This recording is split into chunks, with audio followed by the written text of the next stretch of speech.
In which case, hello everybody, very good to see you all. Welcome to today's meeting of the Executive Board of the Greater Cambridge Partnership. Right, so we've got the usual process things to run through before the business begins. Vilma and Nick, do we have any apologies for the meeting today? Thank you, Chair. No, there are no apologies today. Oh, there she is. Brian, you're obscuring Wilma. Okay, so no apologies for today. Thank you very much. Item number 2, declarations of interest. Are there any members of the board who have any financial or otherwise interest to disclose? Yes, Andy. Chair, I provide consultancy services to businesses based on the biomedical campus in Cambridge. Thank you. I'm sure that's been noted. Anyone else? There being nobody. Andy. Andy. Just on item 9, I live in the Waterbeach area. Yes, I have a feeling I heard that before. Also noted. Thank you, Andy. Anybody else? There being nobody, don't forget that should anything come to mind at a subsequent point, you can always raise any interests at any point at all. We now come to the minutes of the previous meeting, which have been circulated. So we've got 2 sets of minutes that we need to approve. The first one, sort of the main one, being the last meeting that we held on the 26th of June. If you'll recall, there was also an extraordinary meeting that was called on the 29th of June. That was a meeting of the Executive Board with the Joint Assembly in attendance. As such, we are being asked to accept both of those sets of minutes as correct record. Can I hear anybody to the contrary, please? There being nobody, could I have a proposal that they should be accepted as proper record? Thank you very much. Do I need a seconder? No, I don't. In which case, we will record those as correct records. I will sign these in a minute, and when I forget, I am sure I'll be reminded. We now come to questions from members of the public. I can report that we have received 33 public questions to this meeting, and these are split as follows. 14 questions on making connections, which is item 6. 10 questions on the future investment strategy, which is item 7. 3 questions on Cambridge South East, which is item 8. 2 questions on the Waterbeach to Cambridge and Waterbeach Greenway, which is item 9. 3 questions on Cambridge Eastern Access, which is item 10. And 1 question on the quarterly progress report, which is item 11. As usual, these have been published on the websites. They've been circulated to the board in advance. And as we usually do, we will put the questions at the beginning of each agenda item for the agenda item to which they pertain. We have also received some requests from members of partner bodies to address the board, and those will be taken with each agenda items as well. We now come to the feedback from the Joint Assembly. Councillor Bick is, as usual, where the hell is he going? Well, as if by magic, he appears. I am glad to report now that Councillor Bick is in attendance as the chair of the Joint Assembly. So he's here to provide us with an overview of what the Joint Assembly had to say on each item as it is discussed. We, as usual, receive with gratitude the report that he submits to the board every time. We usually take his contribution as part of each agenda item, and I propose that we do so today as well. Thank you, Councillor Bick. We come now to agenda item number 6, making connections, which is going to be taken as follows. As usual, we will take public questions and we will give responses to those public questions. We will take representations from partner bodies. To remind people, these are members of either Cambridgeshire County Council, South Cambs District Council, or Cambridge City Council if they wish to address us. We will receive a brief introduction of the item. We will discuss joint assembly contributions with Councillor Bick, and then we will debate the item amongst ourselves. We have received, now I said this just previously, didn't I? We have received 14 questions on this item. We have started this meeting relatively late. Since we have a lot of questions, I propose, as the questioners know, they only have 3 minutes to ask their questions. I am giving notice that I will exercise absolutely no flexibility on that whatsoever. You will speak for 3 minutes. And after that, and I will probably try and take them in some kind of blocks just to assist with timekeeping. Having said that, we have details of the first public question that has been submitted, which is from Mal Schofield. Have we got Mal here? Would you like to come forward?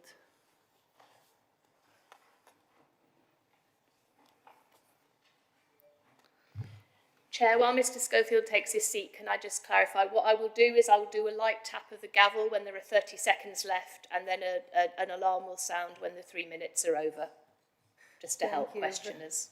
Thank you very much, Wilma, for that. When you're ready, Mal, fire away. Am I on? That's good. I'm going to be brief. I'm hopeful that the question itself is crystal clear. It's how does the GCP intend to provide one shared strategic spatial context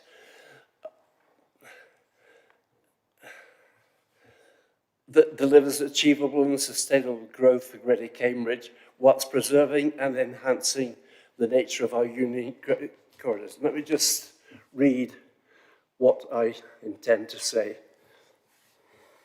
Since the Spear report in 2018, the grasp of the complexity of sustainable growth has weakened. Here, in Greater Cambridge, the diffusion of local governments hasn't helped. As Edward Lee points out in his lead letter in the Cambridge Independent this week, a new beginning is now essential. Buses can be better, providing they are electric, owned by us, and configured to manage our narrow medieval streets. As it is, they dominate and travel near empty. If you want evidence of that, go onto YouTube. There's about 8 people who are televising our buses in our streets, all empty. The greenways are progressing slowly but surely. That's a help. Cycling is becoming easier around the city, and that's because the space is being reallocated in favour of cyclists rather than cars. The greenways are progressing slowly but surely, and they're a pleasure to cycle on. Cycling is becoming easier. There's much to do, and the first essential will be the delivery of the 2041 Shared Local Plan. This is really a very serious document. It covers only South Cambs and the Cambridge City, but it is a pointer to our future through to 2041. There should be no ambiguity in that plan, and a cleaner, absolutely crystal clear route map covering everything that constitutes a spatial understanding, really. It's a complicated business. The rate that we're growing as a green city, growing with green corridors, is not easy. It's not easy for you, but hopefully that we can sort out governance between the respective parties and move forward. Thank you very much, Mal. If that was 3 minutes, Then I will take the next question, which is David Stoughton, the Chair of Living Streets. Would you like to come forward?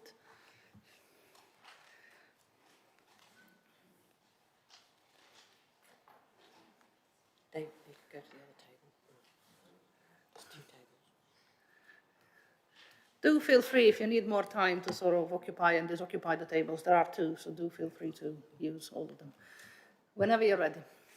Okay, I think I can be brief on this occasion.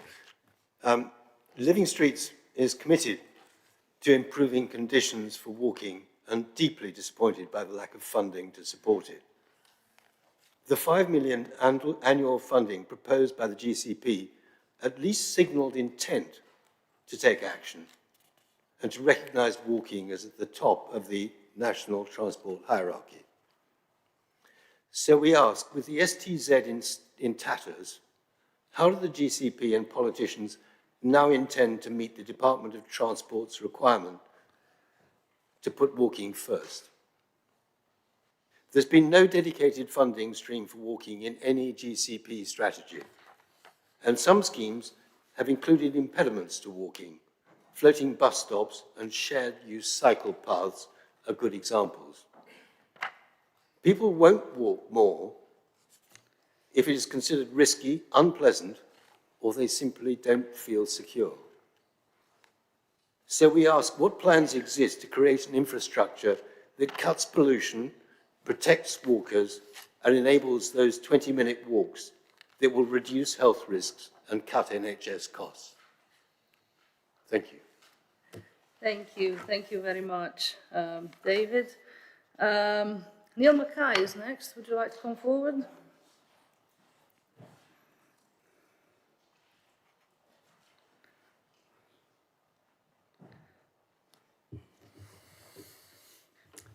Good afternoon. In 2003, when congestion charge was first introduced in London, Mackay's of Cambridge went down to investigate the effects on business, because we had heard that Cambridge may be considering following suit. What we discovered in our research gave us great cause for concern. The tourist centre of the City of London saw little or no effect, as the majority of people used the mature and excellent public transport system that existed already. However, we found businesses similar to our own in the outer reaches of the congestion charge zone that reported a reduction in footfall of as much as 60%. Those businesses were being forced to relocate, completely altering the business demographic of the city. I have been out and interviewed many business owners and posted those interviews online. Every county councillor has received a link to the filmed interviews. Hopefully, they will have watched at least some of those video clips.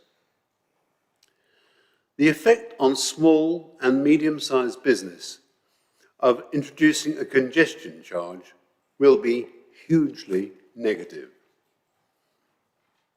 Given the massive and conclusive rejection of congestion charging by both business and public, will the Executive Board finally decide to put this plan to bed once and for all, so that local business can plan for its future? Thank you. Thank you very much, Neil.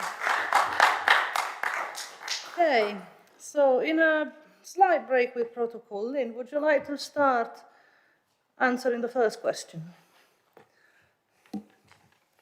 Yes, thank you, Chair. Mr. Schofield, the narrative on growth that was set out in Making Connections is drawn from the adopted local plans for South Cambridgeshire and Cambridge City, the emerging shared local plan that you referred to, and census data. In response to your question about how we will set out a shared context, the job of work to be done there is in the emerging local plan, which is being developed by the Greater Cambridge Shared Planning Service. That will set the strategic context to 2041, and we work to that. On Mr. Staunton's question, You are correct that the STZ, as proposed in these papers, offers opportunities to fund walking and cycling and public transport and other initiatives. That isn't the only way in which GCP has planned for walking, cycling and active travel. In particular, the review of the road network hierarchy will consider how we can make best use of existing road space in the city to make spaces safer and more attractive for walking, cycling and wheeling. In terms of your wider point, the GCP does put pedestrians at the top of the active travel hierarchy and design with them in mind, accepting that people have different personal views on different elements. Shared paths are appropriate to use depending on the widths available in the area and the level of usage, in line with LTN 120, but where we have sufficient space and numbers, we do deliver segregated facilities. To Mr. Mackay's question, we have carried out and published a business impact assessment which presents an assessment of the likely impacts on business of this scheme and draws on evidence of impact on London's scheme and other similar schemes across the UK and internationally and on business. I don't recognise the 60% footfall reduction statistic that you quote, but I'd be happy to have a look at it if you're able to provide it. Overall and on balance, the evidence base shows no overwhelming negative impact on retail businesses from congestion charges and other locations. The business impact assessment, though, did identify the risk that the consultation version of the scheme would have had varying impacts on some businesses, highlighted particularly some sectors and smaller businesses where the impacts might be larger and small to medium term. And it was on that basis that the proposed changes to the scheme that are within these papers included a reversion to peak time only charging, which some members of your social media group had advocated as an alternative, as well as a discount of 50% on the charge for locally owned small businesses and a set of free days for customers to use to go to businesses, retail businesses, where they might need to make bulkier purchases. Thank you, Chair. Thank you very much, Lynn. Would any members of the board like to make any interventions at this point? No? We will come back to some of the points raised by David, especially in our debate. Who's next on my list? Rory, are you here? Please do come forward.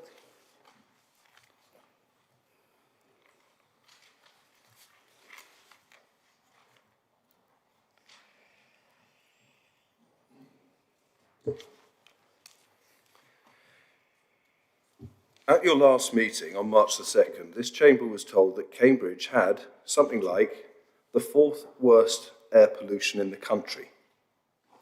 That's not true at all.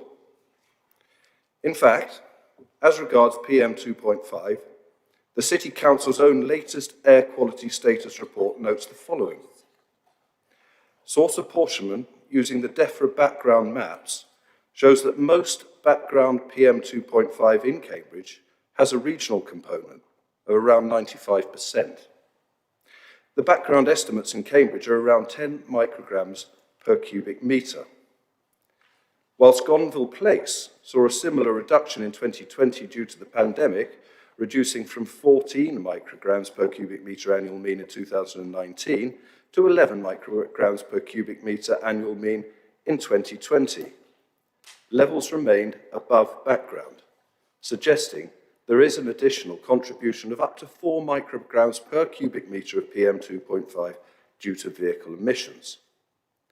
Cambridge City Council has considered setting targets for PM 2.5 reduction, and we welcome the introduction of targets under the Environmental Bill, although the potential to achieve significant reduction is limited by the high regional contribution. There are few measures that can be undertaken locally that will specifically reduce the small amount of PM 2.5 produced locally.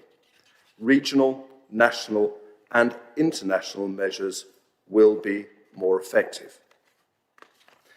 Our council is aware that it's widely understood outside this chamber that although the climate emergency is a pressing matter, the real necessity for the congestion charge here and now is to enable further speculative development of the city.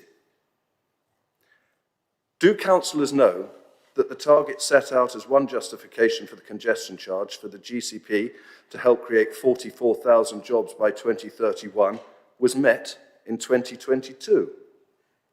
Do councillors know that the concomitant delivery of housing due by 2031 is merely on target? Do councillors understand that development which eviscerates communities and scatters them to the winds and which entrenches and exacerbates inequality is, by definition, unsustainable? Is this what this GCP stands for? Thank you. Thank you very much. In terms of the air quality, Lynn, do we have a response to that? Yes, happy to give a response to that, Chair. There are varying measures of air quality, and there's quite a lot of detail on air quality set out in the outline business case. I would just flag that there is, in general, no accepted safe level of poor air quality that doesn't cause health benefits, and that the Centre for Cities, in its 2023 Cities Outlook, noted that Cambridge was the city with the 8th most days of poor air quality in the country. Thank you, Lynn. In response to everything else, I mean, there are only very, very few short comments that I would like to make. Is the GCP aware that it's widely understood that the programme is to enable further speculative development in the city? I mean, we might be aware that people believe that, but it's not true. Do we know that we have created, and the region continues to create, more jobs and more homes than were planned for in 2015? Yes, we do, and that's partly what we're trying to address, including the delivery of housing. Do we understand unsustainable growth? Yes, we do, and that's what we're trying to avoid happening. Unsustainable growth is what happens if you just don't do anything to control it. Is that what we stand for? I would suggest not. Thank you. William, I've got you next.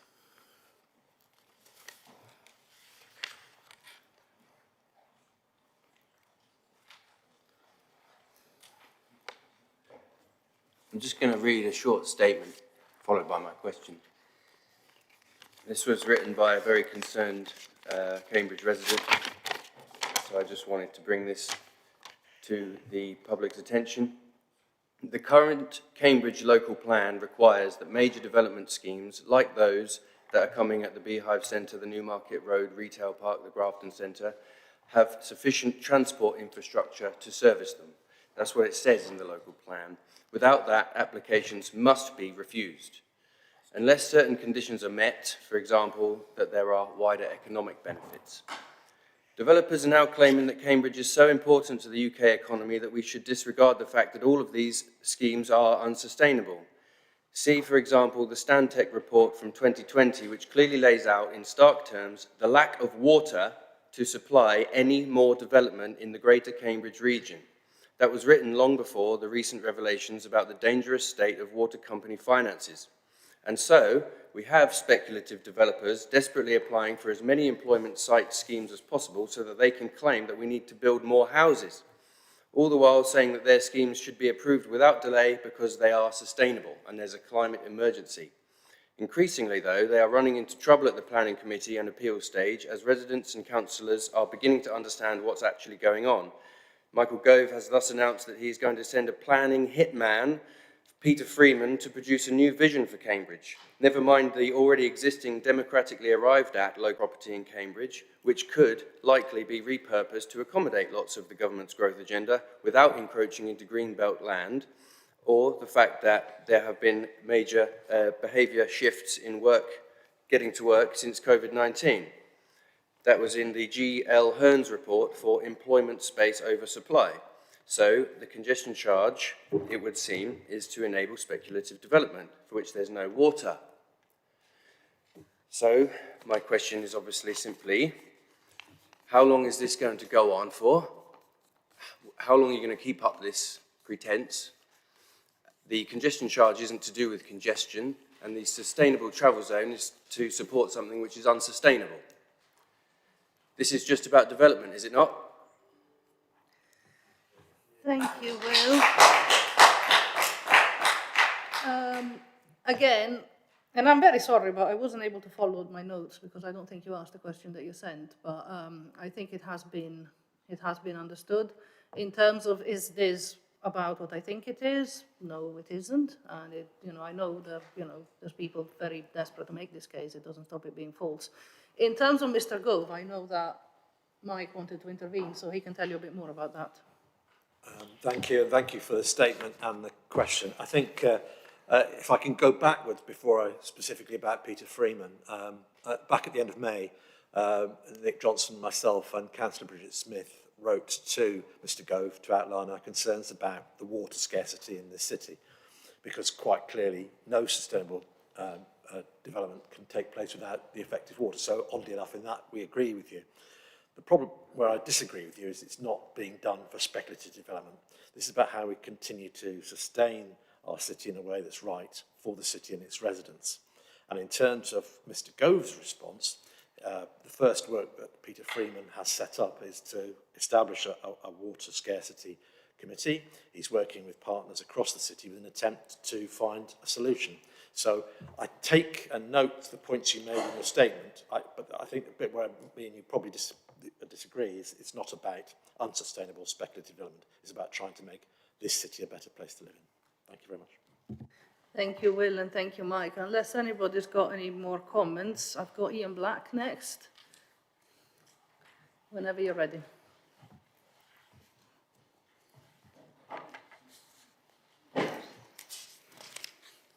Thank you, Chair. First of all, I'd like to start in my traditional manner by thanking all of the councillors for the hard work that you invest in our county and city. I know in these difficult times, we don't always get the opportunity to thank you.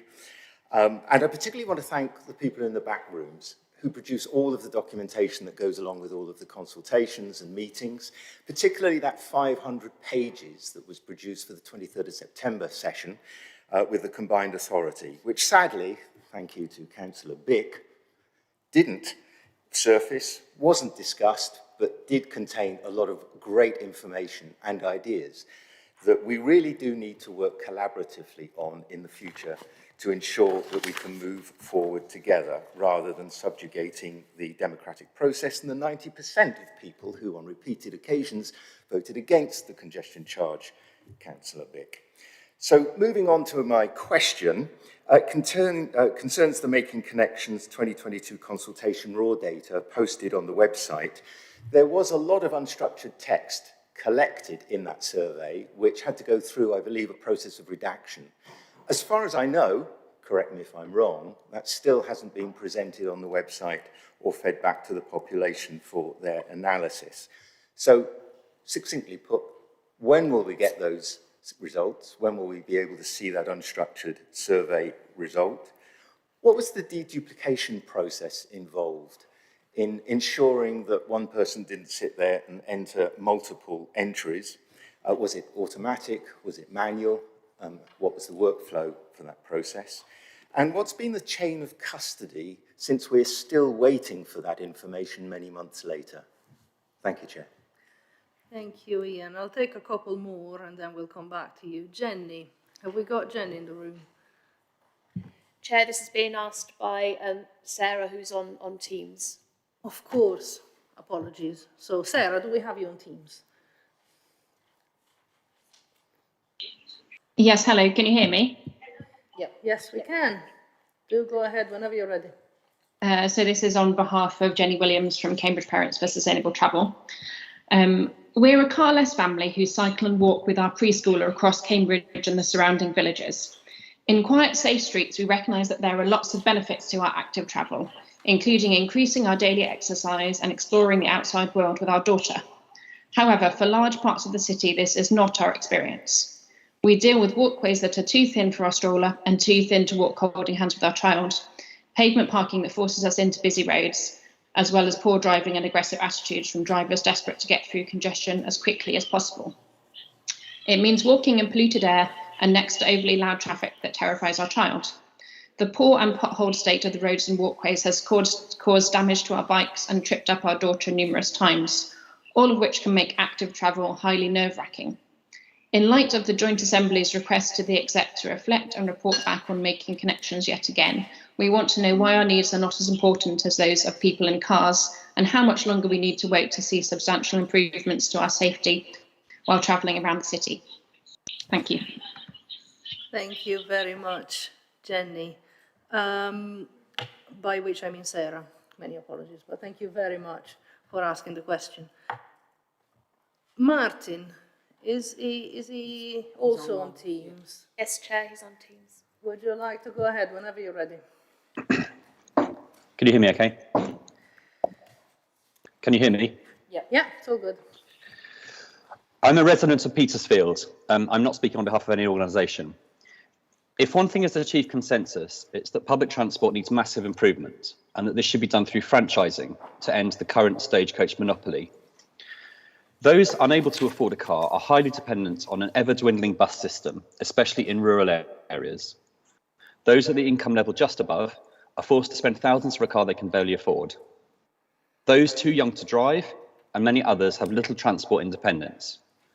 And those who can afford a car and businesses sit in traffic congestion, wasting time and money. These cannot continue.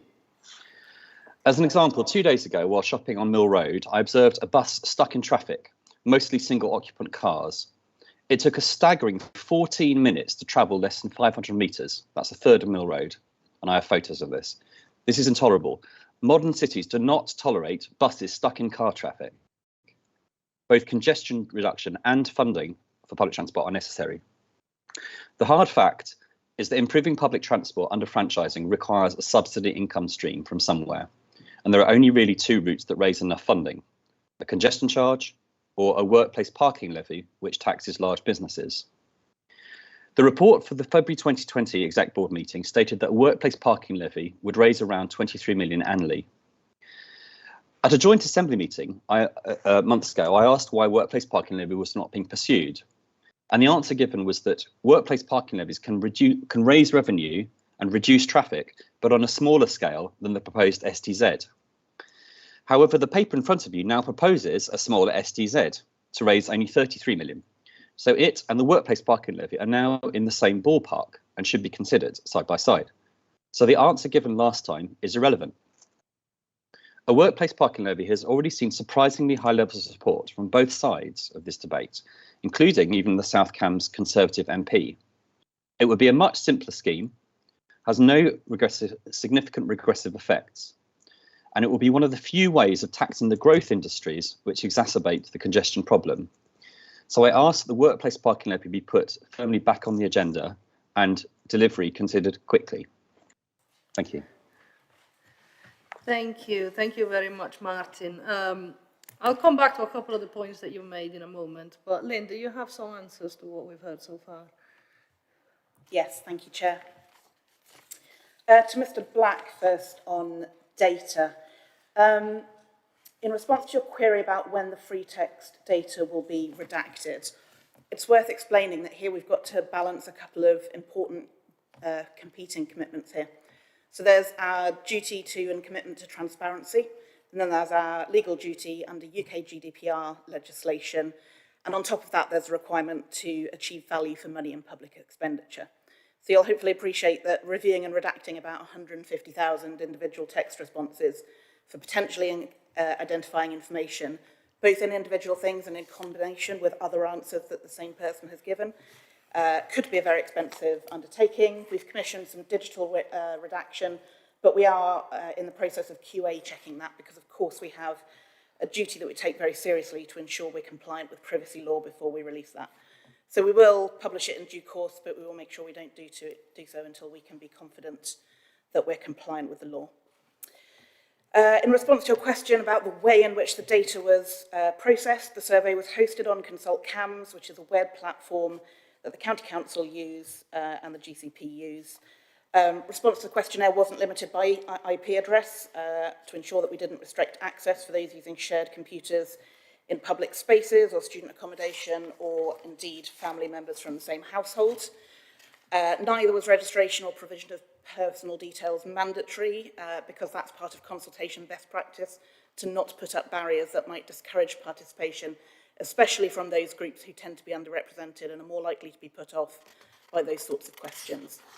For that reason, the process of deduplication was undertaken after the data had been downloaded and shared with the team doing the analysis and processing. The consultation report sets out the automatic and manual checks that we undertook. That was both on the respondent identifying data where provided and on the free text responses. As I said, they're explained in the consultation report. But in addition to checking the free text, we also reviewed responses from those that went into the survey and only answered question 9, which was the question about support or opposition to the STZ, just to test whether we thought this was a large issue. It turned out only about 1% of the total sample that responded to the questionnaire only responded to question 9, and of those respondents, 98% were strongly opposed to the STZ. Just a final point, I would challenge your point on 90% opposed. Our survey showed that 58% were opposed to the STZ and 42% were in favour, and so that statistic's not quite accurate. I think that's covered that one. On Ms Williams' question via Sarah, yes, the revised proposals in these papers are obviously aimed at balancing the needs and opinions of lots of different people. You've seen from previous meetings and from the meeting today that people have strong and varied opinions on this. Broadly speaking, making connections is aimed at tangible improvements to the various issues that you raise, but it isn't the only thing the GCP is doing that aims to address that issue. There are other elements of my City Access programme and of the wider GCP programme that aim to deal with that, including things like a review of the road network classification to make sure people can move more easily and more safely around the city. And various other GCP projects that have invested over 115 million in active travel already. And then to Mr. Lucas Smith on workplace parking, I would just challenge that point about receiving widespread support. It has been our experience through consultation, previous consultations, that a workplace parking levy is less supported than road user charging. Of course, it's possible that opinions have shifted over time. But it's definitely not the case that everyone is sort of uncritically supportive of that. The issue with workplace parking that we found in previous technical studies is that it would raise less money than a road user charge and would achieve relatively negligible traffic reduction. So the problem that you cited of buses being stuck on Mill Road wouldn't be solved simply by raising money to invest in public transport. Unless you have something to deter demand, then that problem will remain. There is quite a lot of flexibility, actually, on the revenue that you could raise by a workplace parking levy, depending on how it's defined. I'd flag that 23 million figure you quoted was actually a package of various parking interventions, including a workplace parking levy set at £10 a day. In terms of your point about not having any negative impacts, there are sort of two scenarios with a workplace parking levy. Either the business choose to absorb the cost, in which case you're right, it doesn't have much effect on individual people, but it also doesn't have much demand management impact on reducing traffic. Or businesses choose, as they have a right to do, to pass the cost on to individuals who are using the spaces, in which case it would have broadly the same impact on those individuals as would Sustainable Travel's own charge of an equivalent size. And finally, it's just worth flagging as a point of information that if the board were to ask us to proceed with thinking about something like that, unlike an STZ, a workplace parking levy can't be decided locally and would require final permission from the Secretary of State to proceed. Thank you, Lynn. And it just occurs to me, this is bad sharing on my part, I intended to take Edward Lee's question with this lot because it was also on workplace parking levy. I've got some points I want to make, and I know Brian does as well. Before we do that, can we have Edward Lee, if you're here? I think you're on Teams as well? No, are you? I am, yes. Yes, thank you, Chair. Fantastic. In which case, whenever you're ready. Thank you, Chair. Good afternoon. So really just amplifying Martin Lucas Smith's point, that if the board is unable to support the Making Connections plan, which includes the only funding mechanism on the table to pay for an expansion in bus services, will it instruct its officers to develop a business case for introducing a workplace parking levy? This would provide a reliable income stream to start funding long-term improvements to bus services and reductions in fares. It would also create an incentive to employers to assist their staff in finding new ways to travel to and for work, including cycling, taking public transport and car sharing. All of these outcomes are widely supported and essential to decarbonising transport, reducing road congestion and improving public health. There is in Nottingham a successful model for implementing a workplace parking levy. It can be tailored relatively easily to avoid unintended consequences. For instance, schools, hospitals and care homes could be exempted at the outset, and it costs very little to run, as there are no cameras or complex billing system. Whatever the board's collective view is, could the business and university reps please state for the record their respective positions on the principle of a workplace parking levy? Thank you, Chair. Thank you, Edward, indeed. And with that on the table, I think there's a few comments from the board. Would you like to start, Brian? Yes, thank you, Chair.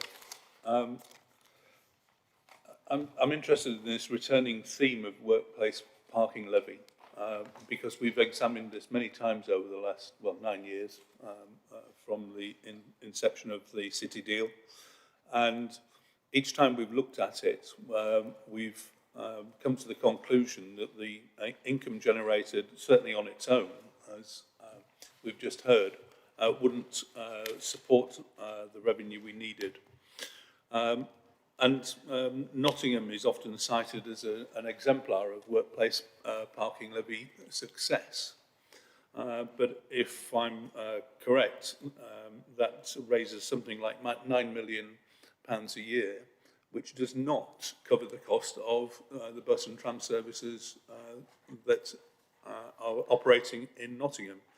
In fact, it's financially supported, if I'm right, with a £650 million PFI finance scheme, and it doesn't cover its costs. So there's implications to workplace parking levy that I feel aren't properly addressed. The 23 million that you mention includes, I think, an increase in car parking fees in the city. So generally, and we have considered it and reconsidered it and reconsidered it. And it has failed on every consideration to meet our goals. Thank you. Thank you, Brian. With Edward's question also on the table, was there anything that Andy wanted to say about the university, or would you like to do that later? Not at this point. Okay, no, that's fine. We will keep that point hanging. There are only a couple of things that I would say, Martin, I love you very much, but, we have surprisingly high levels of support for a workplace parking levy, including from Mr. Brown. I mean, Mr. Brown doesn't usually say the same thing from one minute to the next. And, if indeed, this were to be taken forward at some point in the future, I mean, I wouldn't want to be on the record in that sense. At the same time, there's a point in Edward Lee's question which is quite interesting, because it says it would also create an incentive to employers to assist their staff in finding new ways to travel and to and from work, including cycling, walking, and so on. Now, you do recognize that there's quite a lot of things that would fit in that it. And as a result, whilst it is not the business for today's agenda to discuss workplace parking levies, and it's not for anyone at this point, unless they want to commit support or indeed opposition, I would always caution against the next best thing, because if you've got something that you really want to champion, you need people to do that. So that's all I would say. We've got more questions, which we probably do need to go through. And in fact, before we do that, Sarah, who spoke very eloquently for Jenny, did ask why, all the needs of the users of our roads are not considered to be equal. And that's a point to which I dare say we shall return. Right, who's next on my list? I think it's Sarah again, this time channeling Elizabeth via Teams. Is that correct? Thanks very much, Chair. So this is on behalf of Elizabeth Wetbread from Cambridge Parents for Sustainable Travel. Like most parents, I am deeply concerned about the impact of climate change on my children's future. Indeed, it is the top thing that will determine who I vote for in both local and national elections.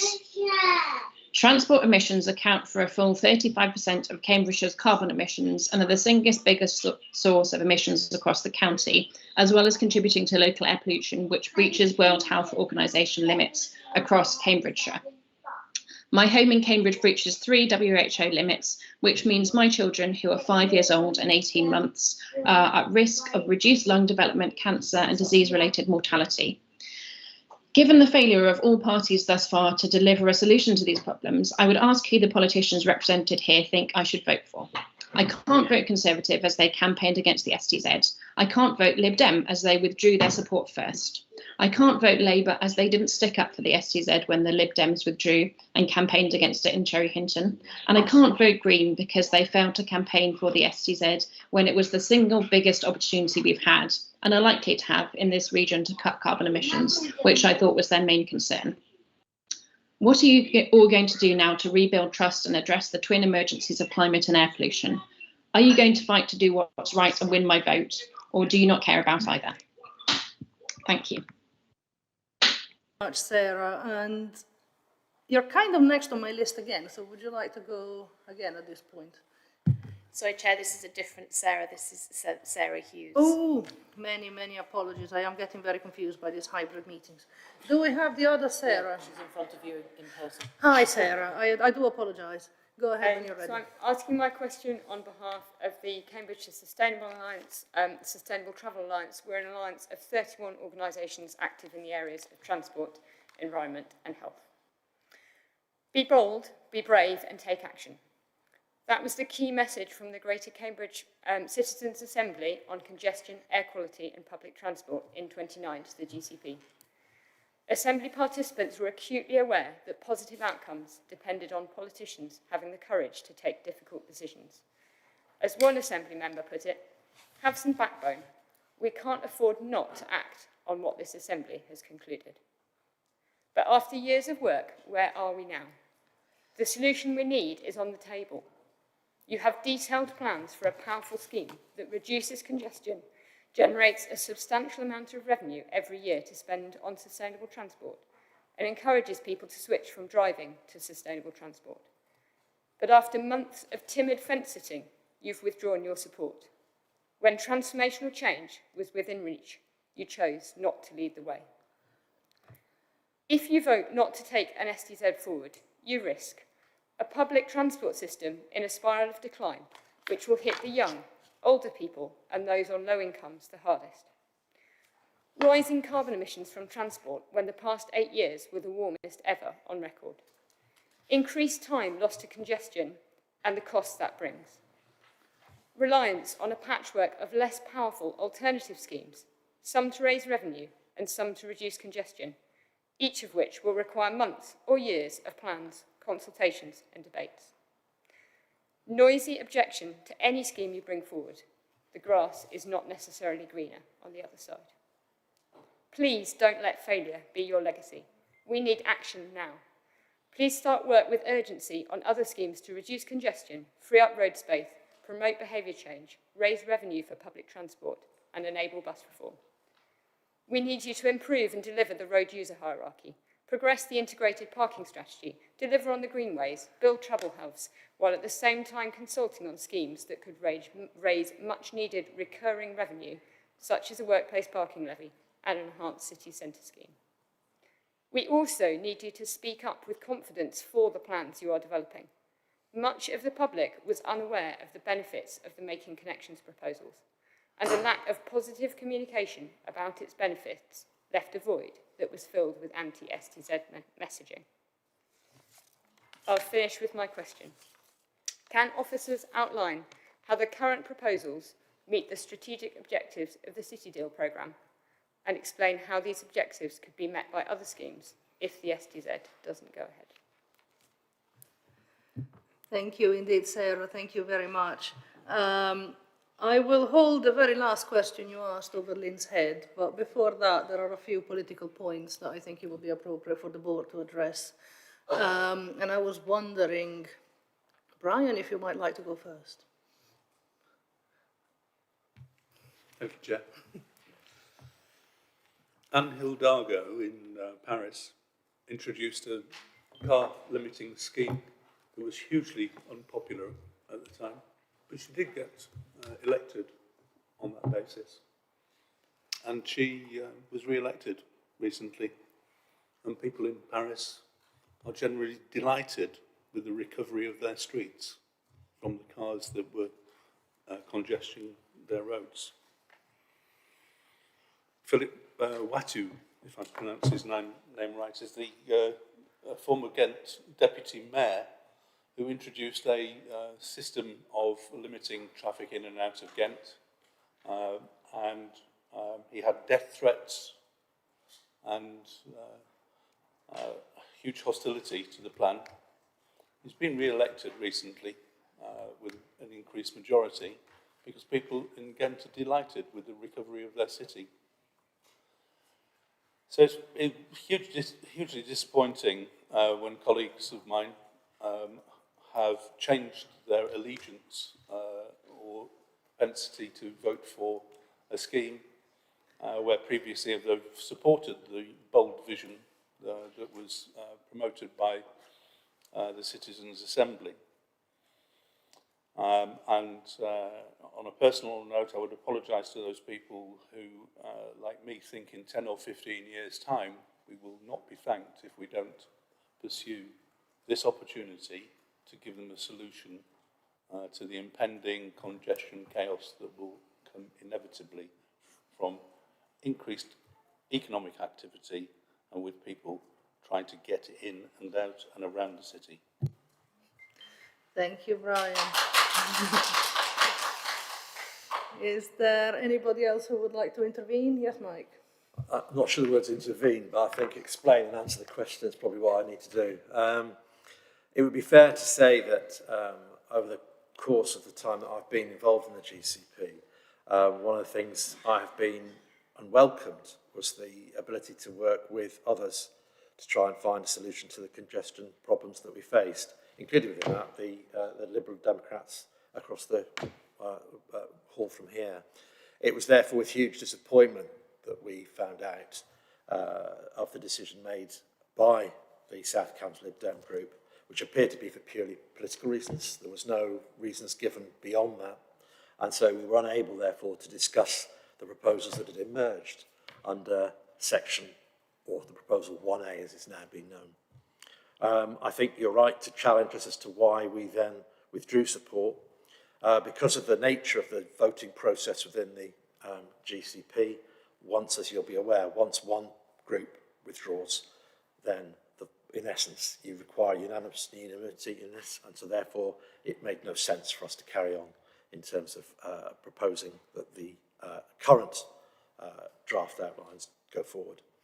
The challenge, though, then comes as what do we do next, which I think is really what Sarah Hughes in her question poses. I think as a matter of urgency, we would wish to take forward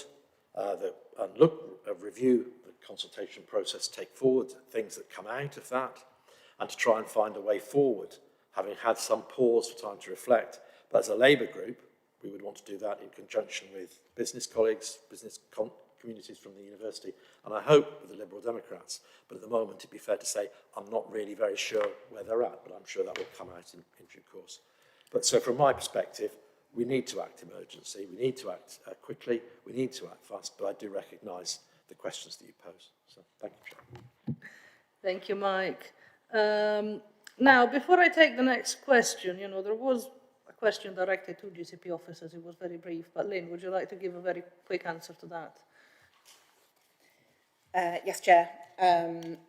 Ms Hughes just asked me about the ways in which the scheme meets the objectives. It's my professional view as set out in the paper that scenario 1A gives the best balance of achieving city deal objectives in terms of traffic reduction, supporting sustainable growth and improving public transport, with the obvious concerns that were expressed during the consultation.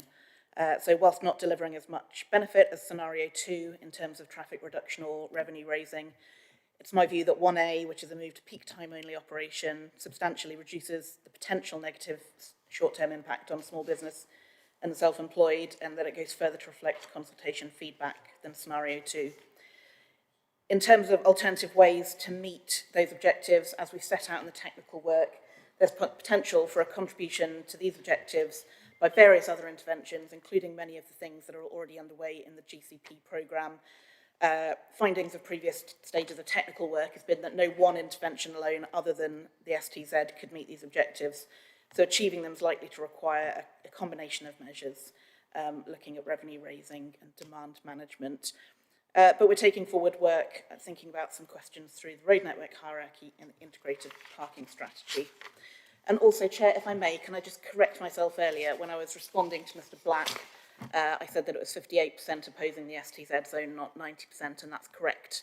But I, in error, said 42% support, and it was 34% support. Apologies for that. Thank you very much, Lynn. Okay, so we've got the next. Well, I'm sorry, what? Can someone sort out the screen? What's wrong with the screen? As beautiful as these two ladies are, I think people would prefer to see the actual webcam of the meeting. Oh, Nick, can you take that away? You can see us, it's not a big room, but that's fine. That's absolutely fine, absolutely point taken. I'm sure Nick has already sorted it. I am not usually very keen on seeing my own face on screen, so I wasn't going to complain, but that's fine. Next questions, who do we got? Richard Wood, who isn't here, I think. So I think Sarah's coming forward on his behalf. Thank you, Sarah.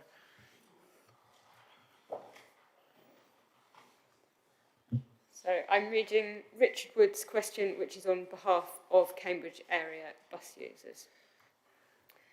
Do board members recognise that there are others doing their bit for clean air, connectivity and countering the climate crisis? The Cambridgeshire and Peterborough Combined Authority are pursuing the case for bringing bus services under public control, franchising and a number of rail schemes. Bus operators are decarbonising their fleets and bringing their diesel buses up to Euro 6 super low particulate emission ULEZ compliant standard. Will the Greater Cambridge Partnership seize the opportunity to play its own part? The GCP has a unique opportunity to reshape the city and wider county around the needs of its people. The current amended Sustainable Travel Zone Scenario 1A meets the strategic objectives of the City Deal programme by reducing traffic, freeing road space for public transport and active travel, reducing carbon and particulate emissions, making Greater Cambridge greater, generating substantial funds ring-fenced to spend on sustainable transport, and enabling and encouraging people to use sustainable transport. Scenario 1A also offers a strong response to issues raised in the consultation. Discounts for local SMEs and for those on low incomes, together with alignment for hospital visitors and patients to existing car park discounts, address initial concerns. Do board members agree that these amended proposals offer the most equitable way forward?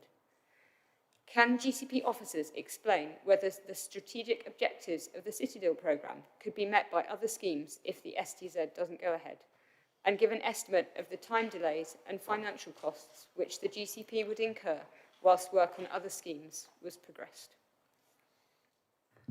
Thank you very much, Sarah. Now, the other Sarah is back, I think, online for her own question. Thank you, Sarah. Thank you.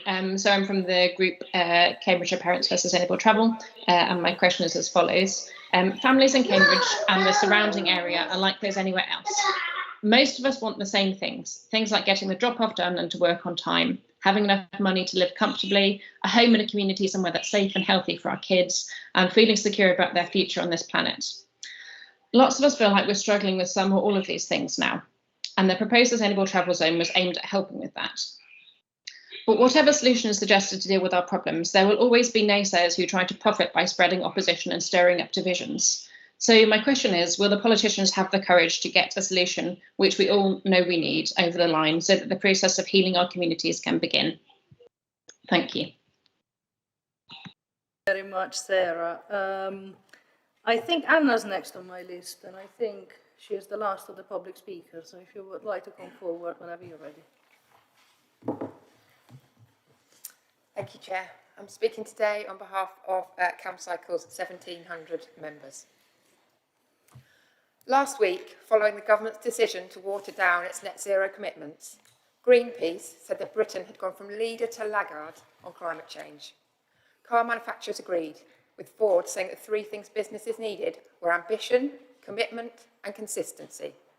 Local politics seems to be following the same depressing path.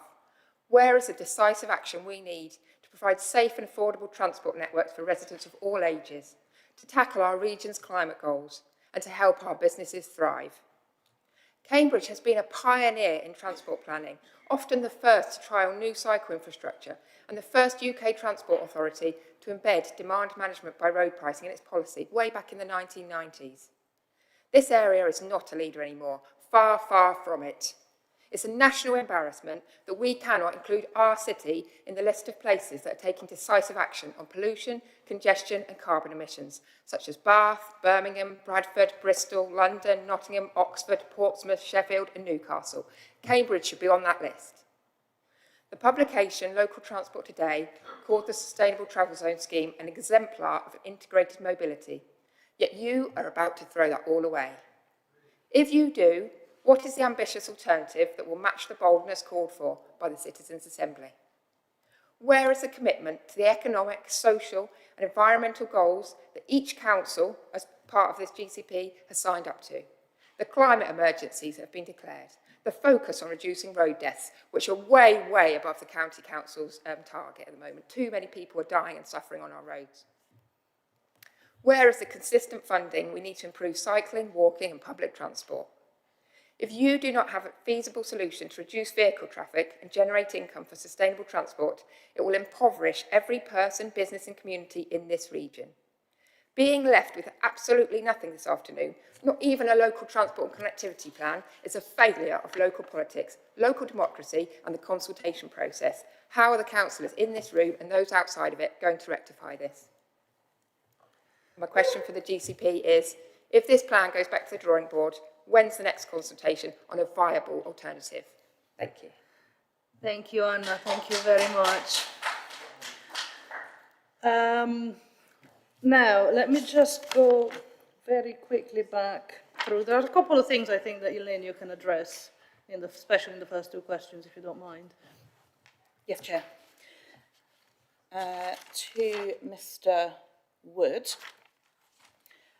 As I set out before, it's not the only way to meet the strategic objectives of the city deal, but previous work has found that no one other intervention alone could meet the objectives as effectively or efficiently as this. So achieving them by alternative means is likely to require either a combination of measures or an adjustment of objectives, all of which will have their supporters and their detractors as well. On your question about delay, and this goes also to the CAM cycle question, we will need to wait and see what the board asks us to do today, so I can't be specific with you on what will happen after this meeting and give you a precise timeline. But in general, it's worth pointing out that considering any alternatives will require beginning of one or more new business case processes and one or more additional public consultations to support that. Thank you, Lynn. Thank you very much indeed. Is there anybody who would like to? Yes, Brian. So we have a £500 million deal, a bid for a package of measures including road charging, and this was demonstrating that this is not an ideological divide, because this was the 2008 bid by the then Conservative-run County Council on a TIF fund that failed because the TIF fund itself was removed.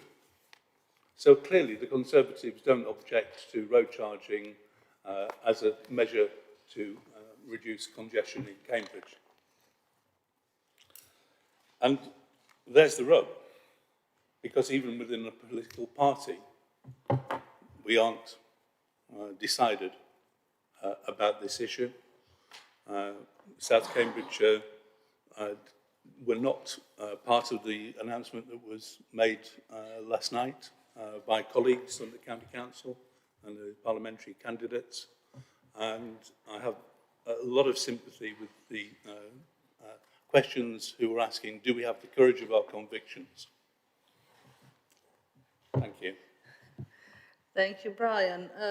If there's nobody else, before we actually no, it will keep. So We've got more speakers actually, so we should probably invite them because they've been waiting very patiently. We have received questions from Councillor Van der Ven, who's my and Brian's colleague on the County Council, and is that it? That is it. No, Chair, Oh, you have Naomi. Councillor Bennett. Hang on a second. Yes, that's it. Couldn't see it on my notes. So I would propose we take them next. Susan, would you like to go first? Thank you very much. I wrote my question almost a week ago when I have to say I had a kernel of hope. I'm going to read my question anyway. As a district and county councillor and as co-chair of the Cambridgeshire Health and Wellbeing Board, I'm extremely sad by the scuppering of progress on making connections and the chance it offers sooner rather than later to bring better air quality in Cambridge and travel and access opportunities to young people for education and work, and indeed all those disadvantaged by lack of transport choices. Reducing health inequalities is the ambition of all Cambridgeshire councils working together with the NHS in our integrated care system. Transport and access are important levers in the wider determinants of health. With access, one has opportunity. Without it, the likelihood is worse outcomes in life. The last bus connecting Bassingbourn to Cambridge was withdrawn in 2017 due to congestion holdups in Trumpington. It was unable to deliver students to Long Road Sixth Form College on time. Those who could started driving, adding to the congestion and air pollution. Those who couldn't have had their education severely compromised. Kelly Whitley, a resident of Bassingbourn, recently asked the County Council what could be done to enable her two sons to reach their Cambridge sixth form, as well as their weekend and evening jobs. She has no car. She and her children also struggle to attend appointments at Addenbrooke's. Taxi fares are unaffordable. There has been no investment in safe cycle links out of the village to bus and rail stations. This is the granular detail in the creation of inequalities. These are the inequalities, lack of access to education, jobs, health services, that determine life chances and differences in life expectancy.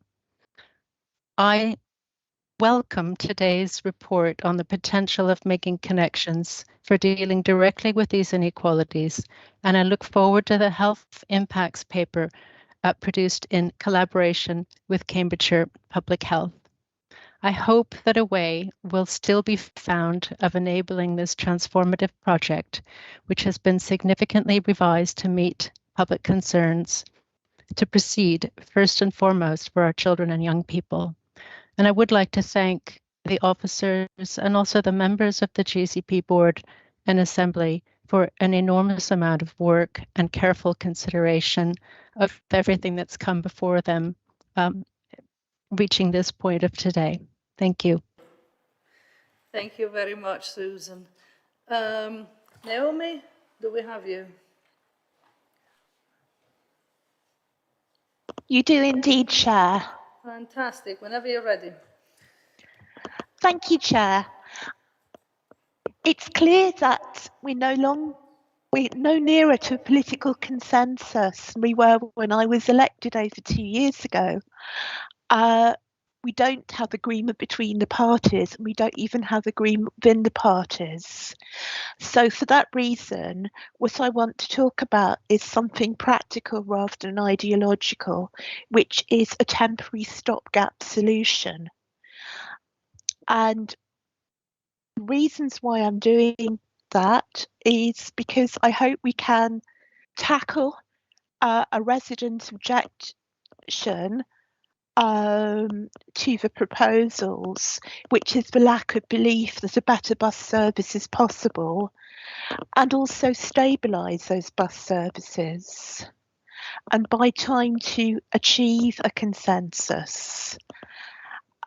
Before I come to the main part of my question, I'd just like to thank the GCP staff for their help and the enormous amount of effort they put in, and also to thank the public speakers who have really given us an excellent representation of the breadth of views in our cities, which can only be helpful in achieving that consensus.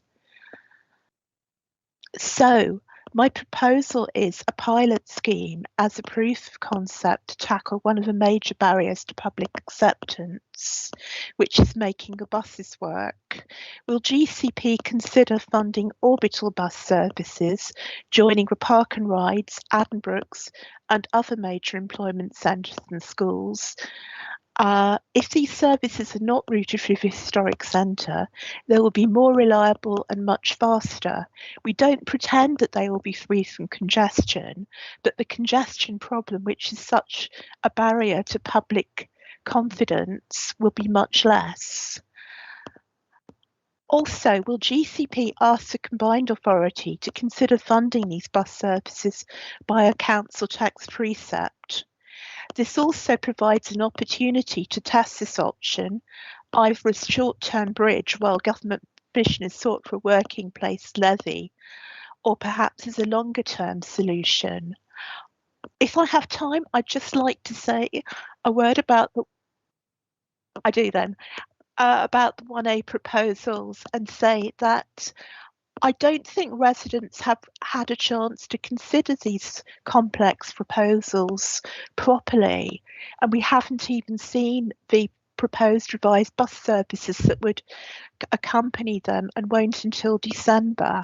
So I would also ask the board whether they are closing the door on option 1A too early. Thank you.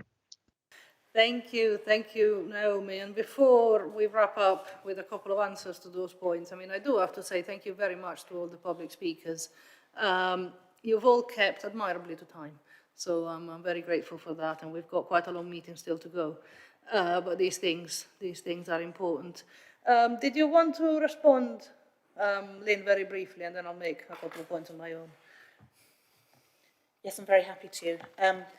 Councillor van der Ven is correct that the intention of making connections proposals was to address the types of health and social equalities issues that she raised, and also to address the sort of experience of bus challenges that she raised.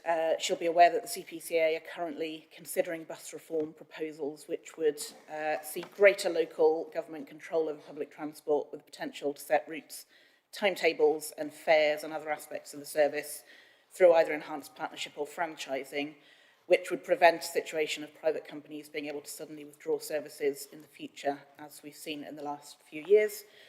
She's also correct that the various impact assessments that supported the outline business case showed a range of benefits, both positive and negative, of the proposal and of the no STZ scenario, which set out for you in your papers.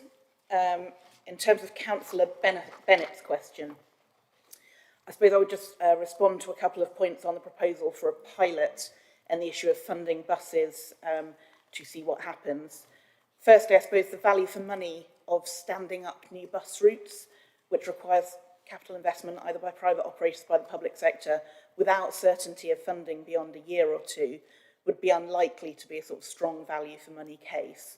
Secondly, just in practical terms, that risks leaving people in a worse situation than they are now if you stand up new bus services that they become reliant on and then have to withdraw them because they can no longer be funded. And that's why the proposal for the STZ was that the advance funding comes, but only with sort of guarantee of funding after it to carry it on. And third, as she's flagged, it doesn't really get around the issue at present. Buses run unreliably and are a poor alternative to car because they're stuck in the same congestion as cars. I won't comment on behalf of the CPCA. I'll just flag that the mayoral council tax precept is already in place. It raises a little under £4 million a year with a £12 levy on a Band D property. And the CPCA, through its bus reform work, is thinking about the full range of funding options available to it to invest in the network. Thank you. Thank you, Lynn. And this gives me the opportunity to mention, as I occasionally do at the beginning of each meeting, but I occasionally forget, like I did today, that, you know, we have the mayor with us today of the combined authority. He attends our board meetings as a sign of continued working together in partnership. in that spirit, you know, if he wants to make any points or if he wants to speak for his organisation, he's welcome to do that at any point during this meeting. And if he wants to do that, which he seems to want to do that in a couple of seconds, I will just say that, you know, it is exactly how Lynn said. There is a very limited amount of standing up flashy projects for 6 months that you've got capital funding for, that you actually can sell as long-term services that people can actually become reliant on. And, you know, as somebody who's been in that position myself, becoming reliant on a public transport route for your job and then having that withdrawn is a real problem.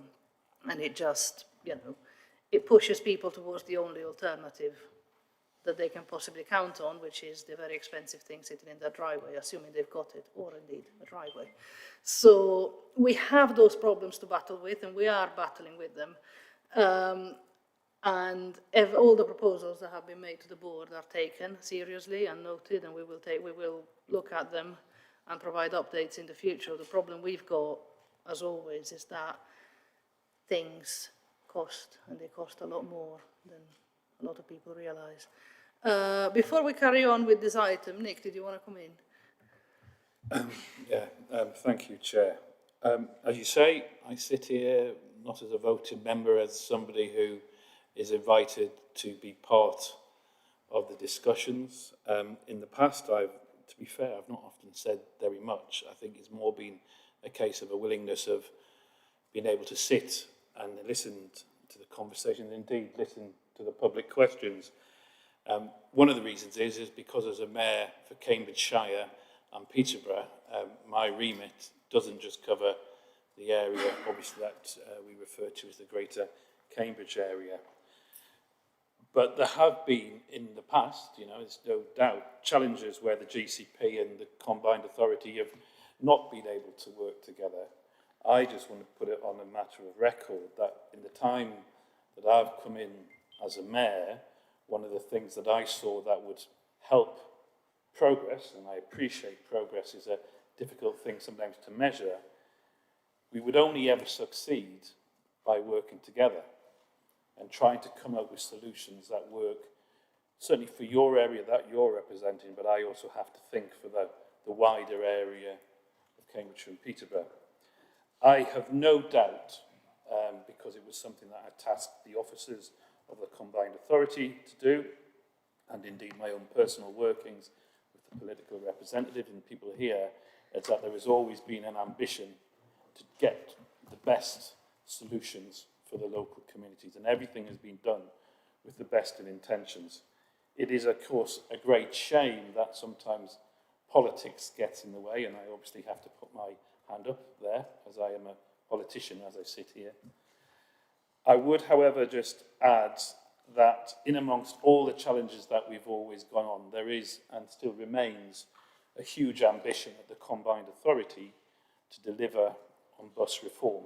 I appreciate that bus reform is a spectrum of between enhanced partnership and ideally to franchising, and my personal ambitions are well documented, and I am always very pleased to see that there generally is a huge consensus in the local population that they want to see that improvement in buses, and often talk about the end goal of franchising.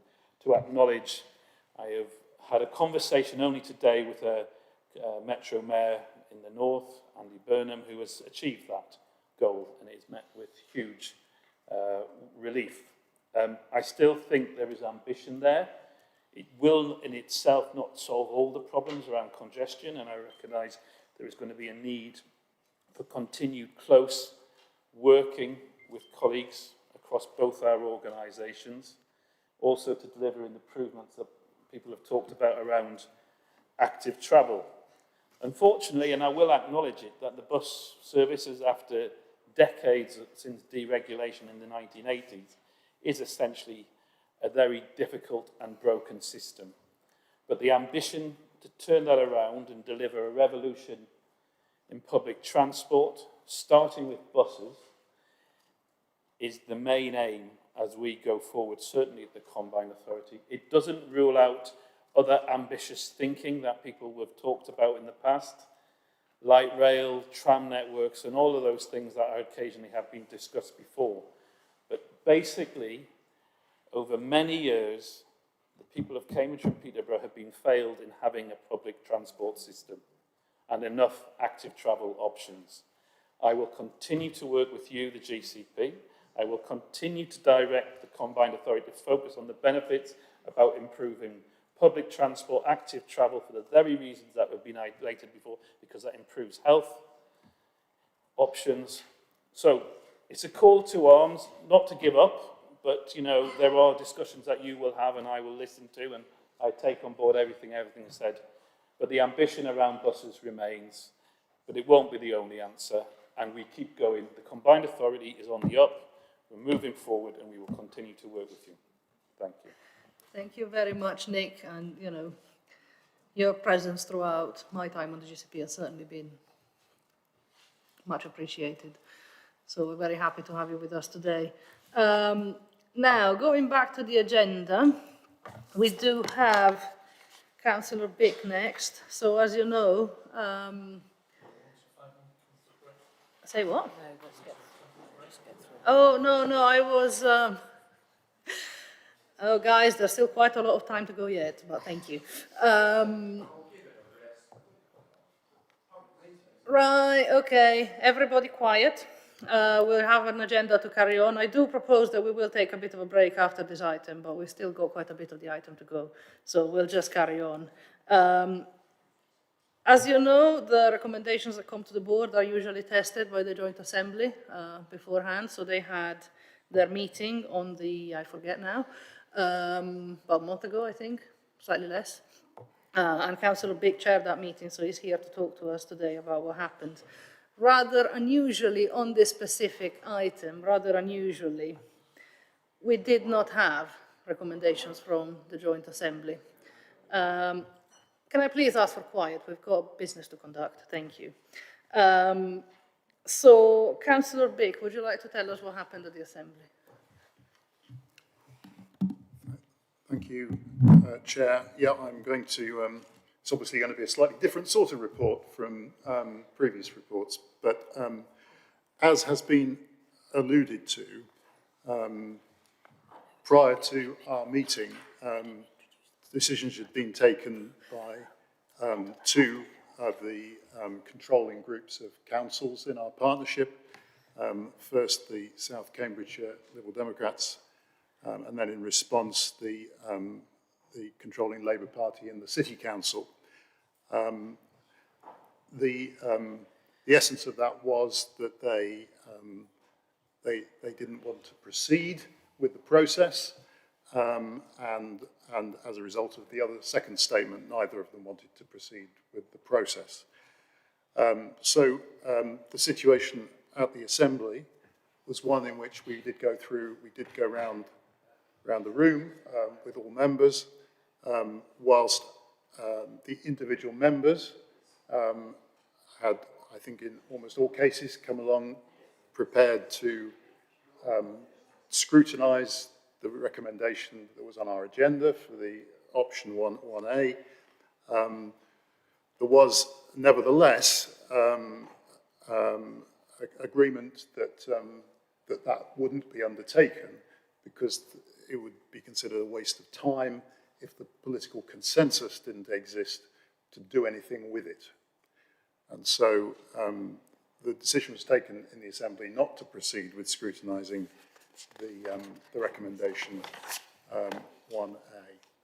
I would say, sorry, I should have said at the beginning that we had a number of highly impactful public questions, and some of those same questioners have come along today, and they left us all with food for thought and plenty of challenge. But in terms of what had been determined before we sat down, we had a limited room for manoeuvre. We did actually make some requests of the board, which I will just run through because I think they are significant.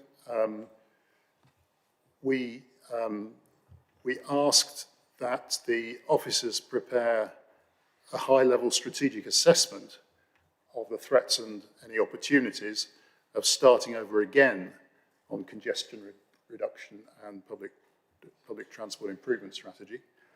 And that we asked to take account of the range of factors that we could imagine, which included the impact on other GCP transport projects, future funding availability, bus reform, the local plan, there may be others.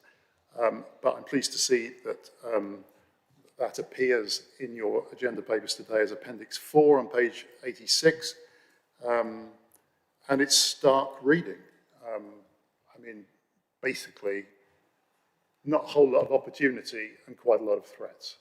And I think that reflected the sense of what members of the Assembly felt and their disappointment that they were in the position that they were. We also asked the board to recheck the political consensus between the time that we were meeting and today, and to ask you whether that had changed, and whether it would be then possible to progress discussion on the preferred option. So that question we also asked you, and I hope that you will be shedding some light on that in a moment. We also asked that the constituent partners on the board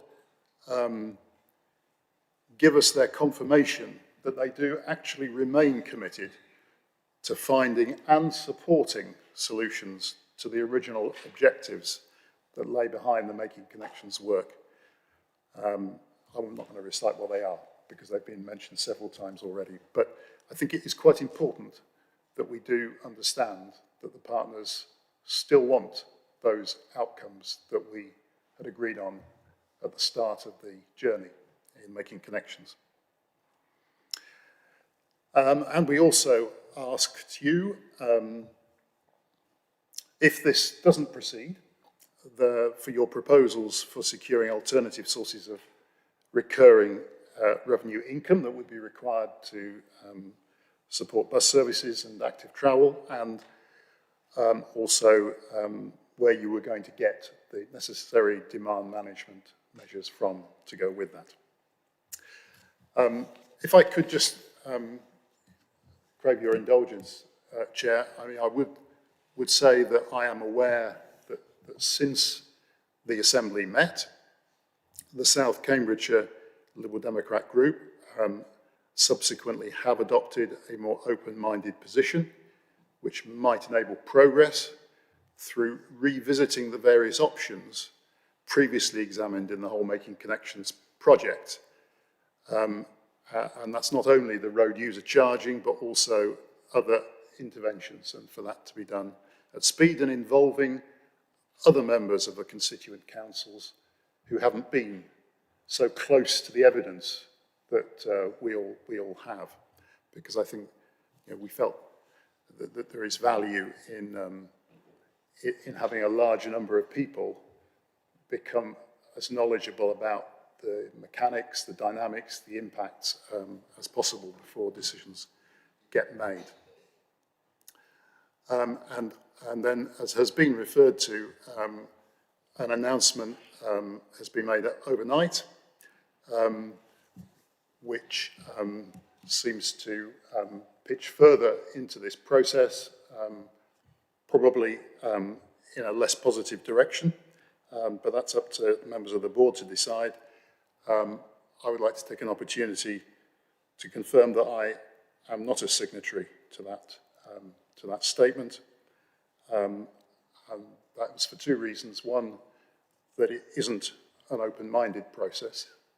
It would be requesting the removal of the only proposed, actually recommended intervention as part of that revisiting. And that's the only proposal that hasn't been properly scrutinised. So I feel that that is not an open-minded revisiting of the process, which you would want, even if you didn't like it, for comparative purposes so that you can measure up what its impact was in relation to the impact of other interventions, some of which have been mentioned. And the other reason is that I feel that the listing of attractive benefits coming out of policy interventions in this area is quite an easy thing to do. The difficult thing, the hard thing to do, is to arrive at things that actually make a difference and can be delivered. And those things are the difficult bits, and I didn't find a lot of evidence in that statement overnight about how those were going to be addressed. And so I feel that I know in common with many members of the Assembly, that we feel that we are at a rare moment with a colossal amount of work carried out already. And I hope I'm wrong, but I fear our moment is passing unless we take action now. And so, you know, not only people who are amongst the public questioners, but also a lot of people in the Assembly are hoping that this does not all come to nothing. Thank you. Thank you very much for that. Now, I am glad you raised those questions, and I hope that in the upcoming debate that we will answer some of them. As you have correctly pointed out, it's been quite difficult, and you know, I make no apology for having been a little bit all over the place over the last few days and hours, as you know, everyone has got an opinion as to how, we do recognize the problems that we have in this region. We do recognize that the exam question in front of us has not changed. There seems to be a dangerous tipping into wanting to promise all the nice things that we need to achieve without identifying how we're going to do that, because very little of what is needed to solve our problems comes for free. And if it was, we wouldn't be here. So I would also like to suggest that, it is now up to the board to discuss their position at the present point in time on the recommendations in front of us. And regardless of what happens, there will definitely need to be further work carried out to identify where we go from the end of this meeting. And we will all need to be, especially people who have positions of power that are higher up than where we are now, because we are not, this body is not a decision-making body, this body is a recommending body. There are people with actual responsibility as to what needs to happen next. And I would hope that everybody recognizes just how much work there is still to do if we are to move from the vague promises into action. So with that in mind, we have got some recommendations to discuss, and I would suggest, I am being helpfully shepherded in making sure that we don't forget any of them. They move up, dare I suggest, in importance. We have several things that we need to note, and I would suggest that we start by discussing those. There are considerations that we need to make about the scheme that's in front of us, and there are decisions that we need to make about what happens to it. So we will do that in that order. So if the board doesn't mind, I'm going to start taking us through those recommendations, unless people want to make interventions before we start doing that. And I do suggest that we do sort of have a mini debate, depending on how much people want to spend, that we do a mini debate on each one. So it's not, there's going to be plenty of opportunity to speak. But unless people want to speak before we start doing that, the first recommendation in front of us is to note the strategic objectives of the programme in front of us, and specifically the Making Connections proposals. We have sort of done that throughout the public engagement process.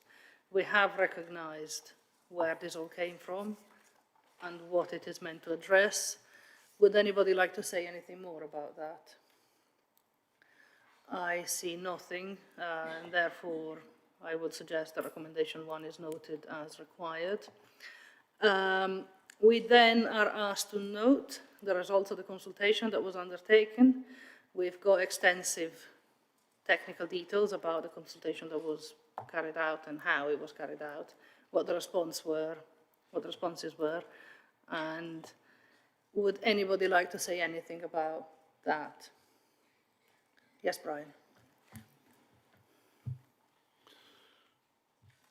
What was interesting for me about the consultation exercise was the vast amount of information that we collected, particularly in that free text. That was took us a long time to do the analysis, but it was a process that allowed us a real insight into the both the fears and trepidations of the public of such a scheme, but also the positive response that we had from some sectors that we've heard today. And it also pointed out how consistent we've been in taking the public's view into account. And we have tried very hard to come up with a solution that meets all of the three parties that are voting members of this joint committee, as well as the business and university views of our members here today and wider business communities. And for whatever else people might say about it, we were hugely diligent in considering public opinion in this respect. What the hell is the matter with this microphone? And, you know, I would just like to say this has been said, and there was a public questioner, I think it was Ian somewhere, who came up and said thank you to us for the work that we do. You don't get that very often, I'm grateful.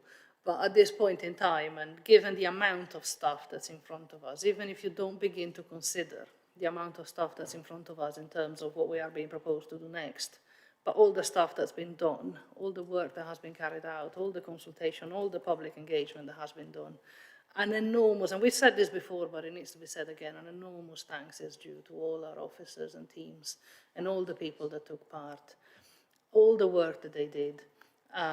They went above and beyond in every possible respect, and what we've got in front of us is of exceptional quality, and I would like to put that on record. Seeing no further hands raised, I would then assume that we note the results of the consultation as required.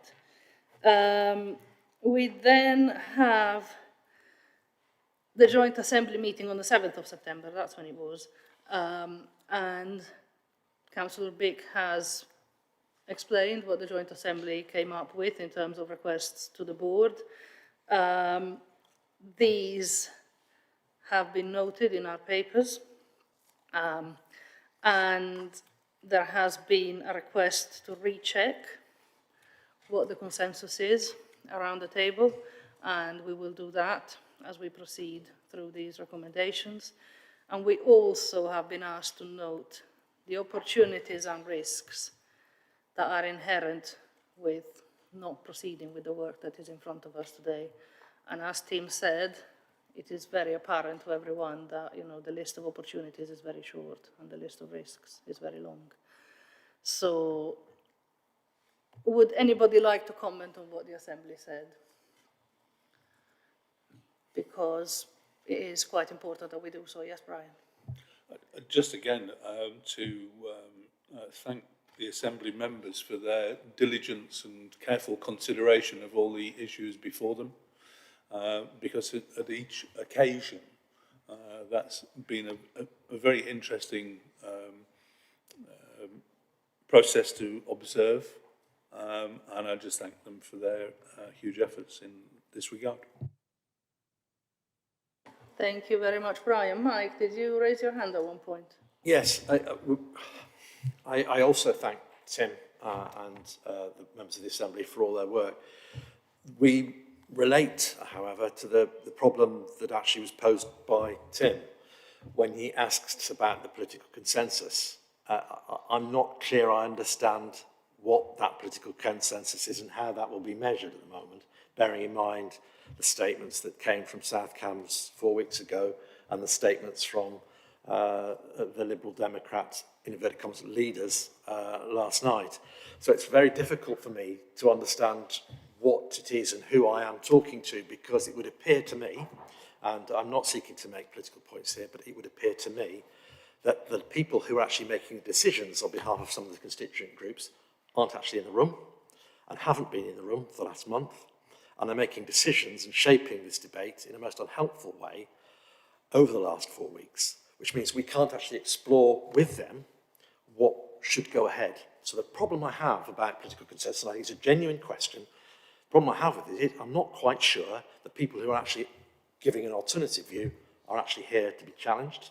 And that leads me to real issues about accountability and real problems about how, if you like, within other bodies this is being managed. Now, my party's view may be unpopular, but at least there'll be a consensus from the City Council as to what that should be. But it does feel that both Brian, if I'm honest, is being, the decisions are being made by other people than Brian. And at the County Council, again, people are making decisions without actually being here to actually answer their decisions. And that is really problematic for us, because it means that actually we're going to be making decisions based on folk who aren't in the room. And I just feel it's really important to stress that that, in terms of democracy, is a problematic proposition. It is very problematic indeed, and there has been rather a lot more floating about out there than perhaps would be helpful.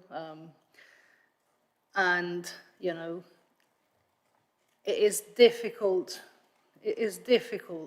to understand what position this board is being put in. For example, you know, I'm here to represent the County Council, and a statement went out in the name of the leader of the County Council yesterday that I didn't know about.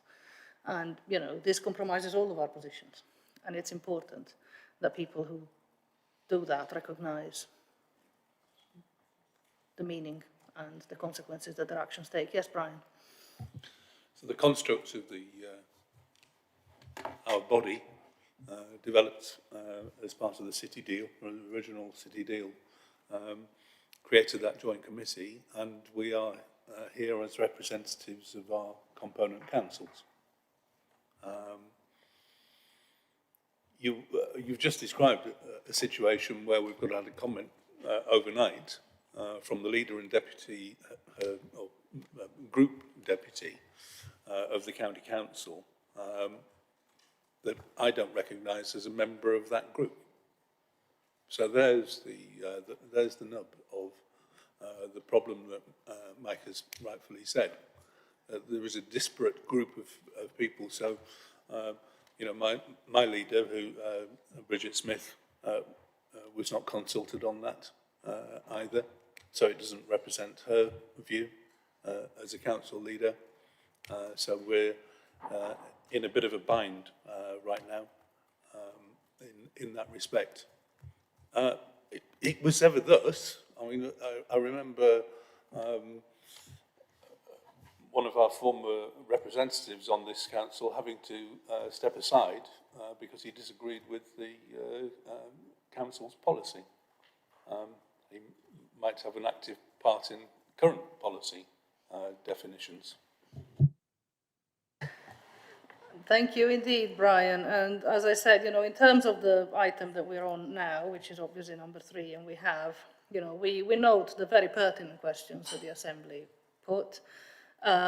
We have answered them within the remit of what we can do within this board, which, of course, includes the acknowledgement of what exactly it means to take a shot at the foundations of the building that we've built thus far, and the necessity for those who have taken those shots at the foundations of this building to take responsibility for what happens next.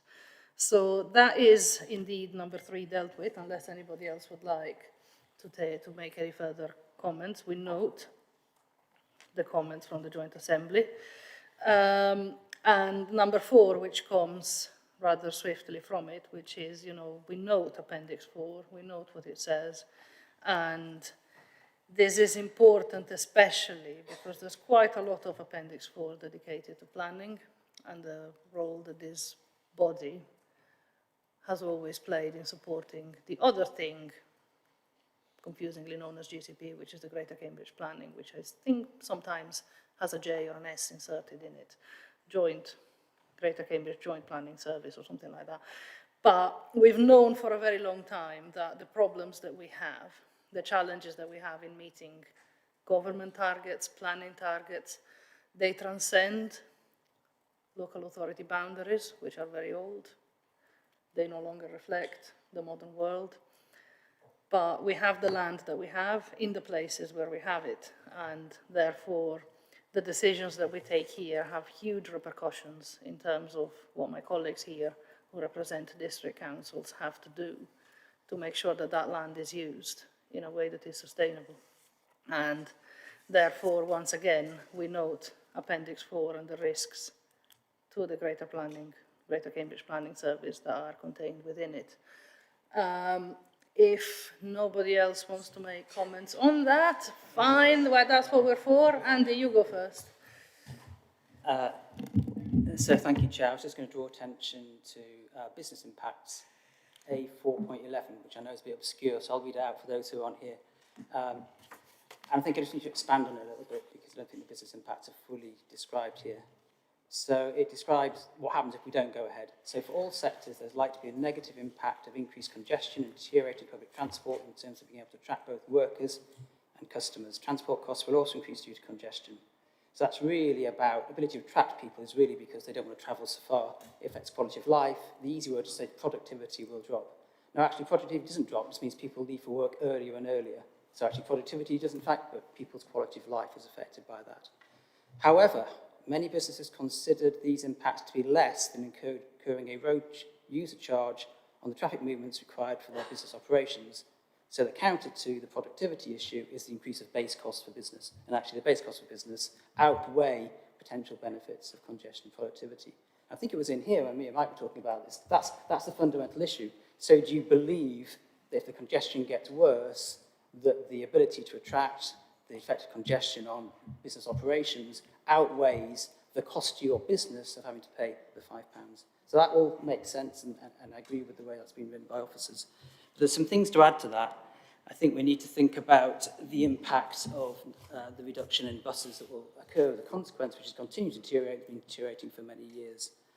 And what you need to think about is that many businesses themselves have ambitious sustainability targets, driven by corporate ESG targets, but also by their employees. We sometimes forget that employees are also members of the community as well, and are very keen on sustainability.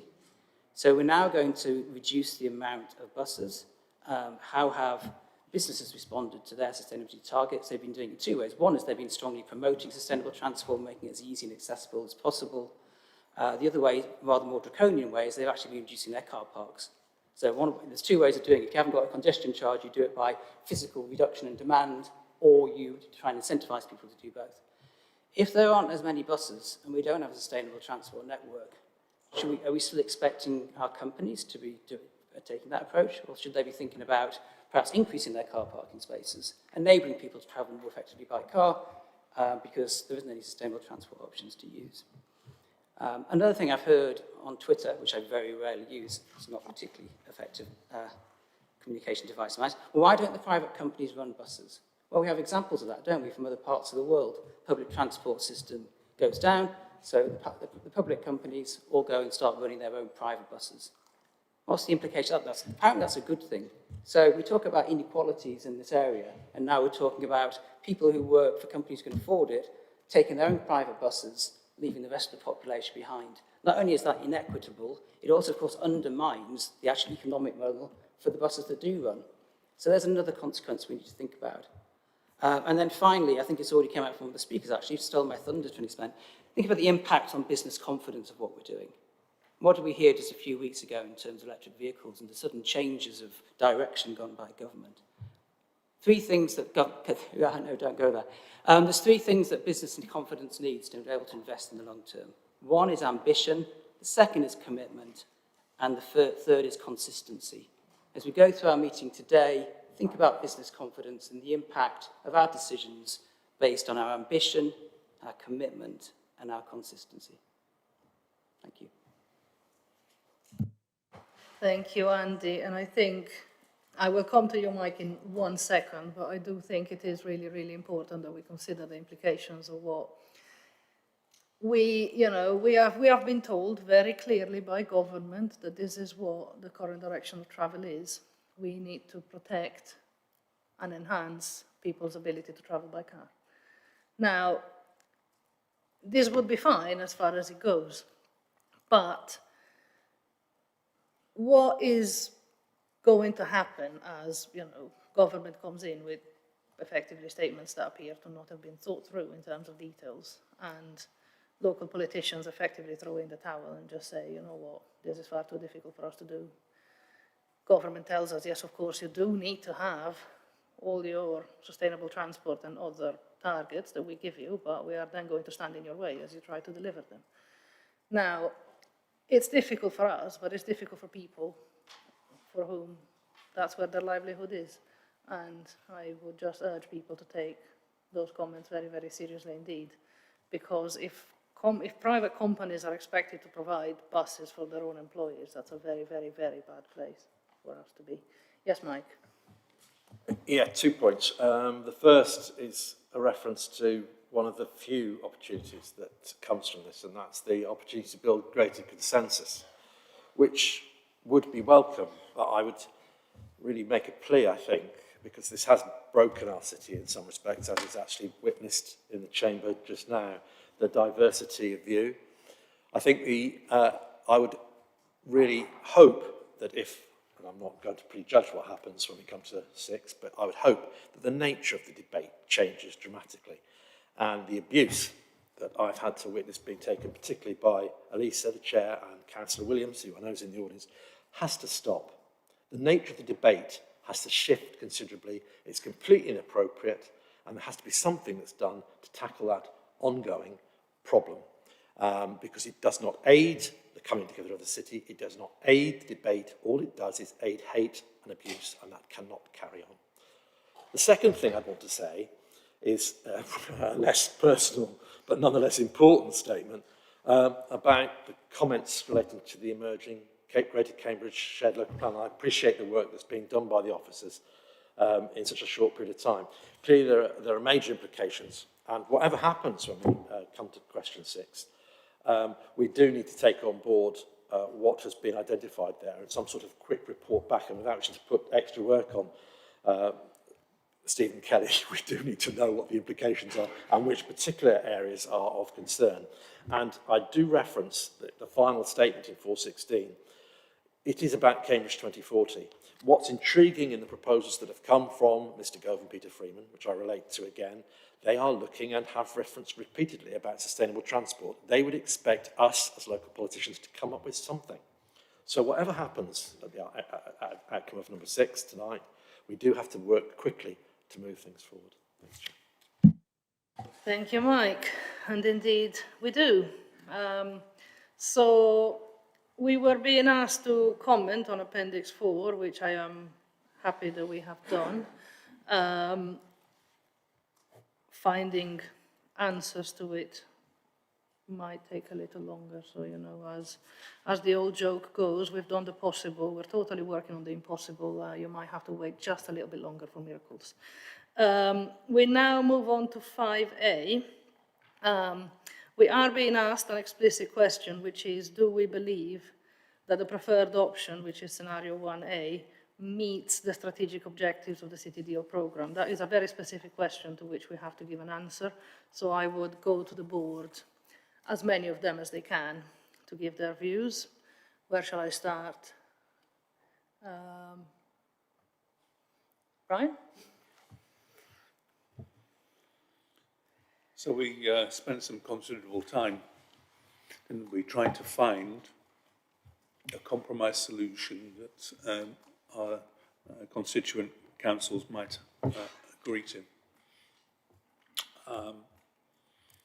We've talked already about the strategic objectives of the City Deal and how it would, that £500 million potential investment would allow us to support the economic growth that we've already heard reference to, that's ahead of schedule already. But there's another thing, I'll mention it now, because a lot of that debate is around the cost of the sustainable travel zone. But congestion has a cost. I dropped off my daughter at university and took the van back to Europcar on Newmarket Road. Other hire companies are available.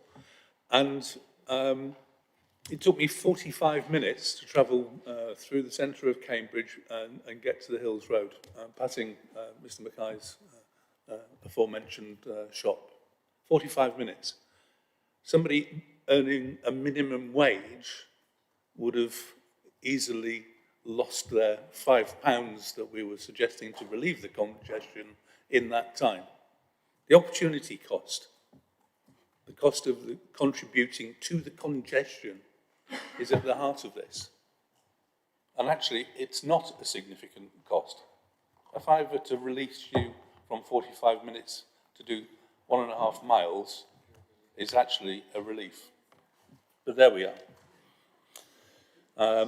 We did an awful lot of work, and I think the option that we considered in 1A certainly met those objectives. Thank you. Thank you, Brian. Andy? So I want to just comment a little bit about the process we've been through and how we got to the option, which I think does meet the objectives. But for me, I mean, I look back over years of work that have gone into this, enormous amounts of engagement from the public, one of the biggest consultation exercises ever undertaken, the Citizens' Assembly. There are clearly diverse views. We've heard them today and we hear them repeatedly, and it's really difficult to come up with something. In fact, it's impossible to come up with something that everybody will go, that's the perfect solution. I think it's really important to put on record, from my perspective, the work the officers have put into this over those years, and the professionalism with which they've both handled the whole process, helped us evaluate and explore different options. I was asked earlier about university's view on workplace parking. It's one of the things that was discussed, and for some of the reasons people talked about earlier, it doesn't get cars off the road. It won't result in the transport shift that we need to see in the city if we're going to impact congestion. So we've thought really quite carefully and thoughtfully over the years about these different options and come to a set of proposals which I think are robust and sensible, and as I say, the officers have done a fantastic job in supporting that, and I think that really needs recognising. I think for me, one of the frustrations about this process most recently has been that so much of the public debate has focused on one item, and that's been around the charge, and that's been the one controversial thing. And I really hope that as we go forward, we can start to think collaboratively about how we address the issues that still remain. So there are issues around congestion, there are issues around air quality, there are issues around making the streets safer, giving people more chances for active travel, etc., etc. And I'm with Mike, that if we carry on in this sort of combative, argumentative style, we will just be going around in circles in this conversation for a long time, getting more and more frustrated as we have a more and more congested city, and it will be a deeply unpleasant place to be. So I hope we can start to move forward with a much more constructive conversation. But as I say, I do want to recognise at this point the professionalism of the officers and the work that they've done. And my answer on 5A is yes, it does meet the objectives. Thank you, Andy. Mike?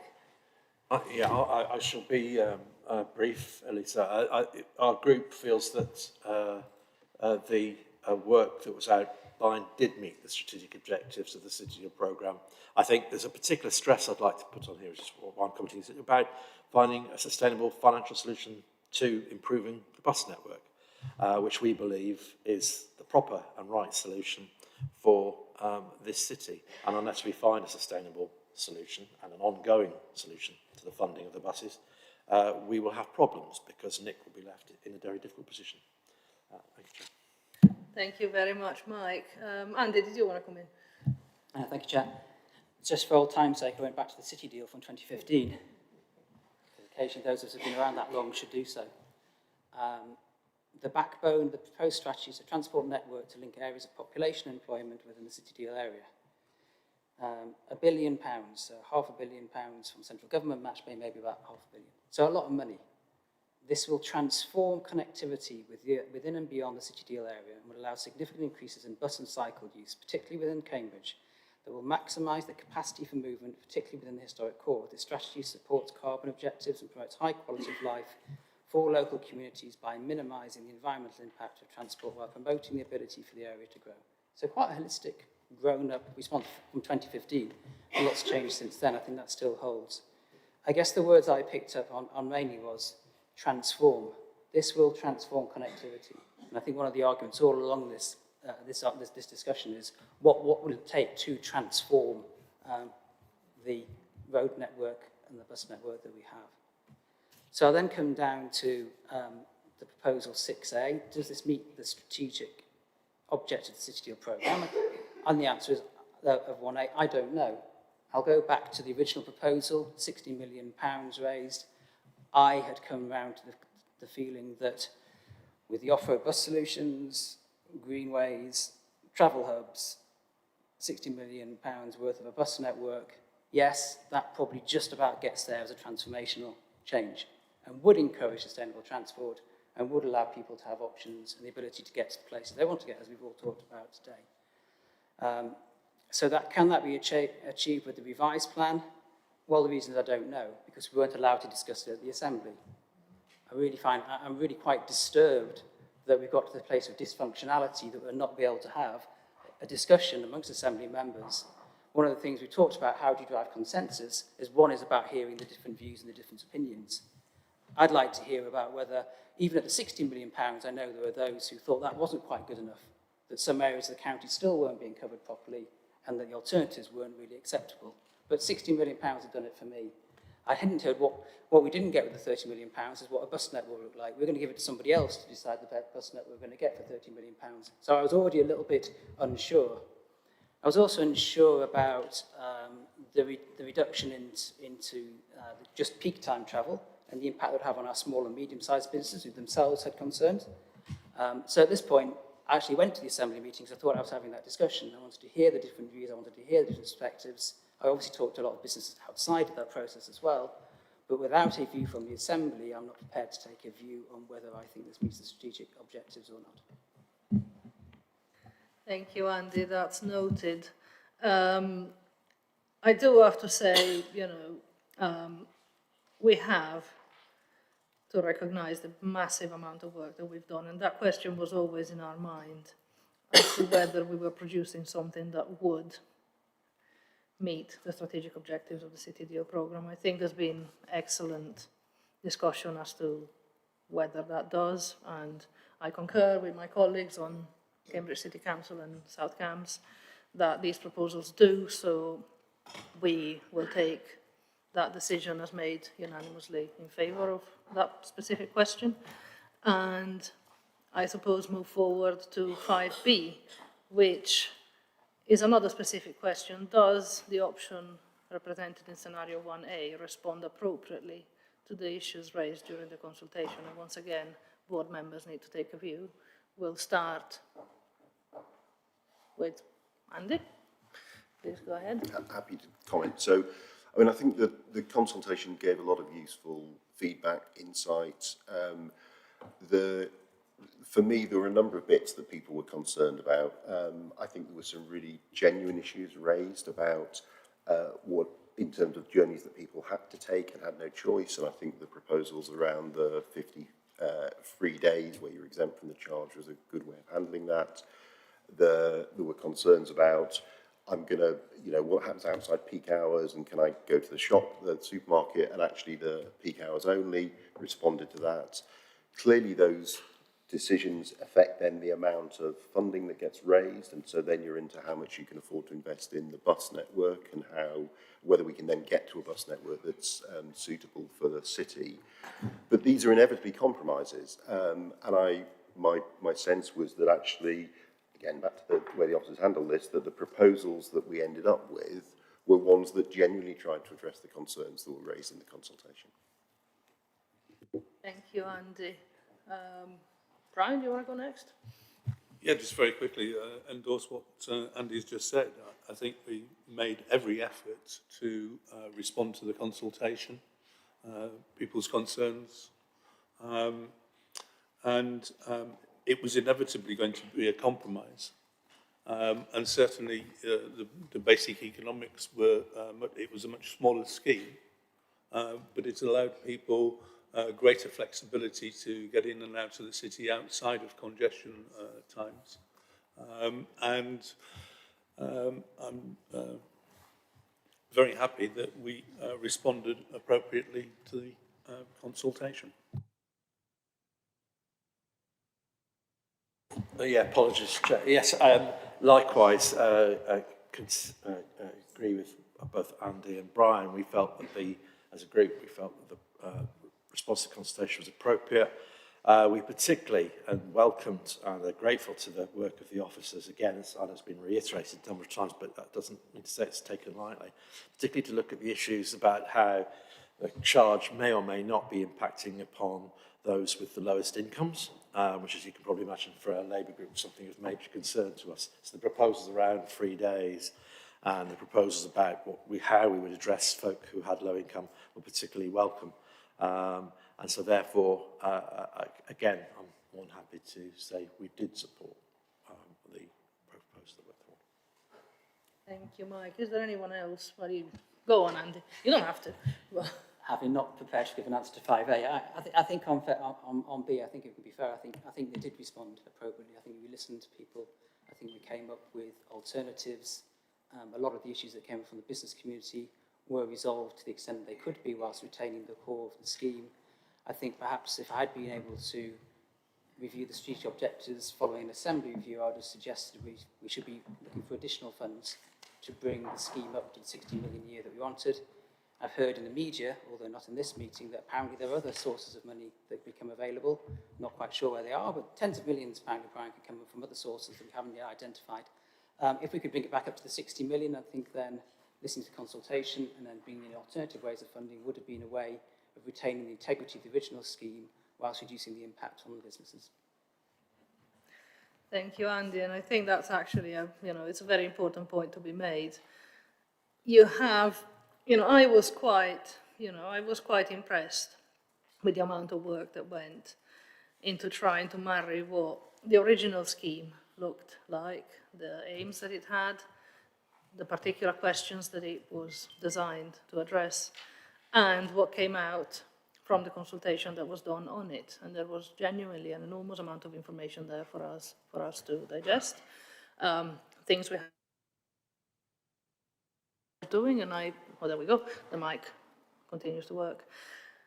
It wasn't an easy process, coming up with something that still met the objectives that we have to meet, still addressed the questions that we have to answer, whilst going above and beyond to make sure that people's immediate concerns were addressed.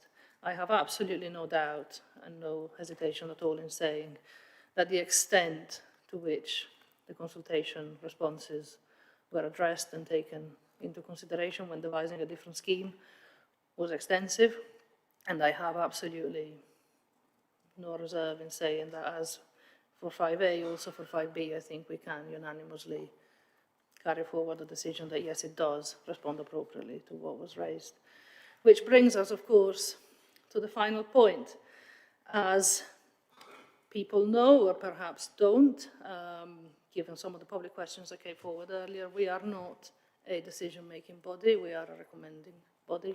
We have got a very limited and very small amount of powers delegated to us, but something of this magnitude and important has to go to the County Council for recommendation.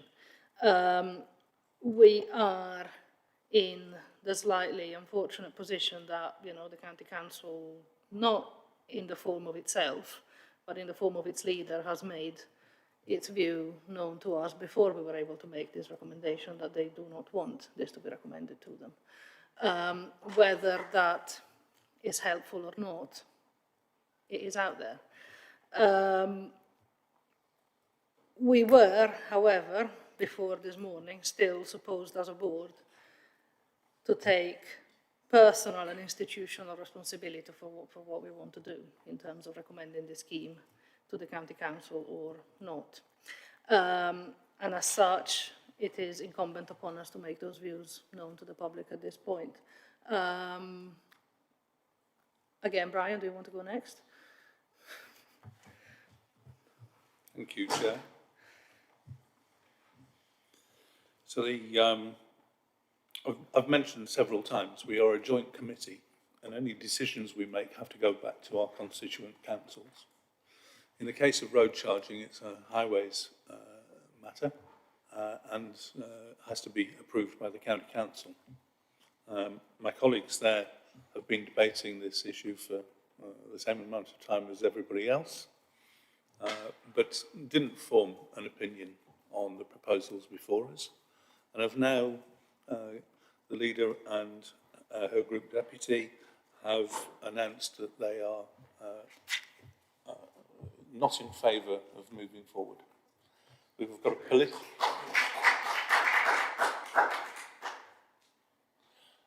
If I can ask, we do have, you can clap at the end, but you know, we do need to debate this. It would be better to do it without applause just at the beginning. Thank you.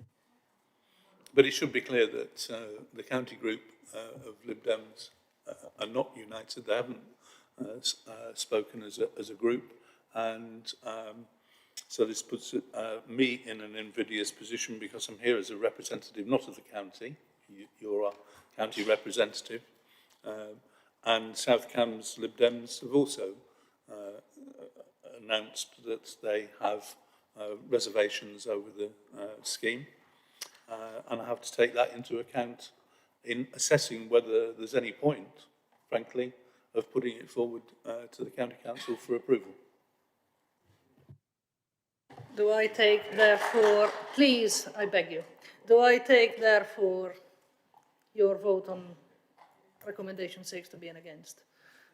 That's correct. Thank you, Brian. Mike? Thank you, Chair. It's interesting that the clue for this group is in the title. It's called the Greater Cambridge Partnership. And that's what it was until about 4 weeks ago, when we were discussing in collaboration with our colleagues from the university and businesses and with South Cambs and with the county councillors to the way forward on this. And following the proposals that came out of the discussions that had taken place following the consultation, there was indeed the potential for some sort of consensus. As Susan van der Ven mentioned earlier, this was a golden opportunity to look at potential ways that were transformational. But then 4 weeks ago, the South Cambs Lib Dem group made a decision at the instigation, purely for political reasons, in my interpretation, from the prospective parliamentary candidates. They did not indicate any reason for making their change that was to do with the proposals under the STZ, and it was purely done in the view that they might win seats next year. This decision was therefore made purely politically. I think that was hugely regrettable, as it meant, in essence, the whole system came to a collapse.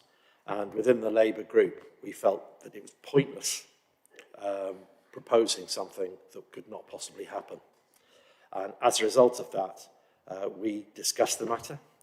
It would be fair to say that not all of us agreed as to the way forward, but as a result of the actions that have taken place and then compounded by the behaviours that came from the inverted commas, leading Liberal Democrats last night, we do not feel that this should go forward to the County Council. There is no political consensus, and until that is addressed, it's very difficult to know the way forward, other than we have to do something immediately. So from the Labour City Council's view, we do not feel this should go forward to the County Council.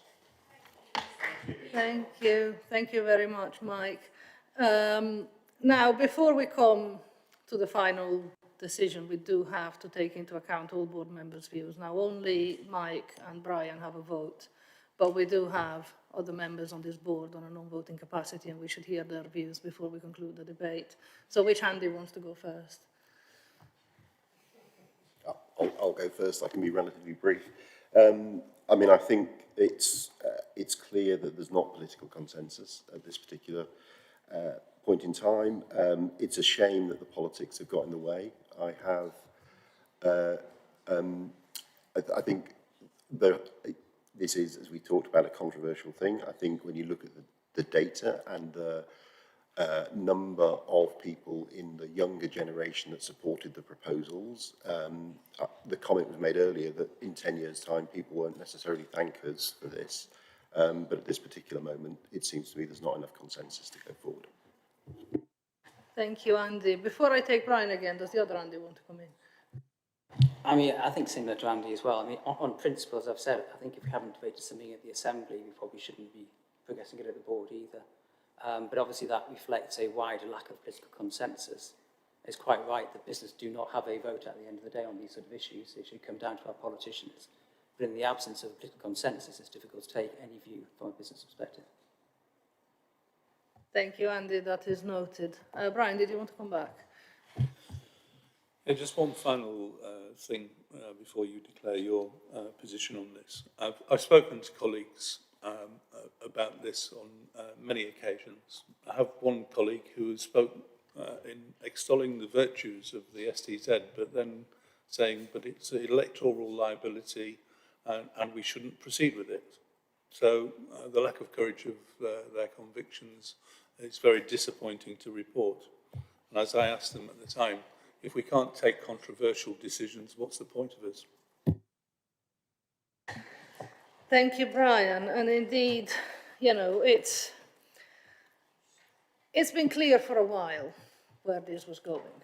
And, you know, we are here to represent the views of our institutions. The views of those institutions have been made clear to us. And we participate in discussions and we listen. And we do that more or less regardless of sort of last minute sensationalist statements. But, you know, it was felt that those had to come out anyway. In terms of me, you know, I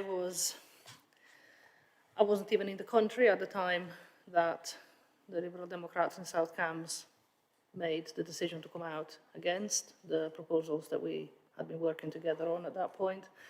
And, you know, despite the fact that I wasn't in Israel, I was on the Mediterranean, and I was reminded of a relatively famous, he was an Israeli Labour foreign minister his name was Abba Eban, and he's believed to have said at one point, you know, peoples and their governments will make the wisest choice and they will take forward the wisest decision after they have exhausted every other avenue. And this is pretty much where I feel we are at the moment. You know, we started this debate a couple of years ago. I was going out on the radio and in the media discussing the impact that continued disinvestment was having on our privately owned and run bus network. I was out 2 years ago discussing the fact that the bus network at the time was worth just under £50 million. As we speak, that same bus network is now worth about £44 million. We are on a trajectory and it is going in one direction. As I was speaking to people about the proposals that were on the table, I was discussing, you know, just the importance. And this was for me because, you know, it's been noted by other authorities and other people at different points that there's more than just buses on the table. There's working, cycling, air quality, health. All of these things are supremely important. But for me personally, buses are closest to my heart. And, you know, opinion among those who had concerns about the idea of a congestion charge was split between those who said that they were adamant that buses were not worth investing in, and those who were adamant that buses were worth investing in, just in a different way. Now, I'm all for finding different ways, and of course we will continue to work on finding different ways to fund buses. The problem is, it's completely high time to stop promising that we will find a way and just show what that way is. It is completely high time for that, because I myself am absolutely fed up of making promises or having promises made in my presence that I don't know what they are based on. We have discussed the strategic importance of this region for government. The Treasury is extremely keen on this region continuing to grow, and they've made that quite clear. They have also made entirely clear that they intend us to take the decisions that are necessary for that growth to happen, whilst their representatives on the ground campaign against those decisions. Whilst it is their choice to do that, I have had a very productive discussion with Mr. Peter Freeman. He was mentioned earlier as a planning hitman. I am not entirely sure that that's his job title. But the things that he says government wants for this area, we have wanted for a very long time.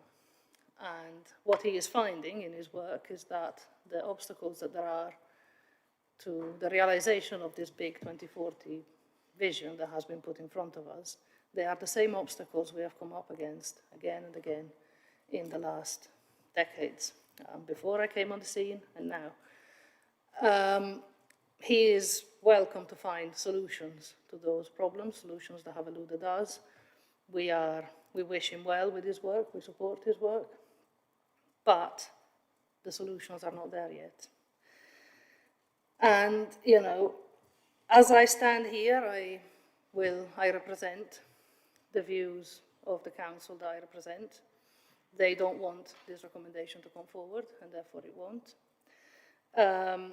As a result of that, you know, I think it is extremely important for people who maintain that there are other options, that there are other ways to deliver the bus improvements that we want, the public ownership and accountability that we want, the traffic management that we want. You know, we witnessed the problems with people vetoing things without having alternatives. We witnessed them at every level of government. It continues to happen. And what I told to Mr. Freeman when he met me was that I was happy to continue trying to achieve the objectives that he says government has for this region. But it's high time that government stopped being in its own and our way. In terms of other options, we have heard what people are keen to discuss. I am very keen to discuss those options with them. It has been mentioned that Conservative MPs in the area are in favour of a workplace parking levy. If they are, it's their decision whether it happens or not. The government has to give permission for that to happen in Greater Cambridge. If they were to signal that that permission was forthcoming, I promised I will do every work that is necessary until my time in office is up for that to be delivered. So that's my challenge to those who want a workplace parking levy. Similar to for everything else that has happened, that has been mentioned, you know, government has to fund buses. Taxes have to fund, other types of taxes have to fund buses. Tourist taxes have to fund buses. Again, that is for central government to decide whether this region should get a tourist tax or not. I am therefore unable to come up with any answers at the moment as to what else we're going to do other than this. I will continue trying. My gentle challenge to the people who are so keen to say there's absolutely all the ways to do this without congestion charging, show them to me and I will help you deliver them. Until that point, it seems completely clear from the debate that has gone on that we are not in a position to recommend that the County Council receive the scheme for further work. As a result, that recommendation today will not be made, and that is the decision that this board is taking. I would like to thank everyone for the debates that we've had. It's been enlightening, it's been very useful.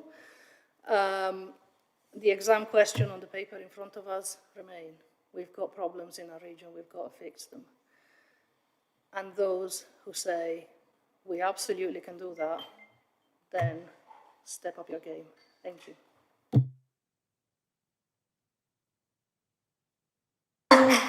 You can now have your applause if you want it, you've had it. I was just going to say, I was going to call a few minutes break because we've been at it for a while. So I propose that we reconvene at about 6:30. What time is it? Bloody hell. Actually, yeah, make that 6:35. After which we've got quite a lengthy agenda to go through. Is it, what's the time? Yeah, it is 6:25. Yeah, I do need 10 minutes in the loo, so there you go. For those who have heard what they needed to hear, I'm glad you came. For everybody else, please stick with us, and I will see you in 10-15 minutes.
can't even remember. Anyway, I do apologise massively for the length of time the previous issue took. It was appropriate, I think. But we do have now to consider agenda item number 7, and we will have the report being introduced by Rachel, who is going to talk to us about the future investment strategy. But we've got questions that need to come first, and I am very, very aware that we have 2 young members of the public and representatives of the next generation of people for whom we are all here today, and it is very close to their bedtime, so I'm going to allow them to go first. Yunus and Iris, if you'd like to go one after each other. Thank you so much for being here and for waiting, and please go ahead whenever you're ready. My name is Yunus, and I live in Meldriff. My family doesn't own a car, so we almost go everywhere by bike, train or foot. For today we booked the car from our local car club because it is the only way to get to Camborne. When I came to the Greater Cambridgeshire Partnership for the first time, I was 10 and a junior travel ambassador at Meldriff Primary School. I am now 15 and in my last year as a prefect at Melbourne Village College. I will go to 6th form in Cambridge next year. I've noticed that especially since the pandemic, and now with the high petrol prices, more and more people cycle in Meldriff and Melbourne. I know from my dad that more people from his work are travelling between Royston and Cambridge by bike or e-bike, using the very dangerous roundabout to cross the A505 and along the dangerous A10. It's therefore such good news that there's now a plan to make this route safe. Many of my friends from Melbourne Village College live in Royston. With the bridge, we will be able to visit each other more easily and independently. My question is, what more can people my age do to help with the next stages of the Melbourne Greenway? Yunus, thank you very much. Iris, would you like to go next?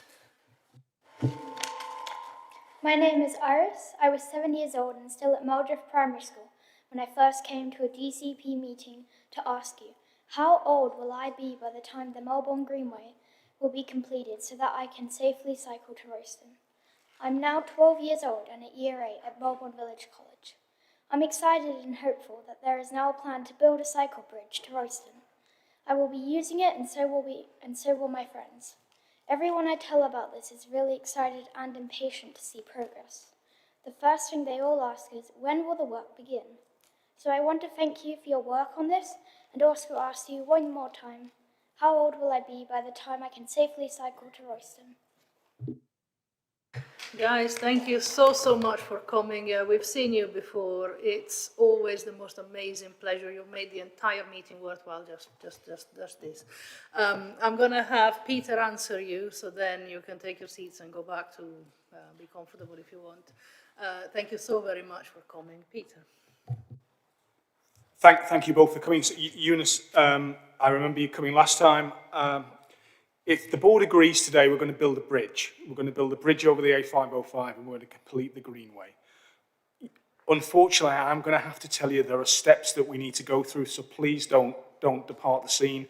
We're going to have to go and get planning permission to do it, and we're going to do a public consultation.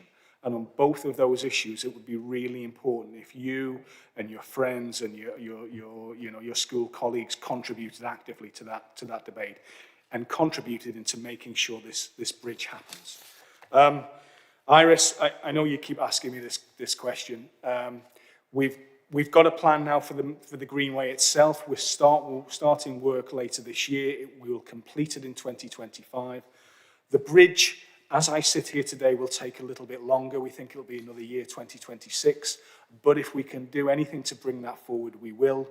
As I say, we've got to go through the planning. We've got to go through that public consultation. Please stay engaged, because I'm sure the board members will be really chuffed if, the day we open it, that you could come and say, we played a part in opening this bridge. Thank you both for coming. Thank you, Peter, and thank you, guys. And I cannot possibly emphasize enough just how important this is. There is nothing more alienating to a young person than local bloody government. I mean, I know that. But there is nothing worse than that resulting in nobody taking any interest in what happens until they are well into their, middle age. So when the process happens, and I know you've got adults, so we'll keep you informed as to when, the various consultations and things, we're going to do it as quickly as we possibly can. Get involved, talk to people, get all your friends to write to politicians. We need to hear from you. The more we hear, the more quickly, within reason, we will go. And the first cycle ride you take over that bridge, it doesn't matter where I'm leaving at that point, I'm just going to go there and clap you. Well done, guys.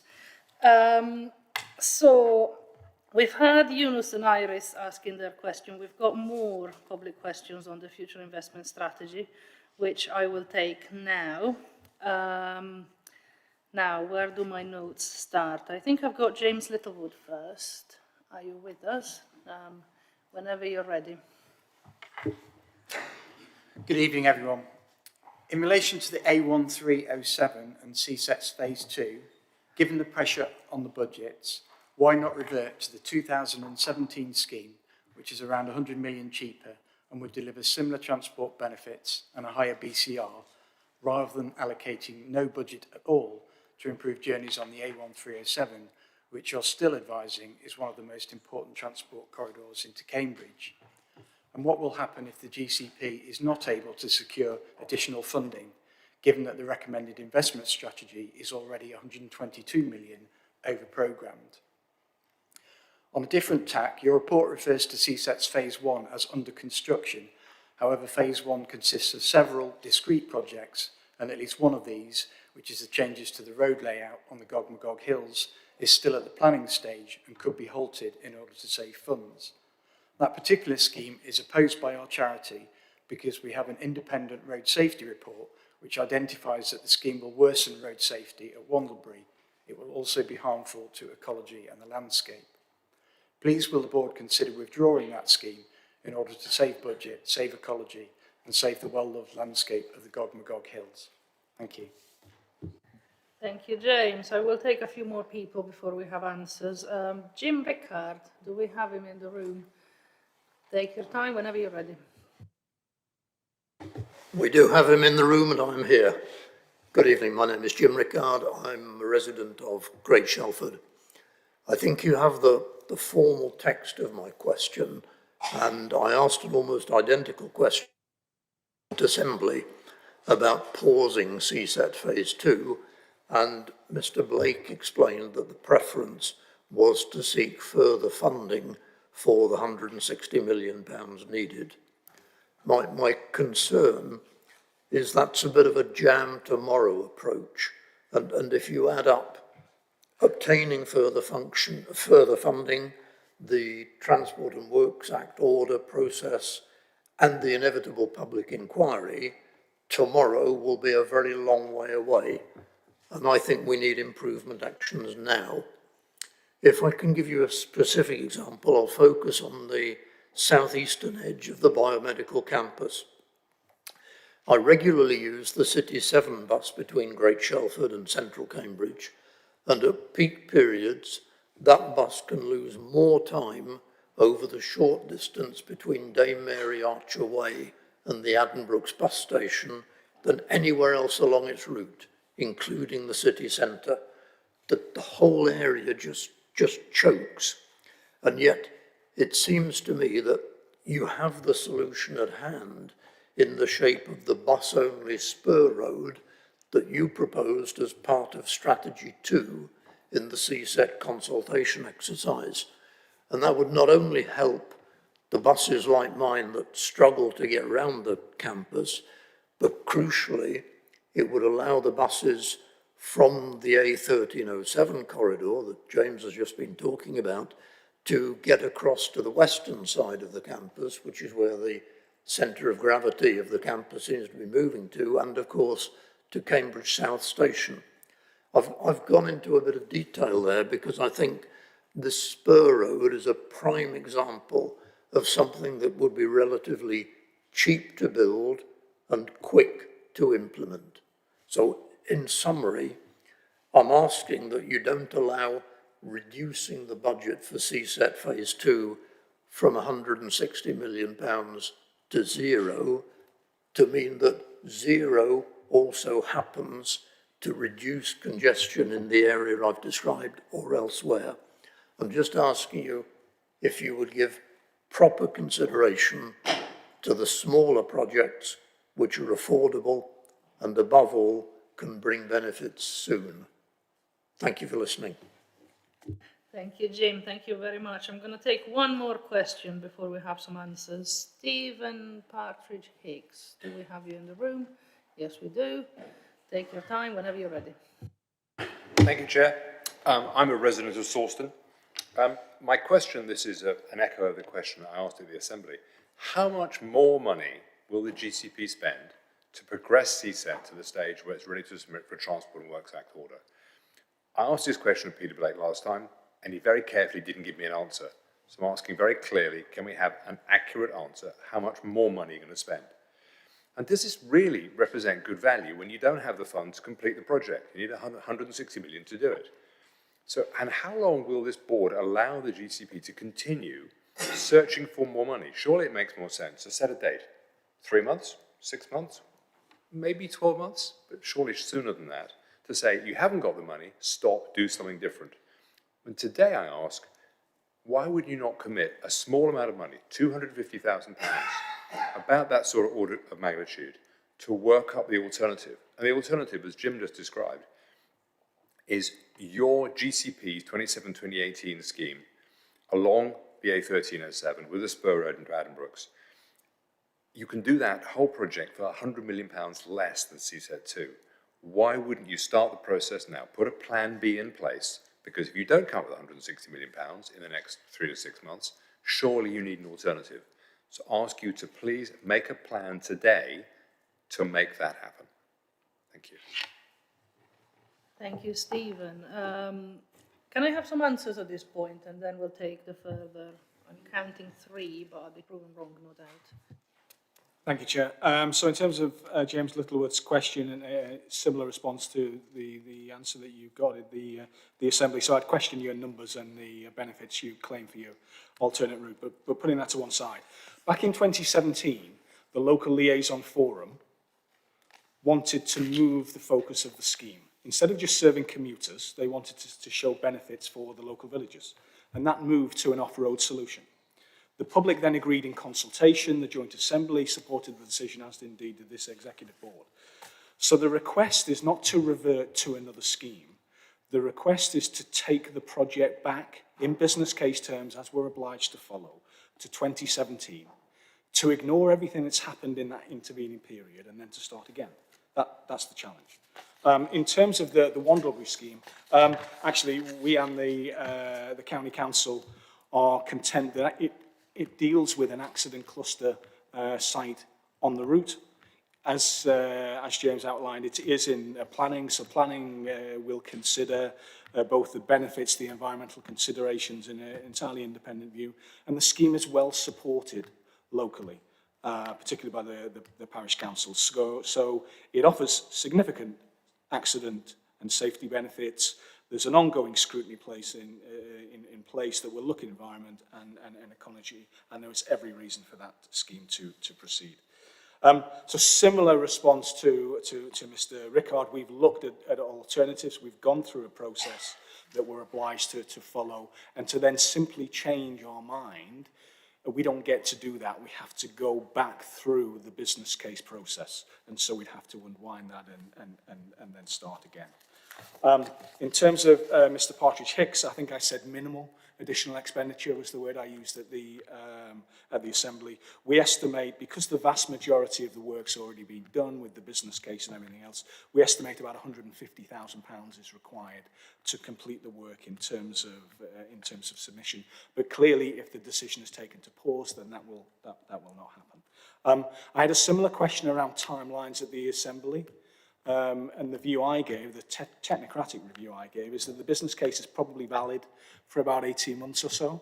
And after that point, you clearly would then need to update it, and that might feel like an appropriate length of time in terms of seeking alternative sources of funding. And again, it's not a request, I don't think, just to spend money on an alternative scheme. It's a request to walk back to 2017 and start again. Hopefully that was helpful, Chair. Thank you, Peter, very helpful. And just to restate, you know, members of the board do have views on this, and we'll go back to the way that things are normally done, and we will express those views as part of the debate later on. So that means we will move on to the next block of questions that we've got. Dr. Treacy, are you with us? Please do take your place, take your time whenever you're ready. Thank you. It states in this agenda item that since 2020, significant events have occurred within the national and international context that have caused high inflation within the UK. This has led to costs of projects across the country increasing significantly. Within the construction industry, the overall index for construction went up by 40.5% from May 2020 to May 2023. The Camborne to Cambridge scheme is the largest by far and most heavily engineered of the current GCP schemes. The expected inflation uplift applied to the budget of 157 million is low at 15.5%. If the costs increase in line with the more realistic GCP stated inflation figure of 30 to 40%, to give a cost of over 200 million, other schemes will be at risk from a shortage of funds. As approximately 50% of the proposed C2C route is scheduled to be on-road, the C2C scheme could never be called off-road. The scheme has a BCR of 0.43, between 0.43 and 0.47. So my question is, would it not be more pragmatic and make better business sense to cut back the cost of this particular scheme by substituting an inbound bus lane down Madingley Hill, avoiding the costs of a heavily engineered additional M11 bridge and saving £100 million, thus helping ensure availability of funds for other GCP schemes that will benefit a wider section of the population? Thank you. Thank you, Dr. Treacy. Carolyn, do we have Carolyn? Again, in your own time, whenever you're ready.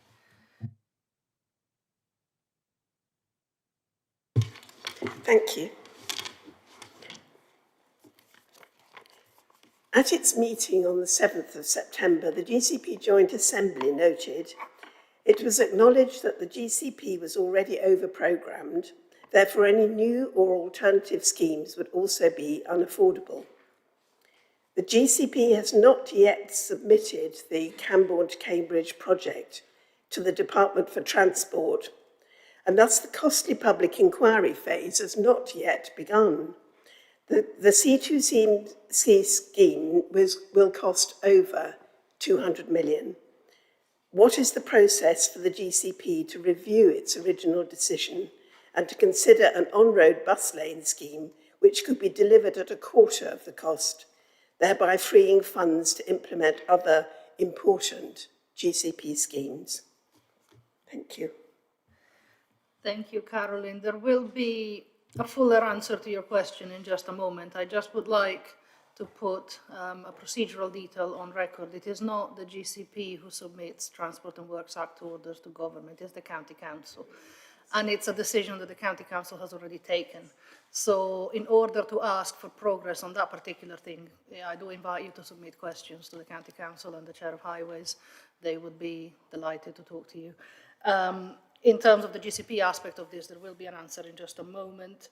Before, I will take one more question in this block. Paul, no, we don't have Paul, we have Peter. Peter Wakefield, are you with us? Whenever you're ready.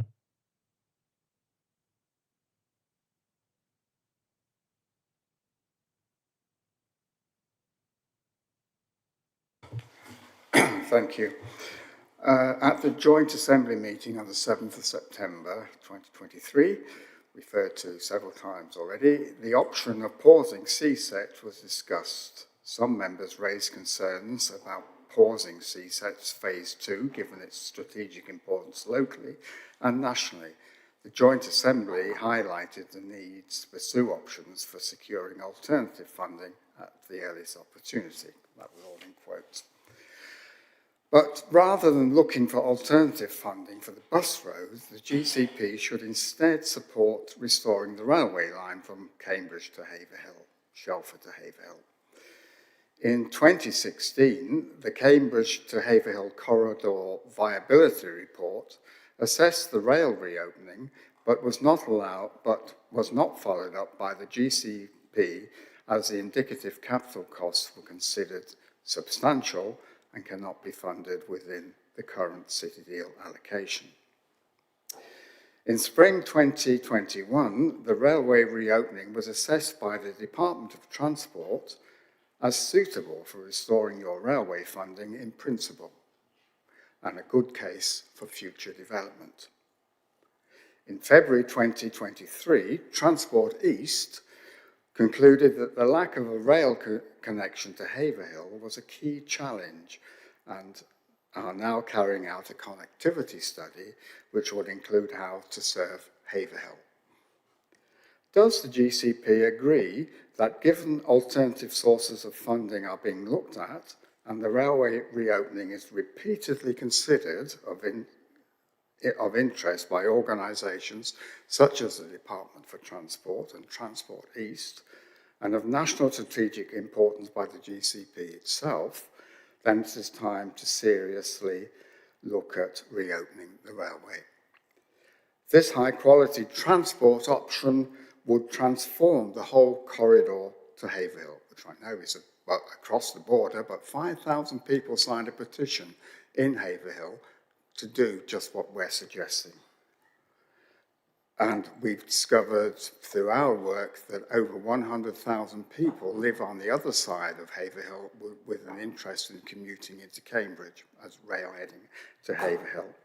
The CSET bus road provides very limited benefits, especially beyond Granta Park to Haverhill. Thank you. Thank you, Peter. We've got a couple more questions, but we'll take answers to these now, if Peter is agreeable. Thank you, Chair. So in terms of Dr. Treacy's question, but similar response to previous questioners, the question is actually to revert back to take a decision that was taken back in 2017, 2018. So you would need to revert back. You would then need to go through the business case from that point. Actually, just in terms of clarification, whilst we've quoted 40% construction costs, clearly value engineering and other methods of containing costs have been included in the prioritisation process that we've gone through and that is outlined in the report. In terms of Carolyn Postgate's question, and the chair has sort of largely stolen my thunder on that, the County Council has agreed to submit the Transport and Works Act application. So the next review will be that public inquiry and the planning inspector's consideration of that application. If the planning inspector approves the application, it will then come back to the board and the board will take a final decision. So there are two further opportunities for considering that particular issue. Turning to Mr. Wakefield's question, you're right. The GCP did previously consider the rail alignment, and it was discounted. So as part of the planning considerations and the business case development process, we've gone through that process.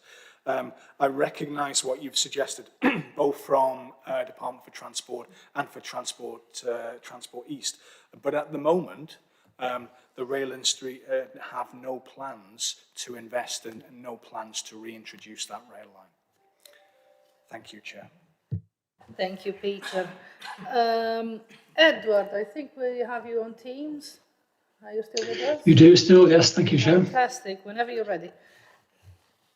Thank you. So as the board considers the recommendation to proceed with the Cambridge South West travel hub at the revised cost of £69.5 million, please ask yourselves whether this is an effective, proportionate and fiscally prudent use of public money.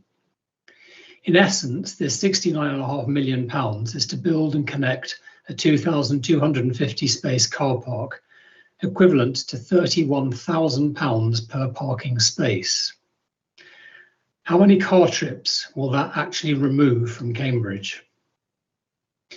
Now, even if every parking space is used twice in the course of a day, that still only accommodates 17% of the forecast 26,000 additional trips onto the biomedical campus in 2031. The outline business case for Cambridge South Station forecast approximately 3,200 daily trips onto the campus in 2031. Only a proportion of those will be new trips to the campus. But even if all of them were new, that still would only account for another 12.5% of the forecast increase in trips by all modes. Now, with no funded bus priority plans for the A1307 and A1301, how is the GCP planning to provide sustainable travel options for the other 70+% or 18,000 daily trips onto the biomedical campus within the next 8 years? Thank you. Thank you, Edward. I look forward to hearing the answer to this latest question myself. The last but by no means least, Anna, would you like to come forward whenever you're ready?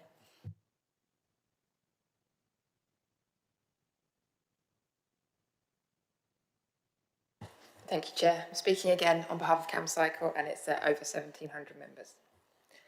CamCycle strongly welcomes the inclusion of the A505 bridge to Royston within the reprioritised Greenways programme.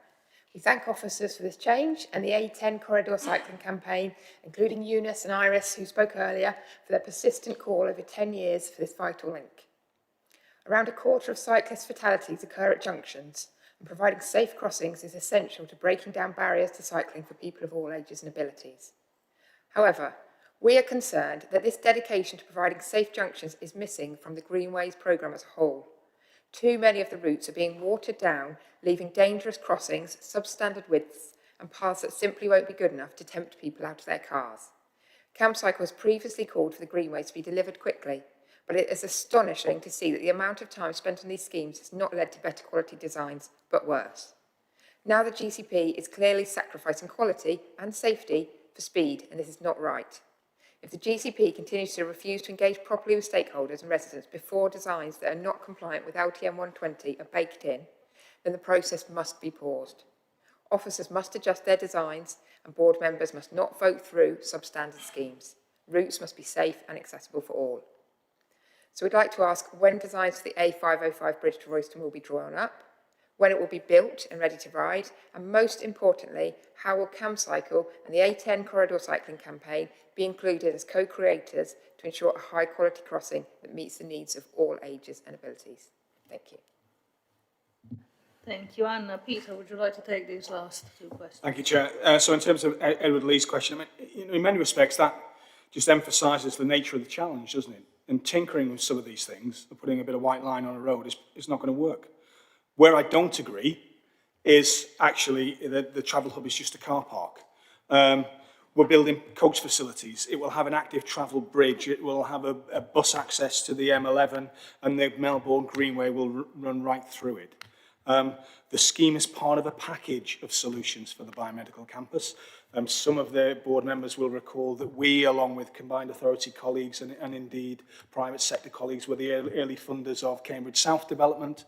And as the report suggests, we will look for additional funding for CSETs. So that package of measures we need to continue to seek to try and deliver. In terms of CamCycle's question, I don't think it's fair to say we're watering things down. I think it's fair to say that we've gone out for a lot of consultation on the greenways in the last 18 months, and guess what? Not everybody agrees. So what we have to do is to take that balanced approach. We will continue to meet with CamCycle. We will continue to meet with a non-motorised user group, particularly around the A505 bridge, and the remaining elements of that consultation. And we welcome the challenge that is put to us in terms of doing that. We have to draw a balance with residents, communities, resident associations, local members, and groups and stakeholders such as CamCycle, and we will do our level best to balance appropriately and safely. Thank you, Chair. Thank you, Peter. Thank you very much. And again, those points will come out in the debate later. We have now got to introduce the report proper before we debate it. Rachel, would you like to do the honours? Thank you, Chair. So just briefly, this is the third future investment strategy that has come before the board. It builds on the earlier work that we've done around a criteria to prioritise the programme, and the timing of this one is really to take into account, as we've heard from some of the speakers, the pressures that the programme is now under due to external factors, mainly to do with inflation. So we've been through a process of prioritisation in light of those factors, and that's set out for you in this report. We've reached some officer conclusions around that, and we're now putting those in front of you, the recommendations set out at 2.1, asking you to agree a reprioritisation of the programme, including in particular pausing those schemes listed at 4.9, namely Foxton Travel Hub and CSET's Phase 2. We're also asking you to support the exploration of opportunities for additional funding, and also to recognise that there is still ongoing over-programming, that we now at this point in the programme, sort of at a midpoint of the City Deal programme, we need to start looking at that on an annual basis and keeping it under review. So we'd be bringing you back an annual report on that basis. Thank you, Chair. Thank you, Rachel, very much indeed. So we will debate these proposals in front of us briefly, but before we do that, this item was discussed at the Joint Assembly on the 7th of September. We do, for this one, have recommendations from the Assembly, which is very welcome. Tim, what have you got for us? Briefly, Chair, we supported the future investment strategy as proposed, with the reprioritisation that's in there. There was concern in the Assembly about pausing the CSET's scheme Phase 2 because of its importance to the local economy, and we wanted to hear progress, progressively on the actual search for alternative funding, and we understand that needs to happen as a matter of urgency in the short term, but we did hear some of the requests to change the nature of some of the schemes in the investment programme, in particular the CSET scheme, but we were convinced by the argument that these were schemes, including CSETs, that we believe we had the design right for in the first place, and that whilst we are seeking alternative funding to enable that decision we made to actually still happen, it would be premature to start changing the actual scheme itself. And that was the item on our agenda, because the alignment of that scheme and other schemes have all been through separately processes by which we've approved them. So that, I think, was all we had to say. Thank you. Tim, thank you very much. That is supremely helpful. And actually, I would invite everyone who hasn't already to read the section in the Joint Assembly report that deals specifically with this item, because it's very, very helpful. We have some recommendations in front of us, which we will now discuss. Any early takers for the discussion properly? Yes, Andy. So it's quite a complicated proposal, isn't it? Because there's many elements to it and lots of good questions as well. So I think we start by having to say, yes, we need to recognise that we need to reprogram, that we always said that we would, and that we'd make sure that we prioritise appropriately as we went along. It's always quite challenging because we know it's an integrated proposal. So one scheme doesn't just go in isolation, it connects to all the other ones. So whatever we choose is going to be very difficult. I'll just go off on a slight tangent for a minute, though. The Royston Bridge has been something that's been talked about for many years. It connects the vastly, very rapidly growing life science tech community in Melbourne and Foxton to the housing in Royston. There's also tech businesses in Royston. So I strongly support the recommendation. I'd also like to pay tribute to Councillor Van der Ven, who has demonstrated ambition, commitment and consistency, and actually has also been able to work collaboratively across political spectrums to achieve constructive aims all along the way, and has never given in. And I hope she hasn't just brought young people along so that, you know, it goes beyond her legacy. We'll get it done before then. But I am very supportive, and we should be progressing that scheme as quickly as Peter can, please. So that's my minor point. There is a major point, unfortunately. So the CSET scheme was originally called the Three Campuses scheme, and actually we changed it because local residents wanted it to be connected to the villages. And I don't want to really get into that argument because that's not my argument for today. But the 3 campuses are part of the 5 campuses to the south of Cambridge, which includes Welcome and Great Chesterford. And hopefully at some point we can link the CSET scheme at least onto the Sanger Centre. So what's interesting about those science parks? So the 5 major life science parks to the south of the city account for 60% of corporate R&D spend in the Greater Cambridge area, 25% of corporate R&D spend for the entire east of England area, and annual employment growth is around 15%. So do not underestimate the impact of pausing the only scheme which directly connects those campuses together, and the ability to connect the housing to the north and west of the city with the southeast. It's not just a case, we always talk about everything coming to CPC and onto the campus, and I've already declared my interest that I represent companies on the campus. It's also about getting from Cambridge out to Babraham, out to Granta Park, and that onward connectivity. So I'm particularly perturbed by us abandoning the scheme, which is contributing 25% of corporate R&D for the whole of the east of England. I think you're right. I think there are alternatives. I can understand why we've prioritised schemes for which we're developing contributions. The business and academic community, as you can imagine, are always thinking about how we can look for alternative funding.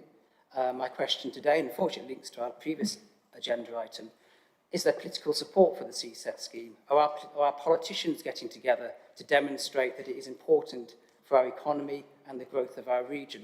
It's fine to say the academic and business community should be doing this, but we need to be working together collaboratively if we're to deliver the solutions that we need for our area. Thank you. Thank you, Andy. Anyone else? Yes, Tim. Sorry, I don't want to intrude on your actual debate, but there was I think, an important point that I overlooked in my comments, and that is that the Assembly did ask for consideration to be given for some of the active travel components of the scheme, which obviously are much cheaper than the whole scheme to go ahead in the interim anyway. We got a favourable response from Peter Blake, but actually it's not in your recommendations. So I think it was worth just making sure that came past you. Thank you. Goodness sake, I know it's late. Go ahead. It's complicated. I also think on the CSET scheme, although I think it's right that we don't be looking at alternatives at this moment, I'd like to put a time limit on the period at which we try and acquire additional funding. I think if we haven't done it within the next 6 months, then we should be seriously considering different alternative proposals. 6 months. Andy.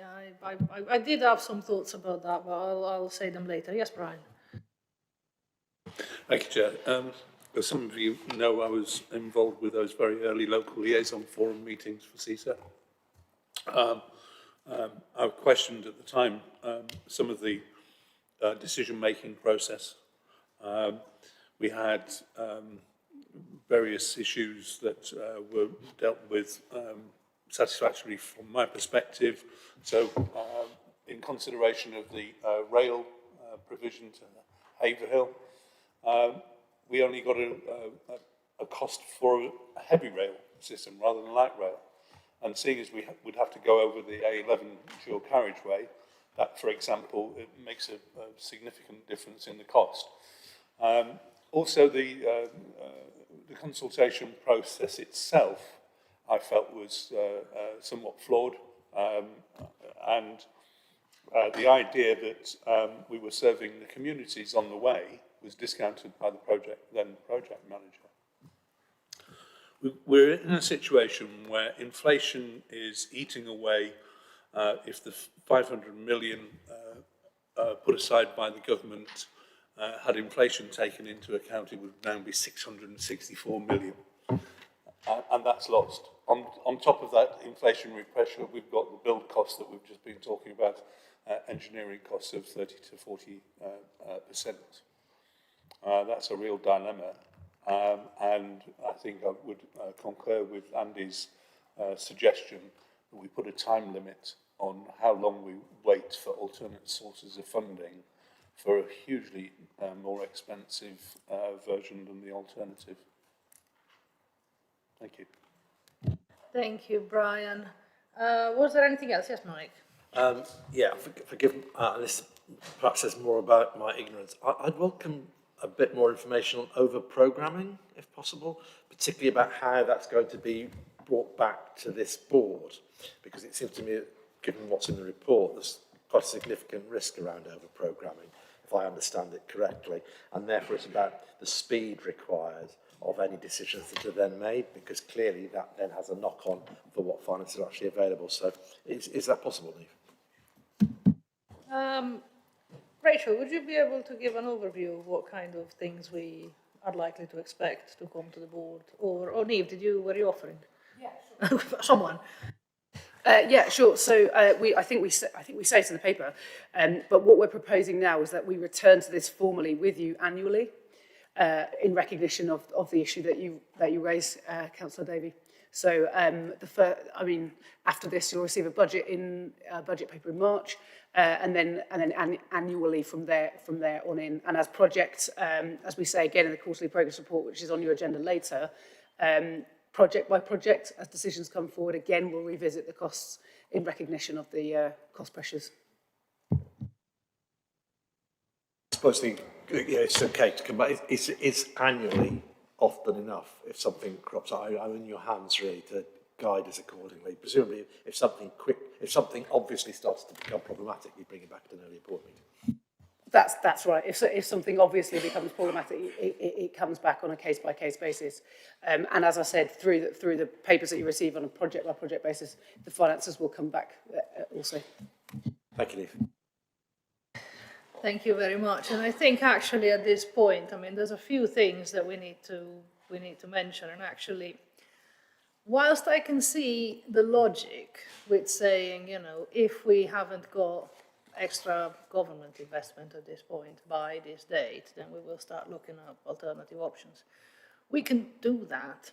I am severely conscious of just how unstable and rather hectically ridiculous the situation is in central government at the moment. They aren't running a proper process. They seem to be running an increasingly deranged election campaign.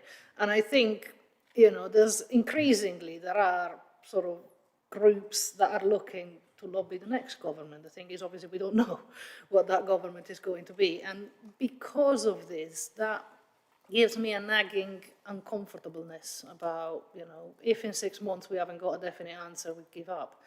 At the same time,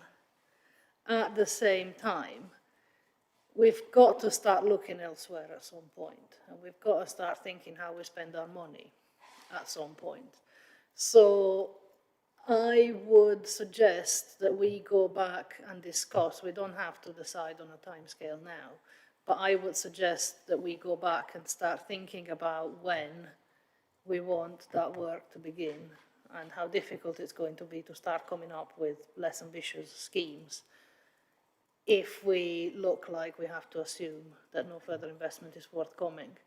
So I would welcome any input now, but I do think we do need some time to think about what that length of time is going to be.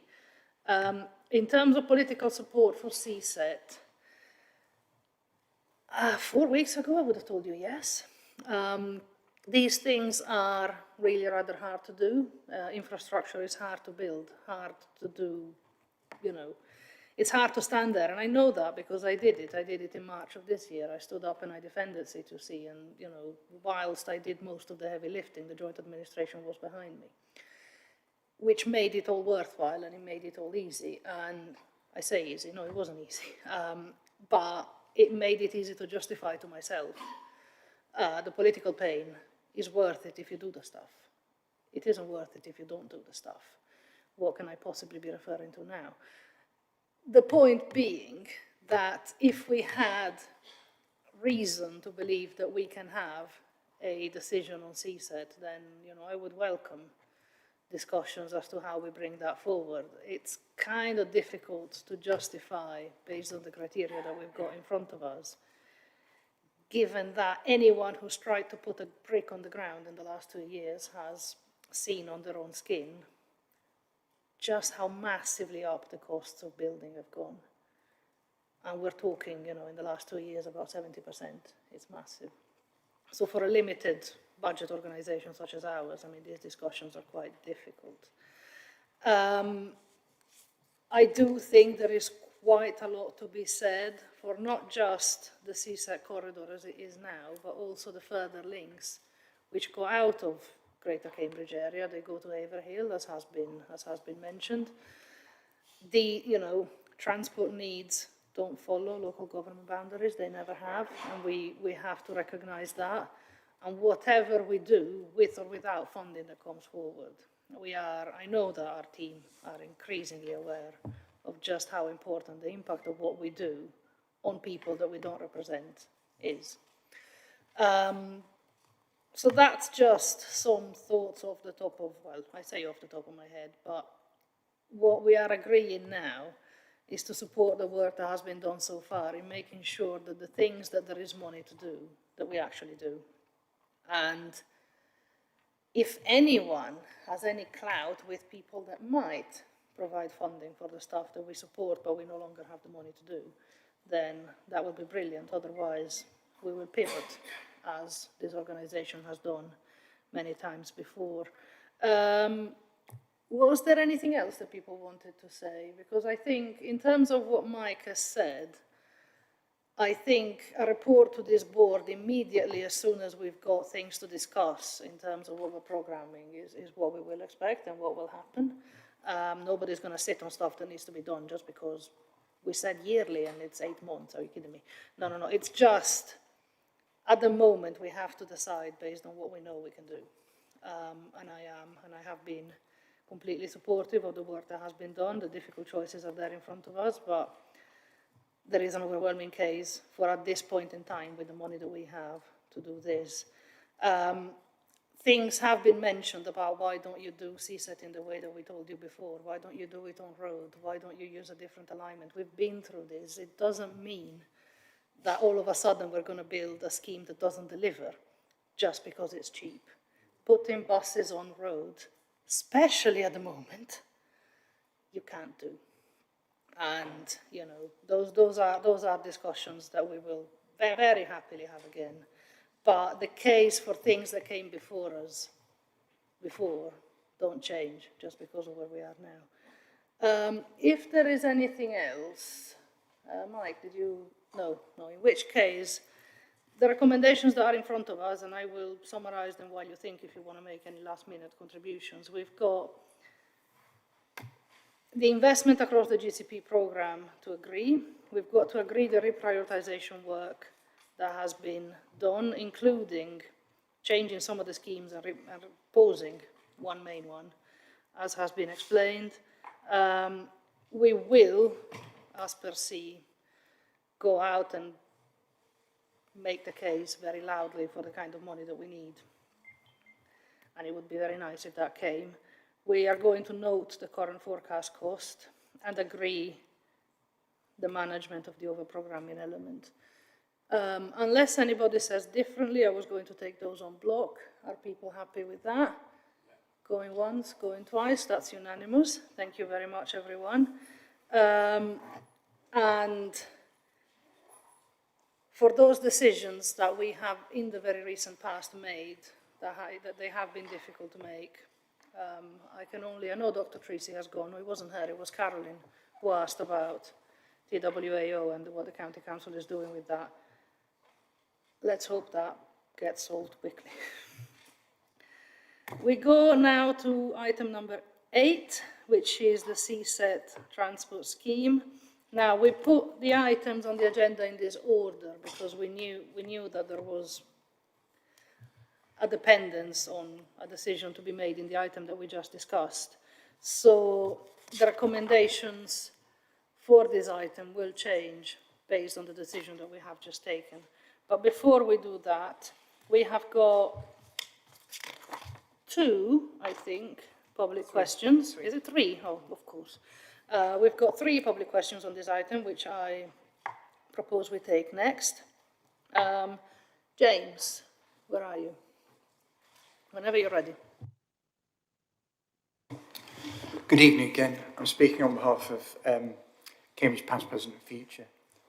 Please will you listen to the 5,000 people who signed a petition asking you to save the Greenbelt countryside, protect the Gog and Gog Hills and choose a greener solution for the A1307 instead of agreeing to progress an 8-kilometre bus road through the countryside.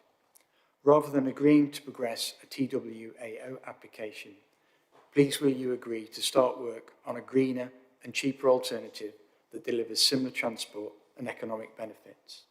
Thank you. Thank you, James. Now, do we have John Latham in the room? I see somebody waving. Do come and join us. Take your time whenever you're ready.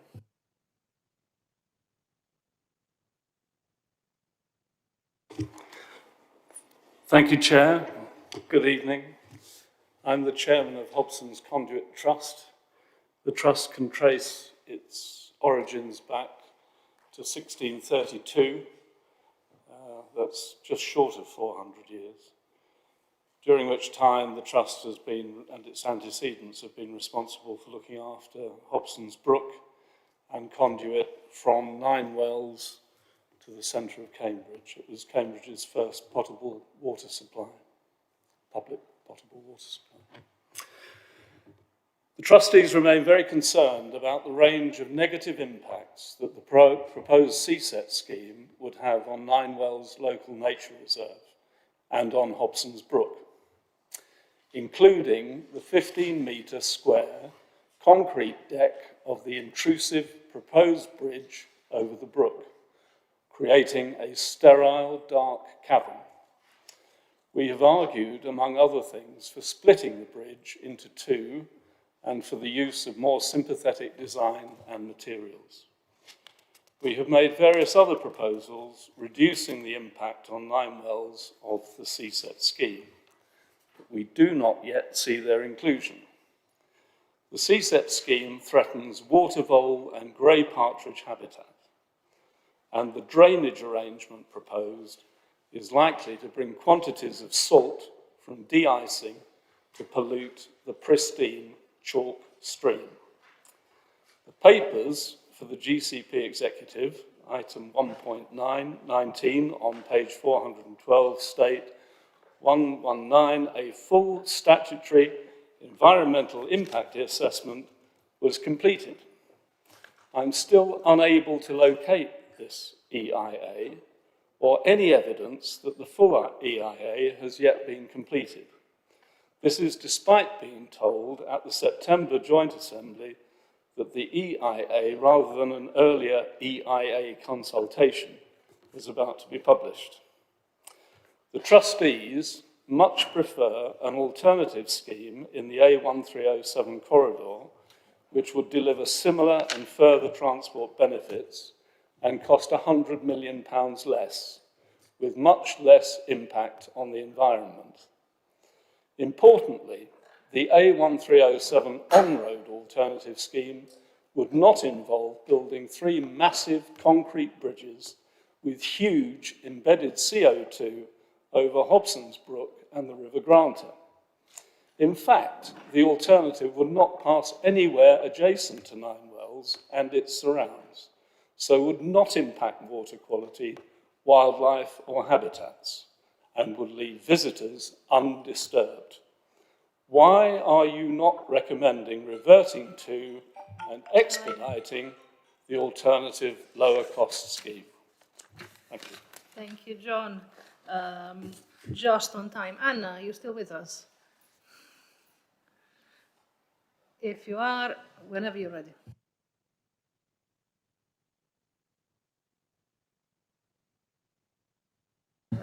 Thank you, Chair. And once again, speaking on behalf of CampCycle, a bit of a shorter question on this item. CampCycle agrees with the comments from the Joint Assembly. Although the full CSET scheme may be paused, we believe that many of the active travel components could be delivered and would present excellent value for money. Can officers confirm if links such as an active travel route to Granta Park could be implemented if the rest of the scheme was paused. Thank you. Thank you, Anna, and I think this point was made in the previous item, so it would be very good to discuss it this time. Peter, are you happy to take some answers? Thank you, Chair. So in terms of James Littlewood's question, the petition was presented to the Joint Assembly. It's referred to in the Chair's report, and following the previous item, the CSET scheme is now paused. In terms of John Latham's question, yeah, we want to maintain open dialogue. We have reviewed some of the suggestions like the two structures, and we can't deliver that, but we will continue to explore design and material considerations if the scheme goes forward. As previous agenda item, the scheme is now paused. The full and final EIA will be published by the end of the month, so within the next week. And then finally, in terms of the question from Cam Cycle, and this picks up on Councillor Bick's point earlier on in terms of discussions at the Assembly, whilst the wider scheme is paused, we will be looking specifically at active travel opportunities linked to Granta Park and building on the existing Linton Greenway and other proposals that are already in train in that area. Hopefully that's helpful, Chair. Thank you, Peter. Very helpful indeed. So, once again, we do have recommendations from the Joint Assembly on this item. Tim, do you want to tell us how it went? Yep, I will. In the context of the overall design of the CSET scheme having been approved at previous stages, this we saw as seeking approval for the variation that was required around the Stapleford retirement home, and we approved the recommendation in that respect. It is appropriate also as the sequence of where you've taken things, but yes, I was going to refer to the fact that we'd received the petition that James Littlewood mentioned, which we noted, but as the time had passed after us having approved the alignment for the scheme, and it was not on our agenda, we could only note it at this stage. Thank you. Thank you, Tim. And I should note that yes, requests have been made to me in the past, and no doubt to past chairs of the board in the past to take petitions at this meeting. We can't. It's not a decision for me to make. But we are completely aware of what was presented to the Assembly. We are aware of what's in the papers. We know, and we will take consideration of every petition that's presented to us. It doesn't mean, unfortunately, that the outcome will always be what the petitioner wants. But, you know, that's the nature of things. Thank you, Tim, for that and for taking, for noting all the items that came before you. Now, we have to make a discussion. We have to discuss the recommendations in front of us, including some of the points that have been raised. It should be noted at this point that recommendation C, which is to approve a formal request to proceed to the TWAO stage with the County Council, that recommendation is now out of date because of the decision that was made just previously. And it will be replaced with another recommendation that basically repeats what happened at the previous item. And I will read it out when the time comes, but it will be to agree to formally post the scheme as we have decided just before. With that in mind, does anybody want to make any points? Anyone? Not at all? Well, so we have discussed the decision around CSET and the implications of posing it. It is not something that we do lightly. We do need infrastructure around us, and we do need to consider the needs of certain areas of the GCP geography, including, of course, around the biomedical campus, which is a site at the moment of great growth. The recommendations before us are that we will note the response to the Stapleford consultation. We will approve the minor variation to the preferred route. That effectively puts the finishing touches to the scheme as per our ability to progress it at this point. And we agree to only make a formal request to the county council to proceed with the TWAO if the funding becomes available, and the timescales within which that will be assessed are yet to be determined, but I don't think that we will hang around for a very long time. Yes, Brian? Can I just check that that decision will be returned to the board rather than delegated, for example? So the pausing of it, The board will have to unpause, because it would also have to accept whatever funding from whatever source. Sure. Okay, thank you. Yes, of course, and I think, you know, any request and recommendation to the county council, any positive recommendation to the county council needs to be positively made by this board. At this point, we aren't, as per the recommendation. If we are ever able to, we will do. So with all of that in mind, are people happy with A, B, and C? Can I take them on block? I see no dissent. That is unanimous. Thank you very much, everyone. We proceed swiftly now to item number 9, which is Water Beach to Cambridge and Water Beach Greenway. We have got, now please tell me that I can still count, 2 public questions on this item, which we will take now. James, you're still with us. I can see some movement. Whenever you're ready. Hi, sorry. There are no traffic lights or roundabouts on the section of the A10 between Waterbeach and Milton Park and Ride. So a bus road has no real advantage compared to a bus lane in terms of journey times and reliability. Officers have advised me that they ruled out the option of having inbound and outbound bus lanes along the entire length of the A10 between the A14 and Waterbeach Newtown due to pinch points and the A14 interchange. However, they've not responded to my request for evidence that they've considered whether sections of inbound and outbound bus lanes could be provided in order to enable buses to bypass queuing traffic. In most cases, traffic is not queuing in both directions, and the proposal to use Butt Lane also now avoids the A14 roundabout. So before you make a decision to proceed with building a £100 million road through open countryside, please can you make sure you are satisfied that this option has been adequately researched, and also direct me to where I can find it if that's the case. Thank you. Thank you, James. We'll come to you in just a moment. Anna, again, thank you very much for still being with us whenever you're ready.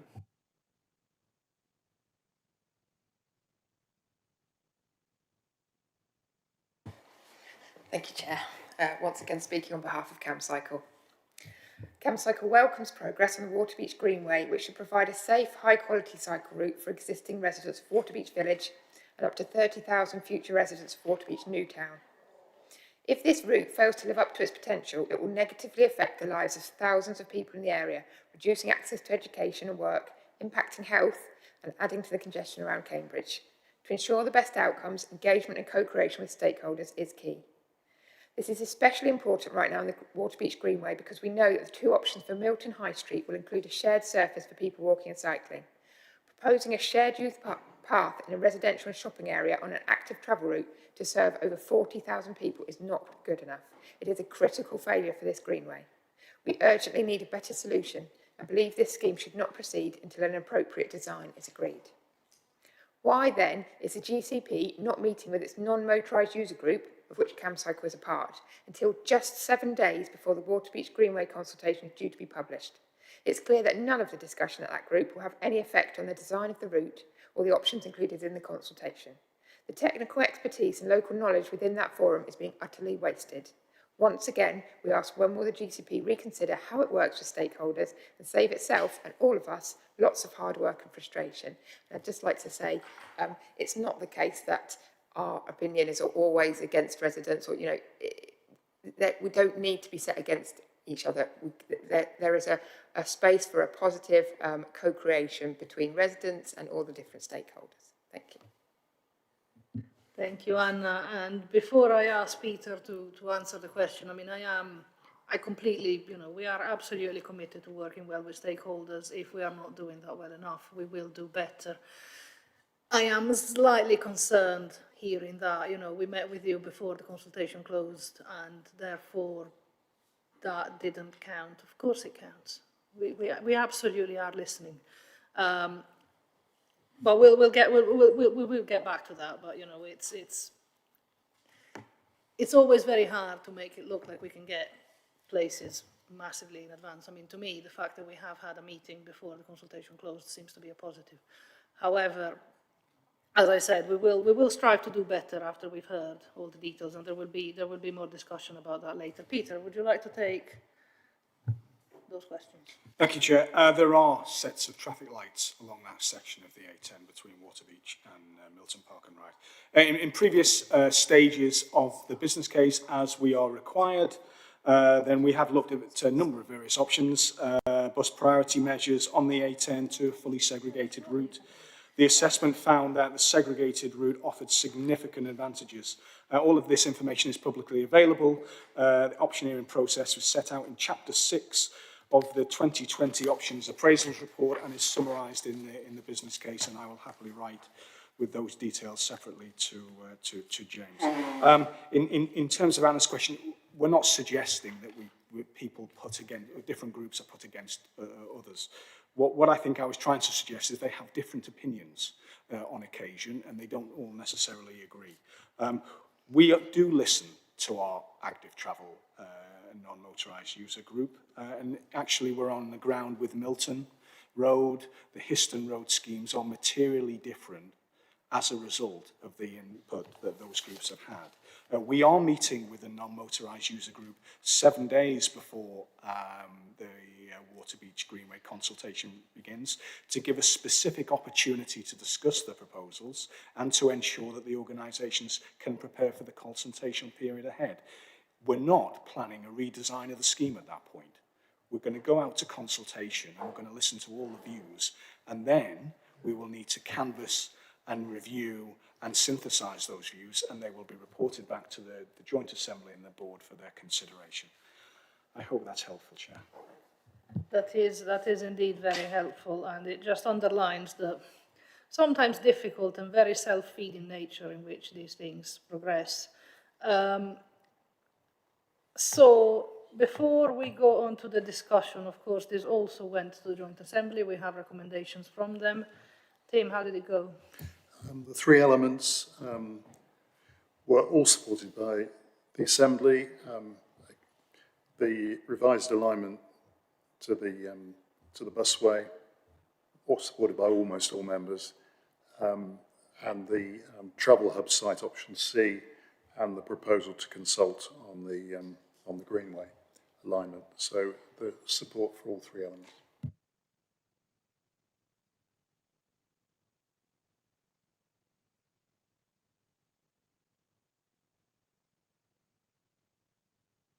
Sorry, Tim, was I? Yeah. Sorry. I thought I was doing you a favour. You are doing me a massive favour, so much I didn't even believe it. No, thank you very much. So that means we do have to come to discuss these recommendations, which are to approve the next steps on both the Waterbeach to Cambridge busway plans and also the Waterbeach Greenway. What would we like to say? Yes. Anyone? Yes, okay, good. I'll take that as a contribution. Yes, Mike?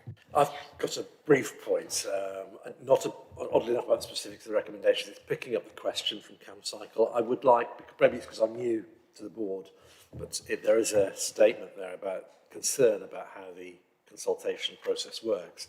So I would welcome some dialogue, Peter, if possible, just to fully understand how it takes place but outside the meeting. That'd be really helpful. Thank you, and I think actually it is quite important to consider exactly how the scheme will evolve after the further steps. I mean, this is by no means the end of the road. It was, sorry. Yeah, no, not it was more the general point, which I think was, if I've understood it correctly, was being made, and I think it's the general way it's being done. Now, I'm not criticising, I don't know. It's just having better understanding, but I do hear the concerns expressed.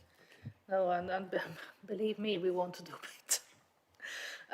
So we'll take we'll take that into account, and it would be an opportunity perhaps to get Mike's views as to how, you know, because there'll be quite a lot more of this process to go forward in the future, and if we can do it better, we will.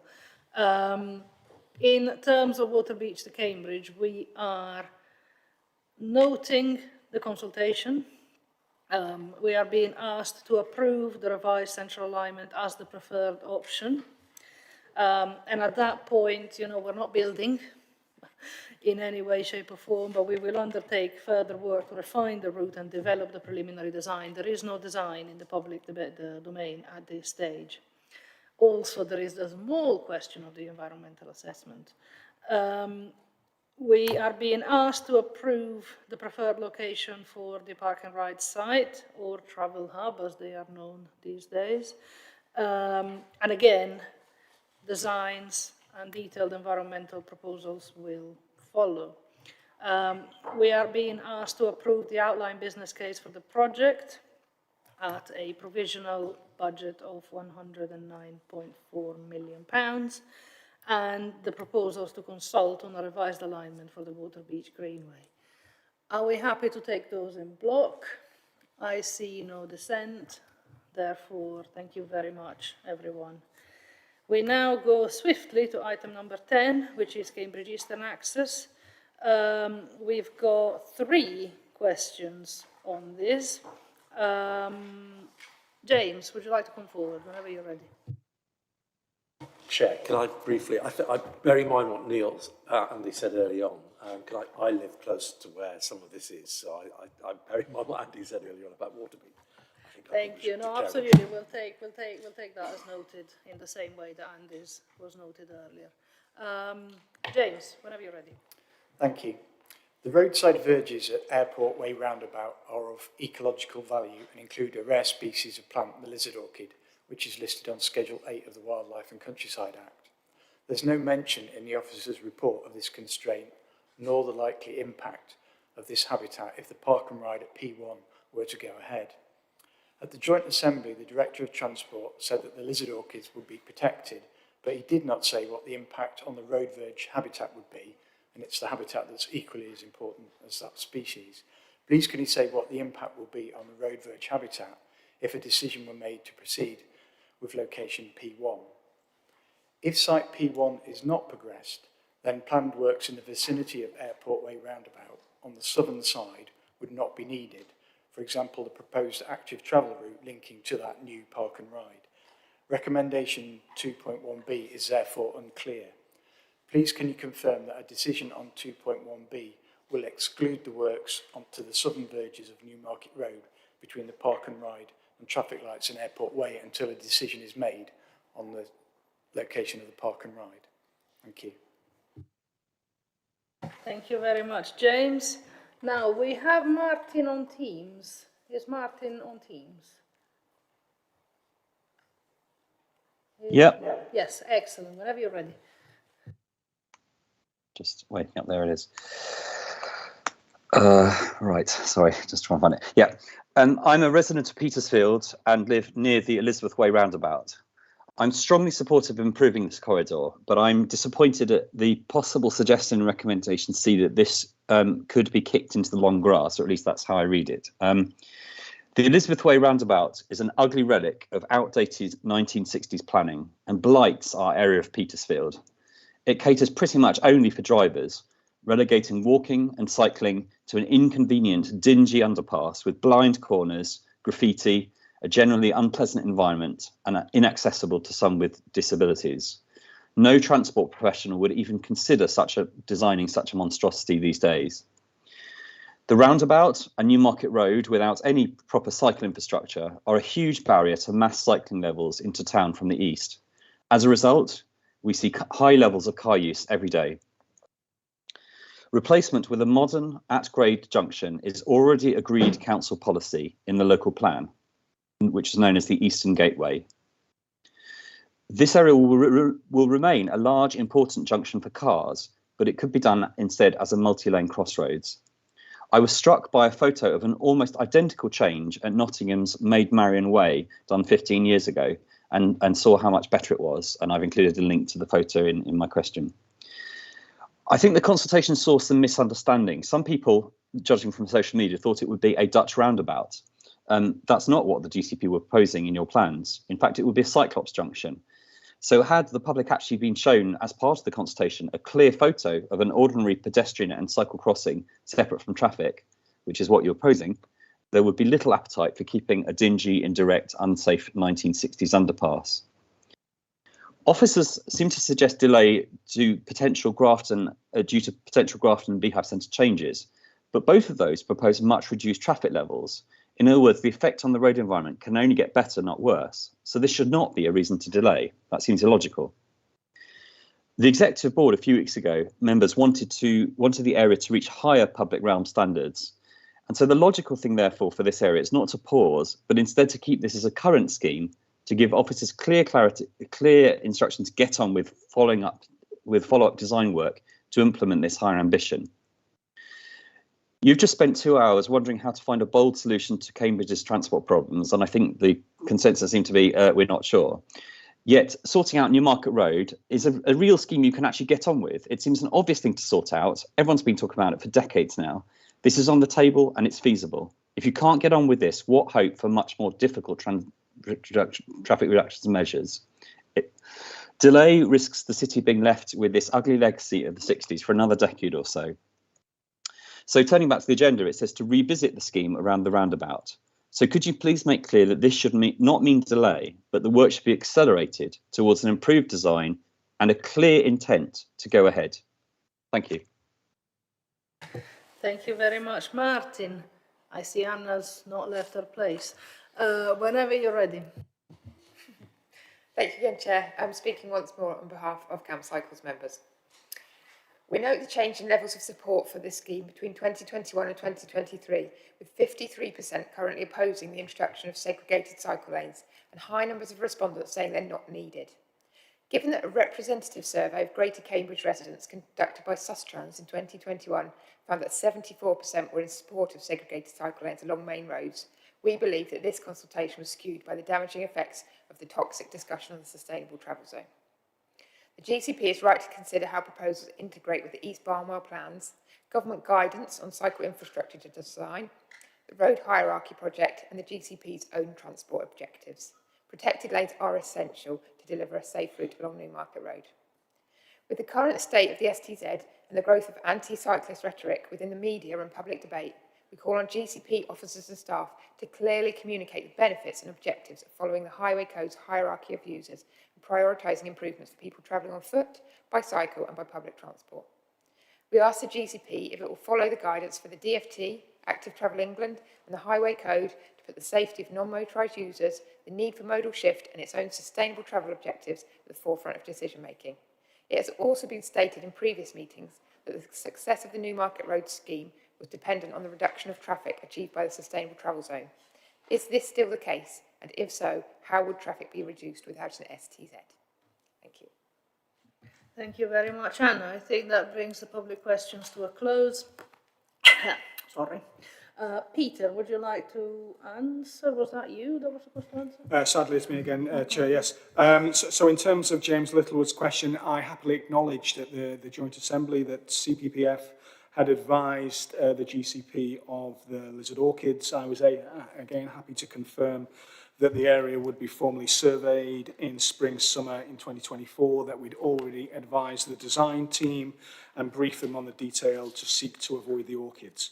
The recommendation in the report, and this is a different recommendation or inferred recommendation that was sent to the Assembly following the Assembly's input, was that we would work with the Joint Assembly and Board on next steps, not just sign off the location of the park and ride, and that's an important consideration here. If, following that work, it is this site, then we are obliged to go through a process. We go through a technical design process, an environmental assessment process, and some form of planning process, at which point all of these issues and the issues around the orchids would be reconsidered, resurveyed, and more information garnered on that. Again, at the Joint Assembly, I think, fairly clear that the Newmarket Road site is too small, it's heavily constrained, And I think a number of the local members also spoke about it inappropriate now in the community in that part of the city. The site will need to move, it's leased, which is an important consideration. And so the work on the southern verges of Newmarket Road will be required. There is a question of timing.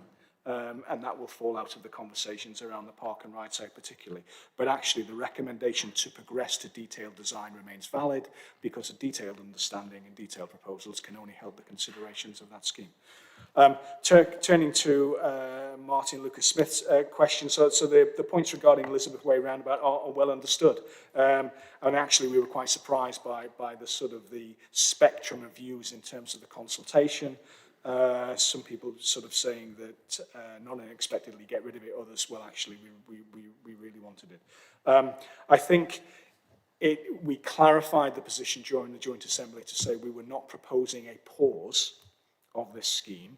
We're proposing the need to revisit the design, working closely with planning and highway colleagues to make sure that we accurately reflect the Beehive and the Grafton considerations. So I'm hoping that's not a delay, but actually what is important is to get it right, I think. And that's what we're trying to suggest in the report.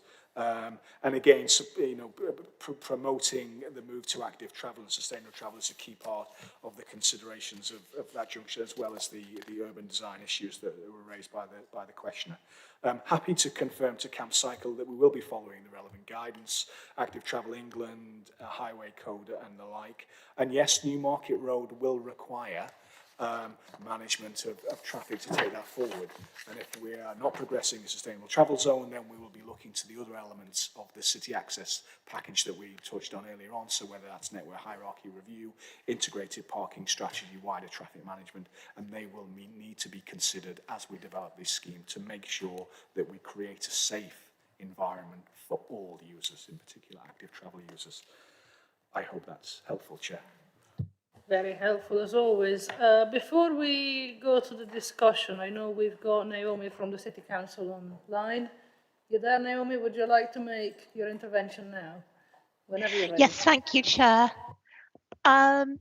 I'd like to comment very briefly on the public consultation responses outlined on pages 441 and 442 in paragraphs 4.2 and 4.6 of the report.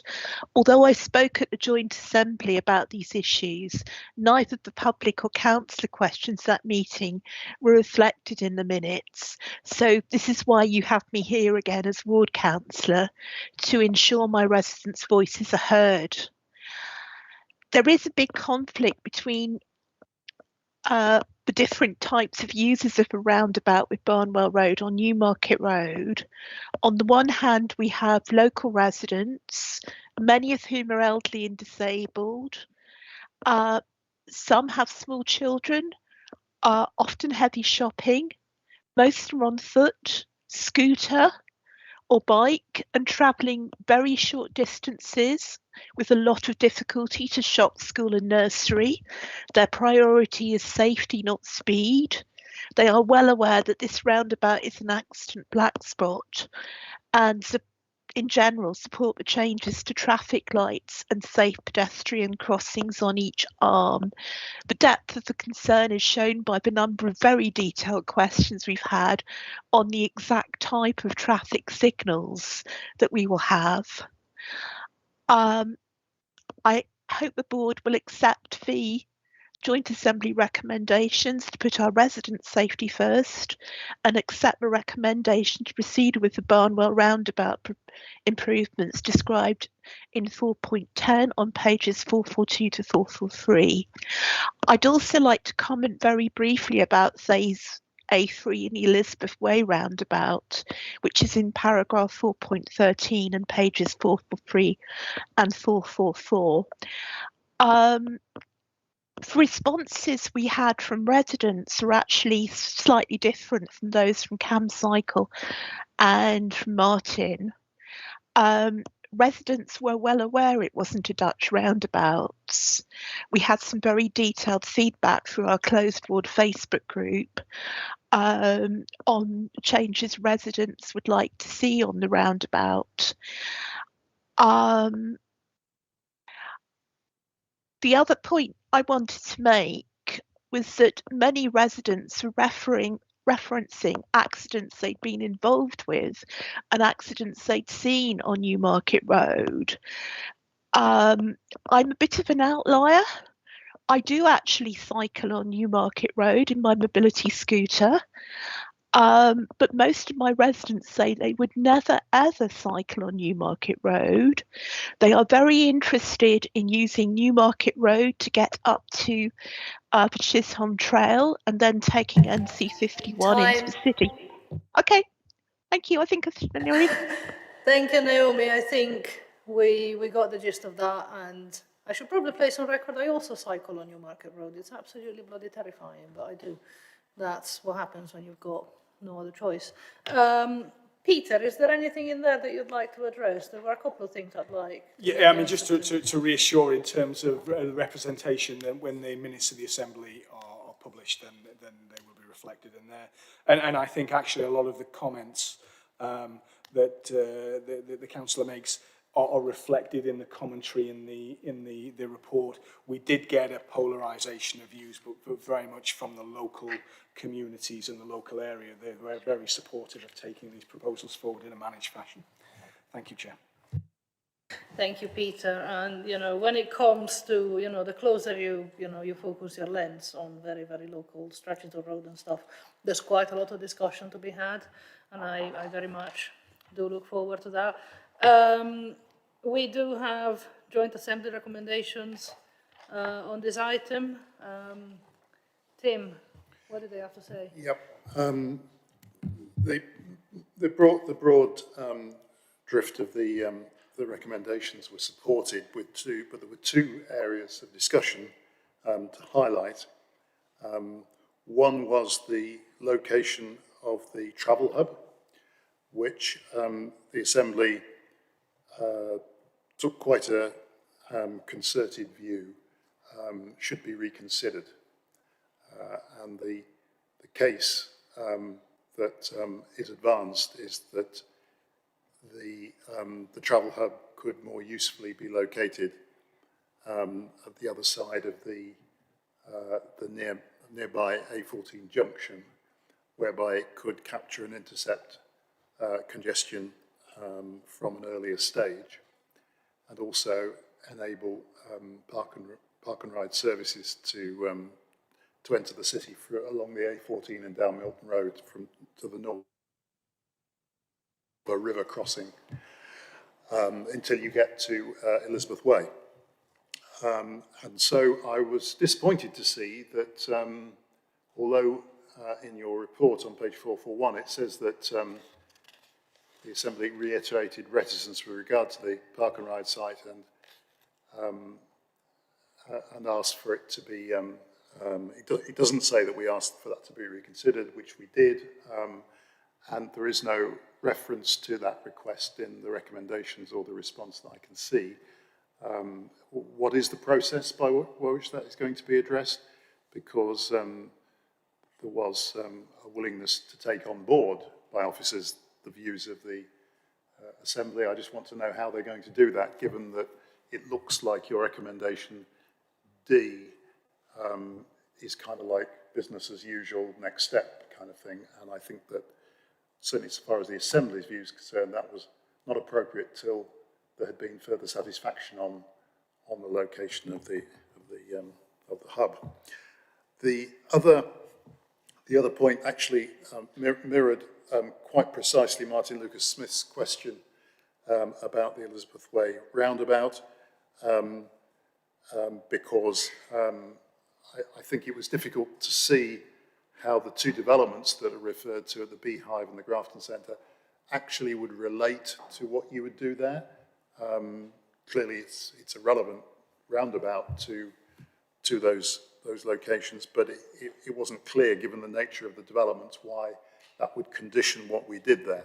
I see the recommendation relates it more to the funding and possibly the wider redevelopment along East Road, I would guess. But I think we were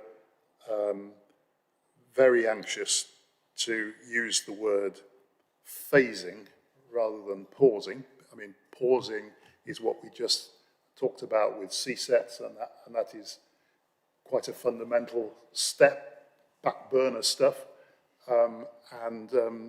This didn't sound like it deserved that. It just sounded like it would be done following on the rest rather than done as an entirely different exercise.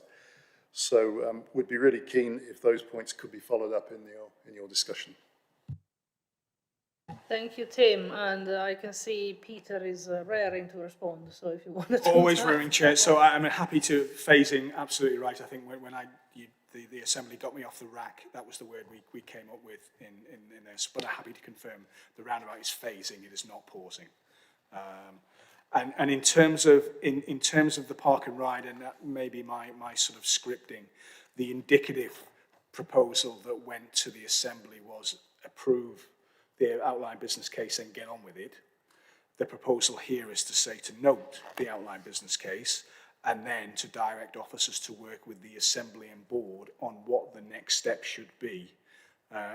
So that's absolutely a don't get on with it. It's there were a number of views expressed in the Assembly, and the Board may have similar views. And I think that we need a moment of, I hesitate to use the word pause, but we need a moment of reflection before we decide what the next step is, and that's what the revised D was intended to provide reassurance, if it does. That sounds fine as a verbal answer, but the recommendation doesn't say anything about the issue that is trying to be resolved. I think it would be... if I can, I was actually going to go on to that myself. I mean, most of what you've heard is what seems to have happened, and it's been reflected in the discussion we've just had. Our recommendation D is to note. Note is a don't do stuff, you know, in officer speak. So we're noting what we've got on the table so far, and I think the recommendation sort of doesn't want to say that the Joint Assembly is unhappy with. It wants to say note and talk to each other about it, kind of thing, which is what I have heard and felt that is what the Assembly wants. More talking about where this should go. I think what has been said is fine. It would just be nice if your recommendation related that to the question of the site selection. Dance around it a bit less when you write reports. I mean, I think it's not the first time something like that has been said, but not to our lovely team, obviously. But I think, you know, I am quite happy for the minutes to reflect. I mean, I don't know, Tim can't propose amendments to the recommendations, but I'd be quite happy if somebody wanted to. I personally don't see the point. We are going to note where we are and talk about it a bit further, and I think that's all the recommendation says. If next meeting there is a problem, the Assembly will definitely tell us. Yes, Andy? So you could easily just add to D at the end of the sentence, after the and direct officers to work with the Joint Assembly on board on next steps, particularly with regard to location. Do you want to do that? I'm quite happy to support that. I'd second that proposed amendment. Yeah, that's fine. That's no problem if it's clearer. Can we take the words that Andy just said, just because they've been heard and therefore it's easy? And that's perfect, and we'll take that as proposed and seconded. So, Andy, would you like to read what the recommendation now says, given that you just said it? So it's D, note the outline business case for the Newmarket Road Park and Ride proposals and direct officers to work with the Joint Assembly and Board on next steps, particularly with regard to location of the site. Particularly with regard to the location of the park and ride site. Is that taken? Are we happy? In which case, that's what recommendation D now says. And anything else on this particular report? Mike and then Brian. Three brief comments.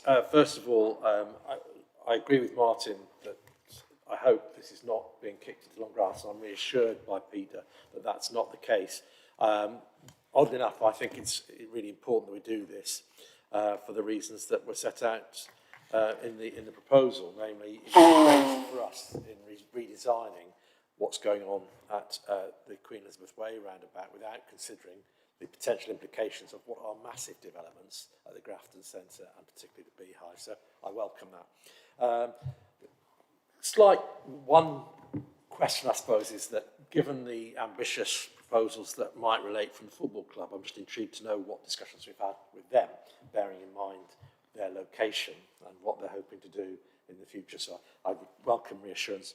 And the final bit, I think, is I still find some concern in paragraph 410 that McDonald's is almost like an assumption that it'll stay, and we're building a proposal around the implications that McDonald's cause for the transport situation at the Barnwell Road, Wadlows Road, Newmarket Road interchange. It just feels wrong. Whilst I accept that there's a realistic approach, but I wonder if there's other things that could be done. Thank you. Thank you, Mike. And we'll get some thoughts on that. But Brian, you want to come in now? Yeah, I mean, urgency is clearly there because of the situation with the existing park and ride.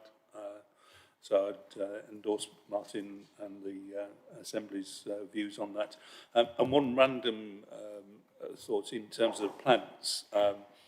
There's mention of lizard orchids, sorry. And I'm conscious that other projects of the GCP's derivation have caused problems with trees. And one of the things that I'd be interested to understand is how much translocation of plants, trees and other plants has been taken into account. And we've got an exemplar coming forward at the Hinxton Genome Campus development where they're doing agroforestry by translocating trees into avenues along agricultural fields. So I just think there's an opportunity for us just to make a consideration of that to retain plant life rather than take it out and, for example, replant. Thank you very much. Was there anybody else who wanted to say yes, Andy? Mine's a little bit random and just reflects my lack of knowledge of local councils. I still have this anxiety. I think last time I said I was a bit underwhelmed by the plans, which is probably a bit rude. I was actually in the Assembly at the time and a lot more grown up now. But I think it's to do with the Grafton and the Beehive centres. They're suddenly going to become large, potentially, subject to planning permission, going to become large employment sites. If I'm living in that area, I'm very worried about that. And I worry the timing of the GCP and what it is going to do does not match potential opportunities that are going to arrive at the Beehive and the Grafton Centre. So what do we do if that happens either outside of the GCP timeframe or even just within the GCP timeframe? Does it get taken on by city or county? Who takes on that? It'll have to be taken on by somebody. So there's no agreement on who's going to take it on. What in terms of the proposal, you are signing off the budget here, and we're not reducing the budget for that roundabout. So the contribution we expect to make is still going to be there. That will then form part of the negotiations that, and coming back to Mike's question, we lean very much on planners and the Highway Authority because they're the statutory agency. So they're the ones who sit in the room with the developers. We then work on what the final design will need to look like. We at the moment are the ones who are able to make a public sector contribution to that, but the timing of that is not yet clear, and we are going to need to think about the phasing. So the point that Anna was asking around Newmarket Road generally, you know, if we want to make it safer, if we want to give more priority to active travel along that route, there's a little bit of a compromise we've got to make. That there's not much more of a quart we can put into that pint pot. So there's potentially quite a significant impact on traffic, which we're going to have to manage. And then we need to work through the phasing with Elizabeth Way. I don't have an answer at the moment, but we know that we need an answer to that question.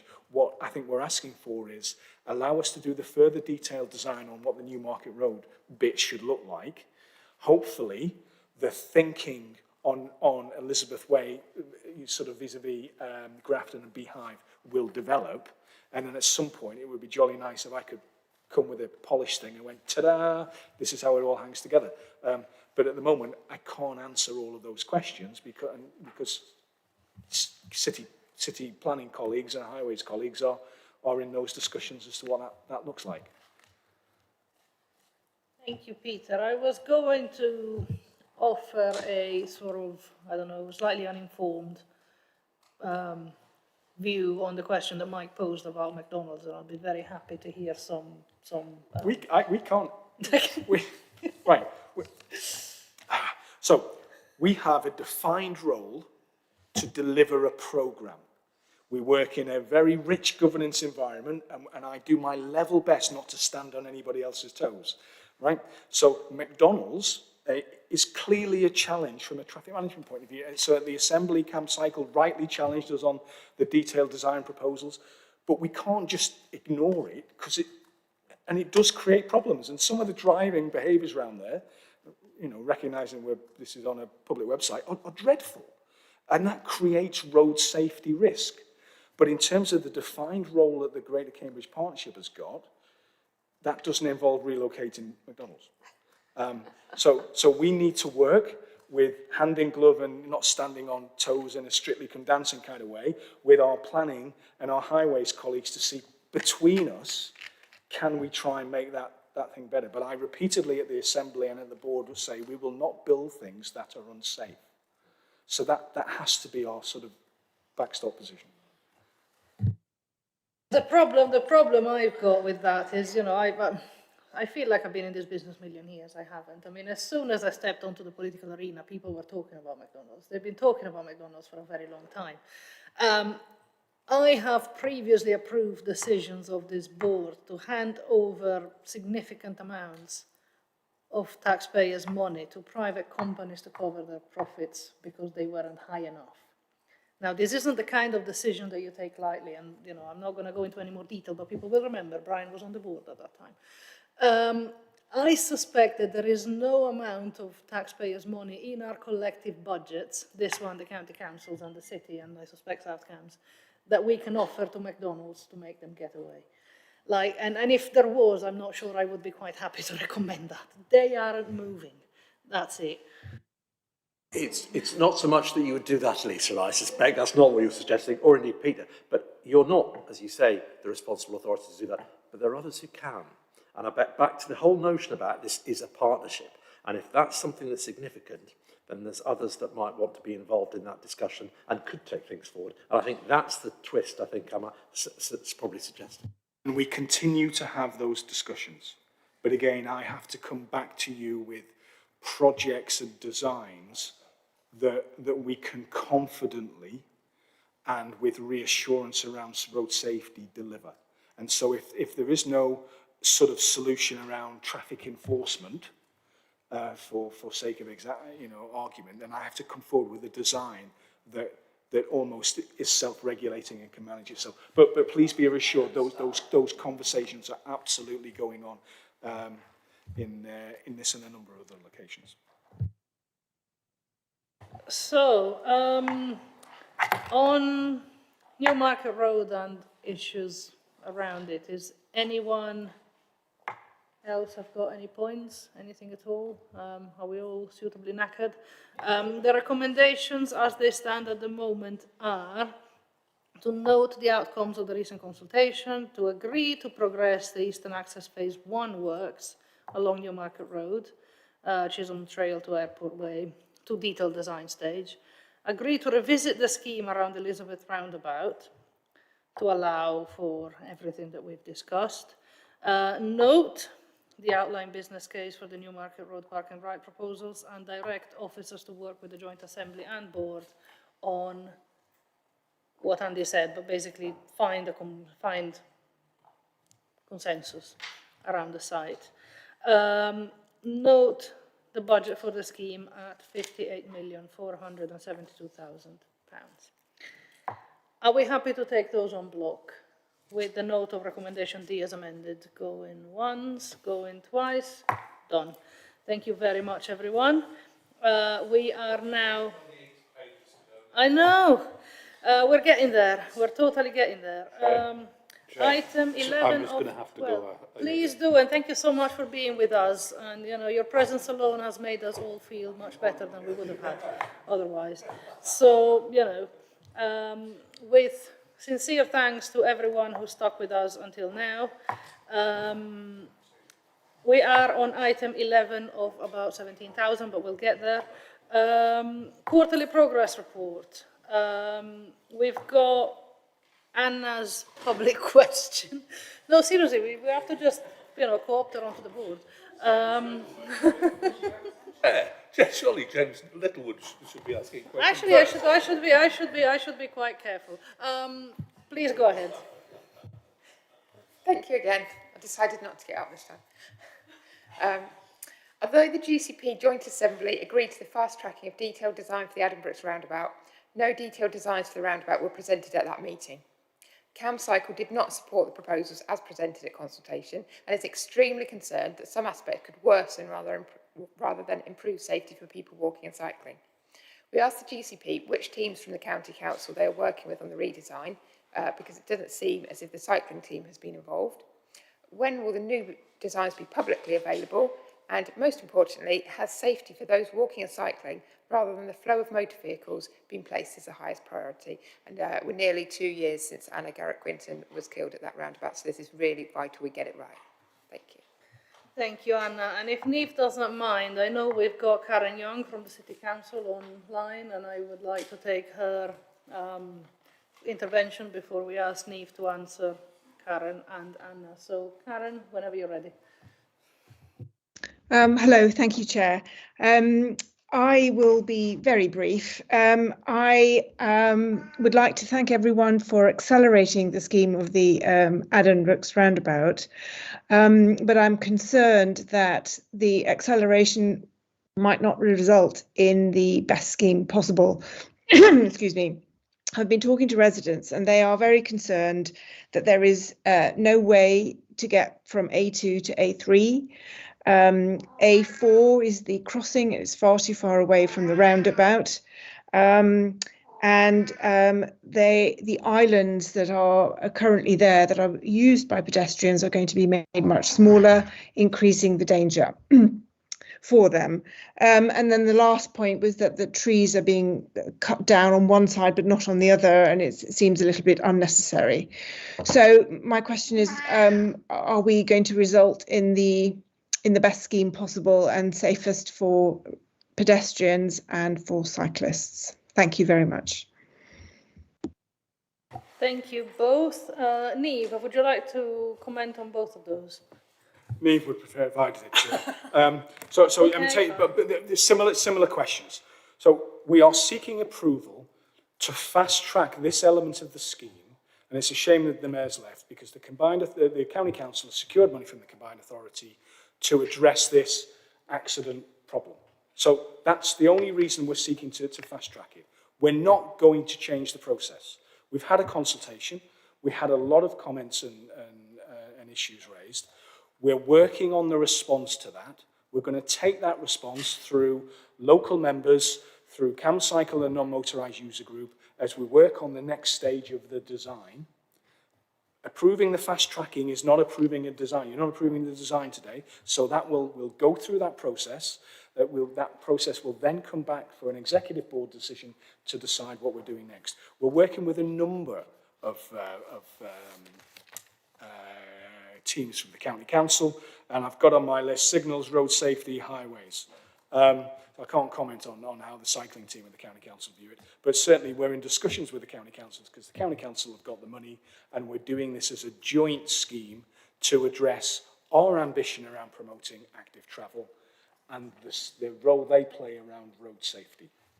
Hopefully that provides reassurance to both, and you will be hearing from us in the near future, I would suggest.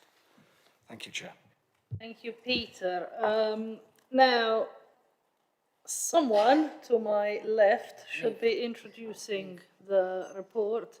Niamh, thank you, if that is you. Yeah, thank you, Chair. So I'll be brief there. As usual, the report sets out the progress across the programme. This time at 1.2 from A to D, we're asking you to approve and agree a various range of items, including update on future maintenance around our active travel schemes, contribution towards secure cycle parking, at Queen Anne Terrace.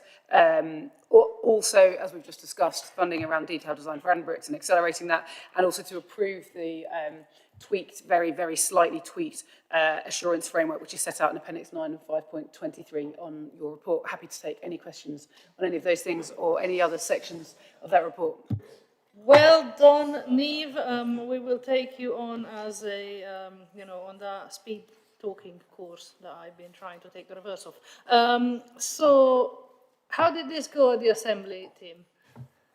Chair, we focused on the 3 items that were really highlighted for us, and we noted the report on maintenance, which was subject of some discussion, but we were only being asked to note it, so we did.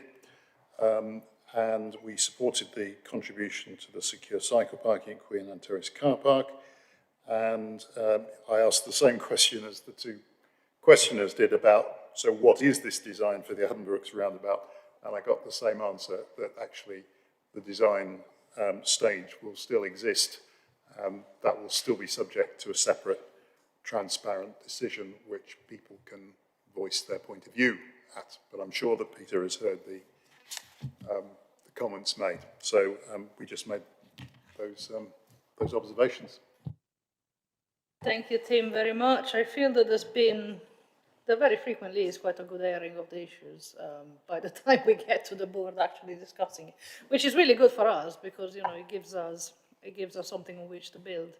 Are there any interventions from anyone? Yes, Andy.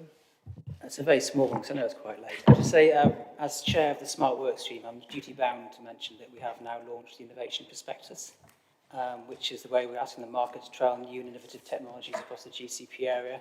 And following its launch and press coverage, we now have a number of companies approach the Smart Work Stream. We have a work stream meeting on Monday, and we'll start to review those. So that's a good success that we've generated interest in the GCP programme and at the leading edge of technologies for the area.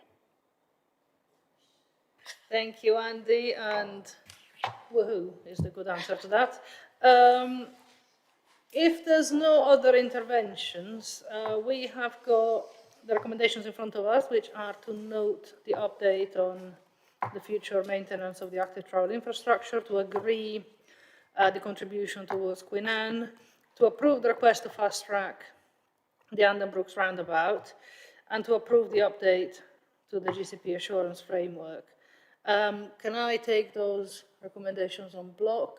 I see no dissent, going once, going twice, done. Thank you very much, everybody, which brings us to item 12, despite the fact that my notes still say 11, so I'm very confused. The date of the next meeting, very important. So we will be meeting at 4 p.m. on Thursday, the 14th of December, location TBC. Don't no one take any more holidays where they shouldn't, because you'll have to come back from them. So with that noted, I would like to thank everyone for sticking with us for a very long meeting. We've all earned a bit of dinner at this point, so thank you very much, everyone, for the discussion. To the public who is still with us, you guys win a prize, so thank you very much. We'll see you next time.